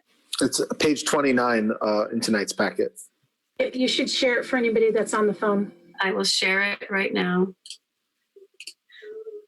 Okay, can you see that? Yes. So we're going to modify this obviously to say town council proclamation request. I'm fine with name, address, city, state, phone number, email address, name of organization, or well, here I think, can we put a box again to mention those four? Like the standard ones are 100th birthday, recognition of a retiring employee, fair housing, and recognition of any civil organization. Okay. Then, if not one of these standard four, name of the organization or the individual the proclamation is for, then the Y box, description of the request. I don't know how we want to word that specifically. Yeah, description of proclamation requests or something. Yep. Yeah. Are you requesting the chair? It would be the chair to present the proclamation. Yes or no? When will the proclamation be picked up by requester? That's all fine. Is this a repeat from last year? That's all fine. I wasn't sure what that last part is, like now, therefore, Fred. That gets stamped on the bottom of the proclamation. That's the first selectman's name. That gets but this doesn't populate so I don't think we need that because this isn't going to populate the proclamation. This is just like the request. Then the request will come before. I do think we should put something on here if everybody agrees with a time limit of saying, you have to submit this, 3 weeks or a month. That's actually, if you look at the top of the previous page, if you go see that advance notice box. Yep. That's where we would put we can leave it 30 days. We can say 3 weeks, whatever you prefer. 30 days is fine. I'm just thinking when somebody submits it, we have to get it on a town council agenda, like the next agenda. This would be one of those like standards. Like if they come in, we'll put it on the next agenda. We can vote on it. Then I have to sign it and then we have to present it. So I'm thinking that's going to take at least the 3 weeks or the 30 days. Brenda? Yeah, this is Brenda Felicity. Just two minor things. I'd like to see a checkbox for if that phone number is a cell phone, because sometimes it might be easier to text someone. And then also, I would like to allow the people to request, maybe have a checkbox for either the chair presenting or request of the town council. Because let's say it's my grandmother who's getting her 100th birthday. I'd like to be the one who's presenting that to her. Or maybe, it's a Eagle Scout and their person in charge is on the town council. I think that, allowing that flexibility might be nice.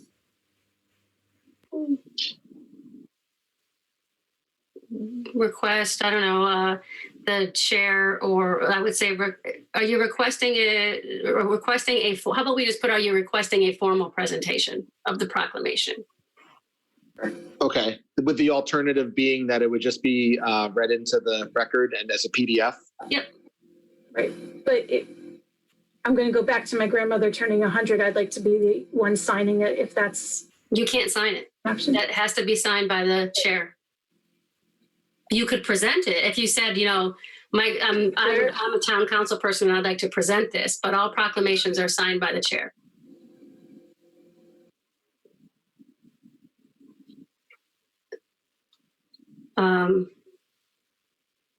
So the same thing, I think, like this, typically it's the chair is the one who presents these kind of things. If somebody can't, like Bill would always abdicate it and say who wants to. If somebody wanted to, I think they could just make the request to say, you know, hey, can I do that one kind of a thing. I think that's just more of a request than anything else.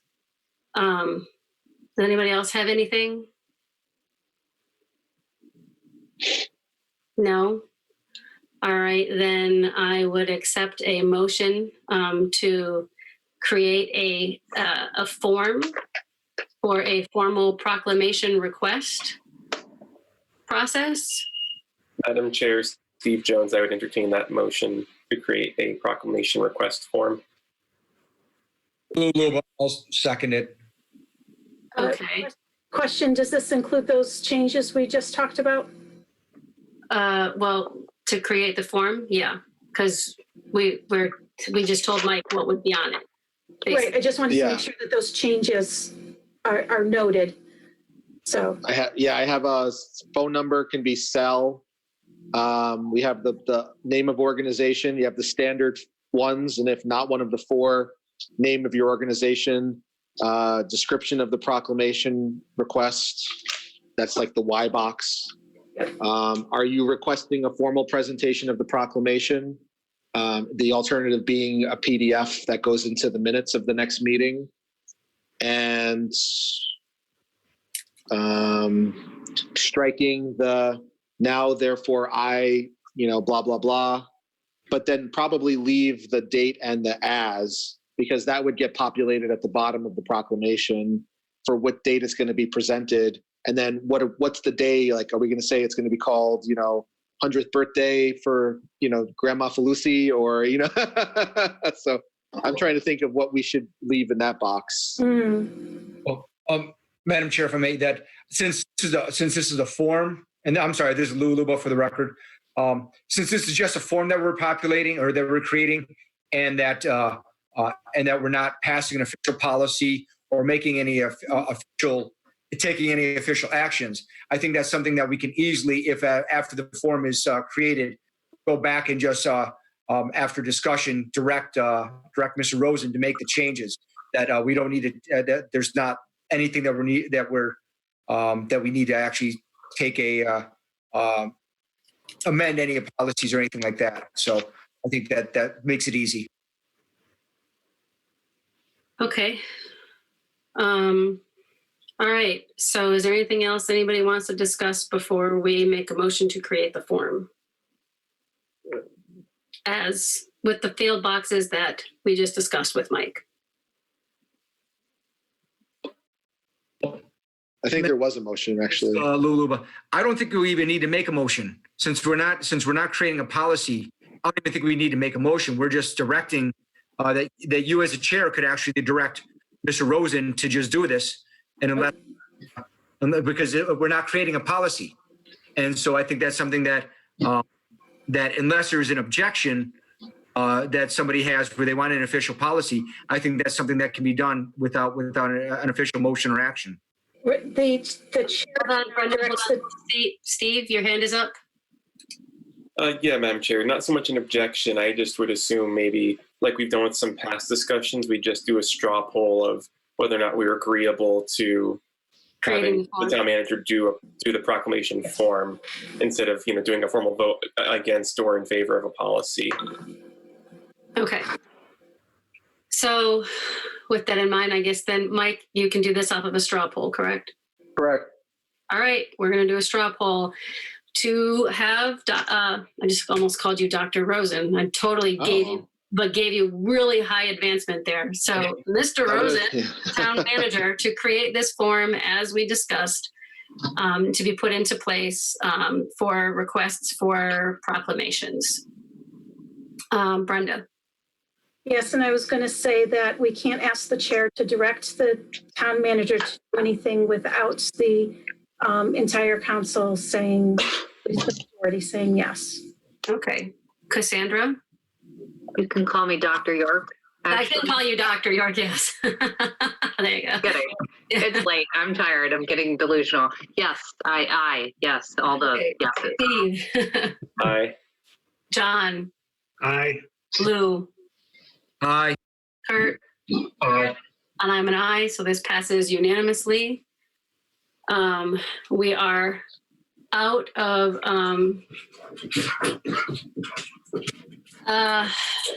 we're out of that there. We moved forward, but I hate to do this because I know it's late, but I'm wondering if we want to entertain, the chair would possibly entertain a motion to delay the implementation of the flag policy until August.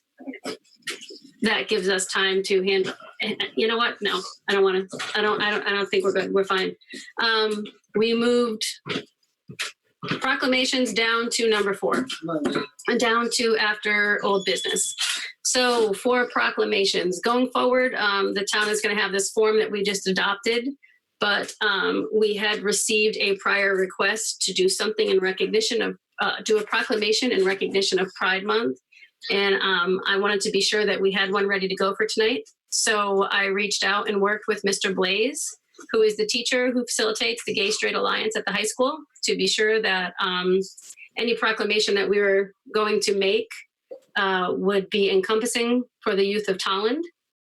I have a proclamation ready to go tonight, and I will be presenting that to him at our earliest convenience. And while he is retiring, the proclamation will be passed on to the next teacher who will be heading up the GSA. And and in the fall, it will be presented formally to the GSA by that teacher, or whichever process they decide to do. So with that in mind, for proclamations tonight, I am going to share with you the following proclamation that we are presenting to be voted on by the board. The proclamation is, we're not a board, we're a council.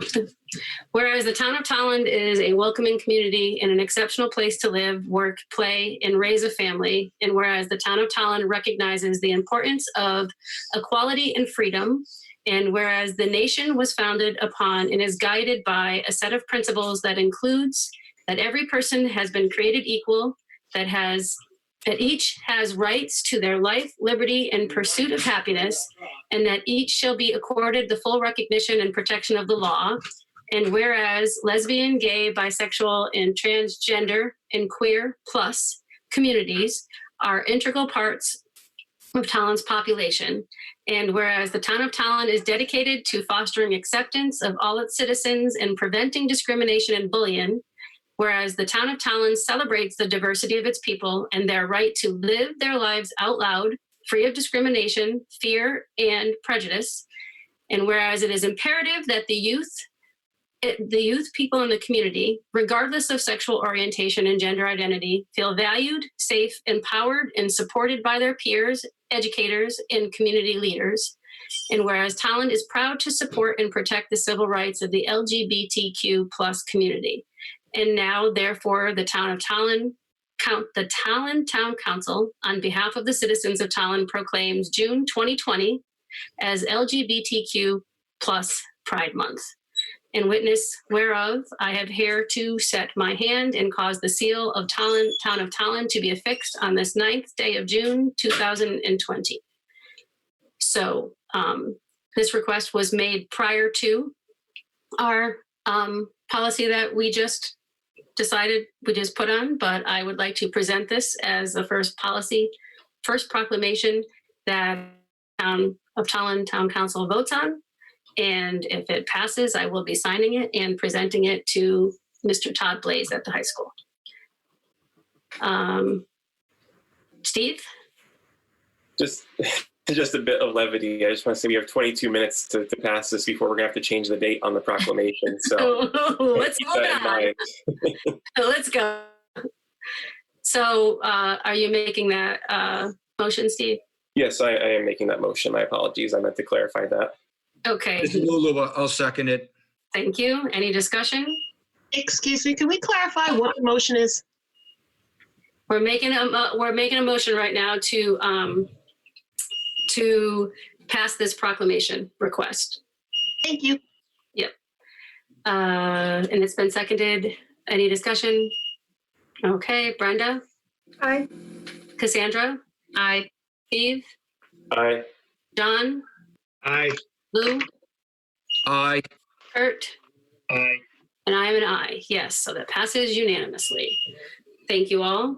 I appreciate that. Let's see. That gets us to number 10, report of the town manager.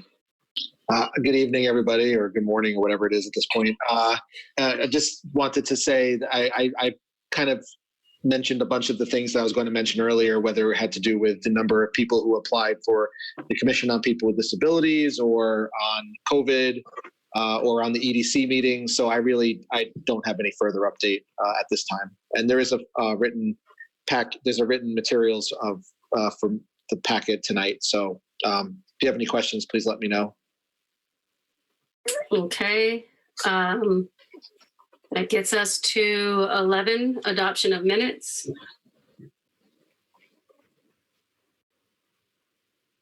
All right. Madam Chair, through you, I entertain a motion to adopt the minutes as laid out in the agenda as 11.1, 11.2, and 11.3. This is Brenda Felucci. I'll second. Any discussion? All right, all those in favor, starting with Brenda. Aye. Cassandra. Aye. Steve. Aye. John. Aye. Lou. Aye. Kurt. Aye. And I'm an aye, so that passes unanimously. Correspondence to council. Yes, this is Brenda Felucci. Yesterday, I covered all of the budget emails that we had received, so I'll leave it at that. We received one email urging us to support a no excuse absentee ballot. We received one email from, I think this was a letter from a citizen who was concerned with elected officials who were drinking while in a professional capacity. We received one email about concern for inappropriate responses via email. For flag correspondence, we received 2 emails about the South Windsor Pride flag.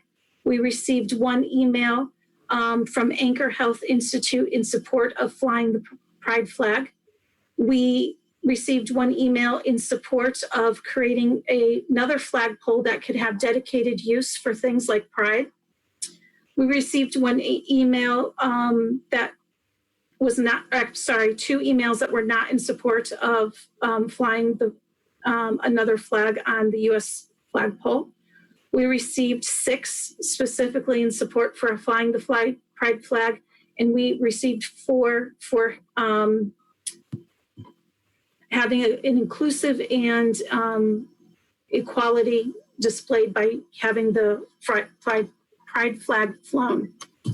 We received an email from the Hartford Foundation for Public Giving, which stated their support with those who are exercising their protected right to protest against ongoing structural racism and injustices. We received an email in support of the proclamation policy. And we received one email for as a thank you for creating the Commission on People with Disabilities. Okay. So that gets to the chairperson's report, and I would like to directly address one of the correspondences to council. So one of the correspondences to council this week was an anonymous letter that was sent to the town manager.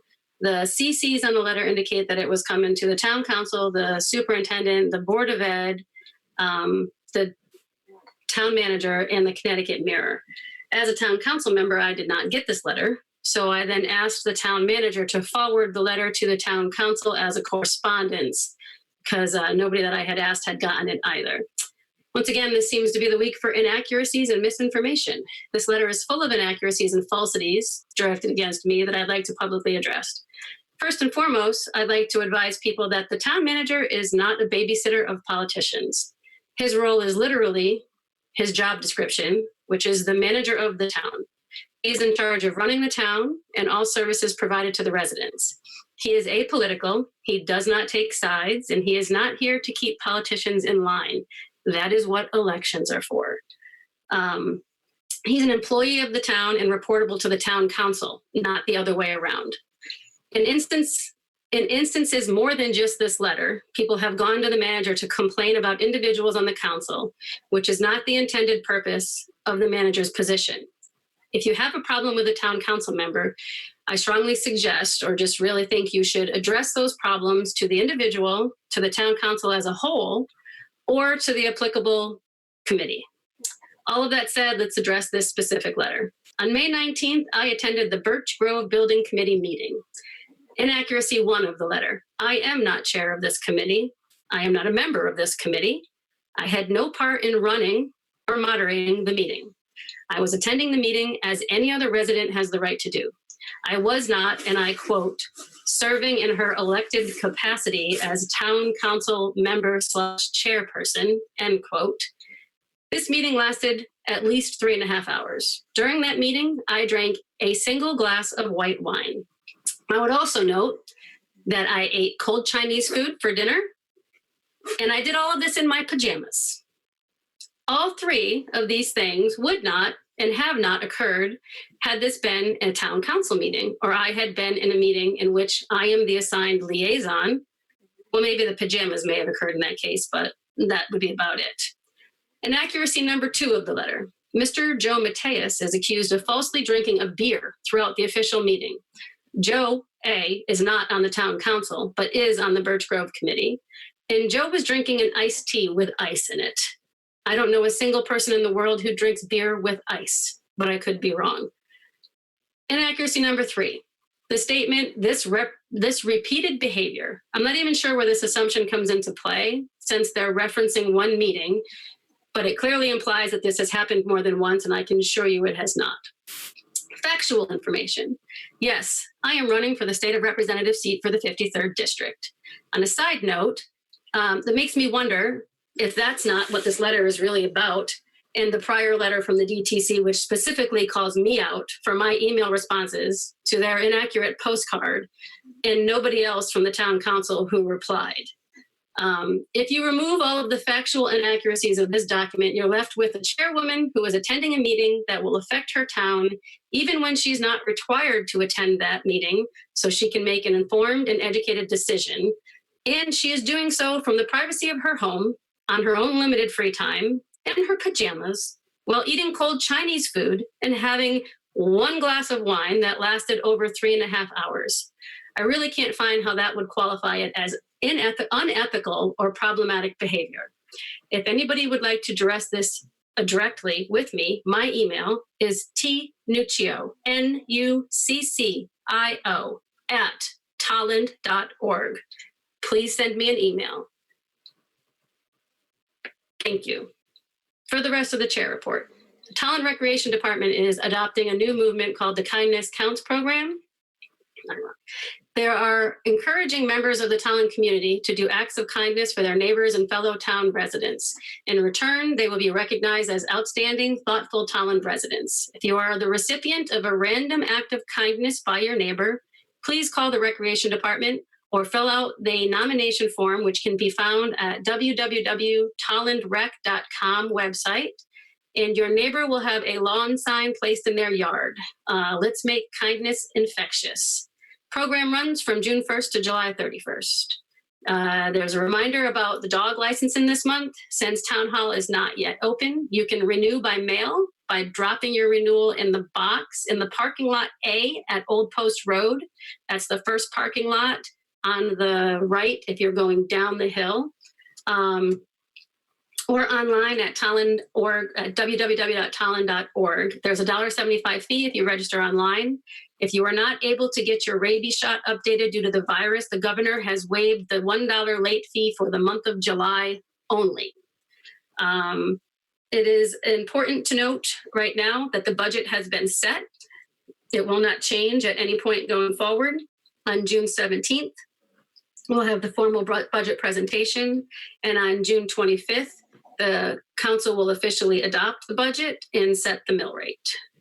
That's all that I have right now. Gets to 14, communications and petitions from council persons. Do we have any petitions from council persons tonight? No. Okay. Yes. Oh, I'm sorry. It's okay. For future reference, I'd like to update our code of conduct. Let me find this right spot. There is an area in the code of conduct that asks the residents requires them to stand. In light of us creating a commission on people with disabilities, I think that we should remove that line and find some wording that would be something like ensure that their voice is heard. You know, you can't say approach the mic, again, people with disabilities, but you know, some other wording to ensure that the person is at a microphone so that their voice can be heard. Okay, I will talk to Mike about getting that on an agenda and providing us the code of conduct with the area referenced. Anybody else have anything? I still have more. I would like to encourage everybody to take some equity training. Sustainable CT does offer free equity training. It's usually during Black History Month, so February. I will share those training dates. They are free. Can you send a link to everybody, Brenda? If you have that, send the link. Yeah, to the whole. once it comes out, but I will definitely do that. And then lastly, again, I would like to apologize to whoever wrote that letter for the way that our chairperson has addressed you. I appreciate you writing in. I do understand there were some inaccuracies in the letter, but we should have approached this and any correspondence that comes to the council with kindness and with an intent to have an open conversation so that we can move forward and be welcoming to community members who reach out to us instead of being derogatory and rude. Thank you for your opinion, but it was pretty much a direct attack on me and I addressed it. So Lou? Excuse me, our code of conduct, I think you really need to read again. And I'd like a rule. Brenda, you are, all right. I'm not out of order. I am actually, the chair does not recognize you right now. Lou? I just requested a ruling on your conduct for what we agreed. Brenda, you are out of order. The chair does not recognize you right now. Thank you. Lou? Madam Chair, thank you very much. That I mean, there's been a discussion in the letter. You've addressed the letter. I think that one of the requirements is that any correspondence needs to include the person's name, address, and everything else so it can be appropriately responded to. This was an anonymous letter. I think that the chair has appropriately addressed the issues, and I would just leave it at that. Thank you. Steve? Steve Jones, Madam Chair, just two side potential requests. The first was I've been hearing from a few commission members. They were just kind of curious about the return to town hall. I know that's sort of an ongoing thing due to COVID. So I don't know if there's any town or state guidance about that. It's very far off, but just want to keep that on the radar that there have been some commission members that, especially as we begin the second and third phases of opening, that there just have been some requests and both private conversations, and I think other council members may have been approached or mentioned in public meetings about getting back into council chambers or other chambers for that purpose. And then my second request, or more, I guess not so much a petition, but just an update from the library, is that even though I think the 17th they're allowed to open, I didn't make it known earlier on is that at this point, they're leaning towards not opening because they don't think they have the proper safeguards in place. So I believe there's going to be a delay. Town Manager Rosen might be able to clarify that, but that was just one point I wanted to make. I appreciate that because I was wondering whether or not they were going to actually open. So, Mike, perhaps you can send us an update of, or if you are ready. Yeah. Well, I mean, in terms of the library, I do not think they'll be opening on June 17th or what was originally going to be June 20th. You know, the governor's mention of libraries was interesting because we locally had closed the libraries down back within the first couple of days of the public health emergency. So although he said, the Governor Lamont had said that perhaps libraries would consider reopening, we've been able to manage having people do curbside pickup books. And I know our library director is just, I don't think we're going to be ready. And just in terms of government as an essential function to begin with, we aren't necessarily following the exact same guidance as the rest of the business sectors that are reopening, phase 1, phase 2, phase 3. We actually fall under a different group of guidance, which is safe return to work for essential employees, which we've been doing many of the things that are part of that guidance, which of course is PPE, plexiglass, separation, 6 feet, having people work from home where possible. And as I mentioned earlier in tonight's meeting, we are trying to do a phased approach of first bringing the full complement of staff back before reopening to the public. And then secondly, opening to the public. And then third, having public meetings. But even though we are not necessarily operating with the same sector rules as the private sector or other unessential businesses or inessential businesses, we still do also want, and Rob Miller was on the phone earlier, now he's off, of course, but we still are adhering to the social distancing guidelines of 10 people indoors, which I had mentioned earlier that most of our boards and commissions have at least 5, 7, or 9 members alone. So we wouldn't be able to account for public or staff or a recording secretary to be in the meeting as well. So just things to think about as we are considering reopening in a phased way. I don't have a specific date for you. I am checking in with the department heads. Next Monday we have a staff meeting, and we're going to talk about phase 1, which is bringing the full complement of staff back to town hall. I look forward to hearing that.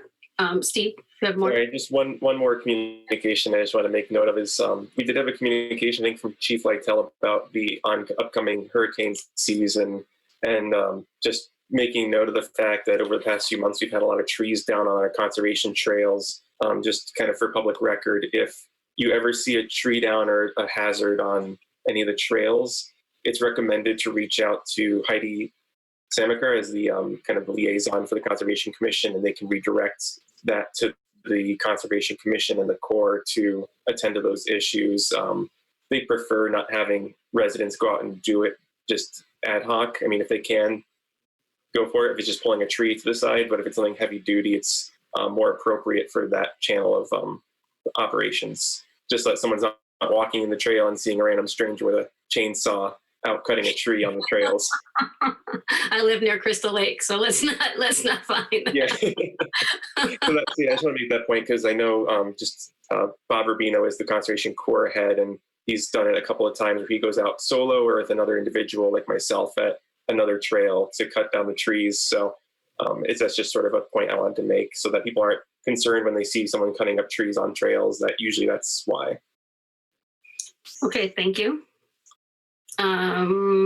All right, I think that gets us to public participation on any subject within the jurisdiction of the town council. If you are still on the phone or online and you have something to talk about for the next 2 minutes, please raise your hand. If you are on a phone and do not have access to an online device, hit *9. Be sure you state your name and address. I don't see anybody, so Steve? With 2 minutes to go. Oh, hold on. Actually, Liz just raised her hand. Go ahead, Liz. Right back. Sorry. Hi. Hi, everyone. I stuck with it because the flag thing was very important to me. I will just say it's very disappointing. I appreciated all the discussion.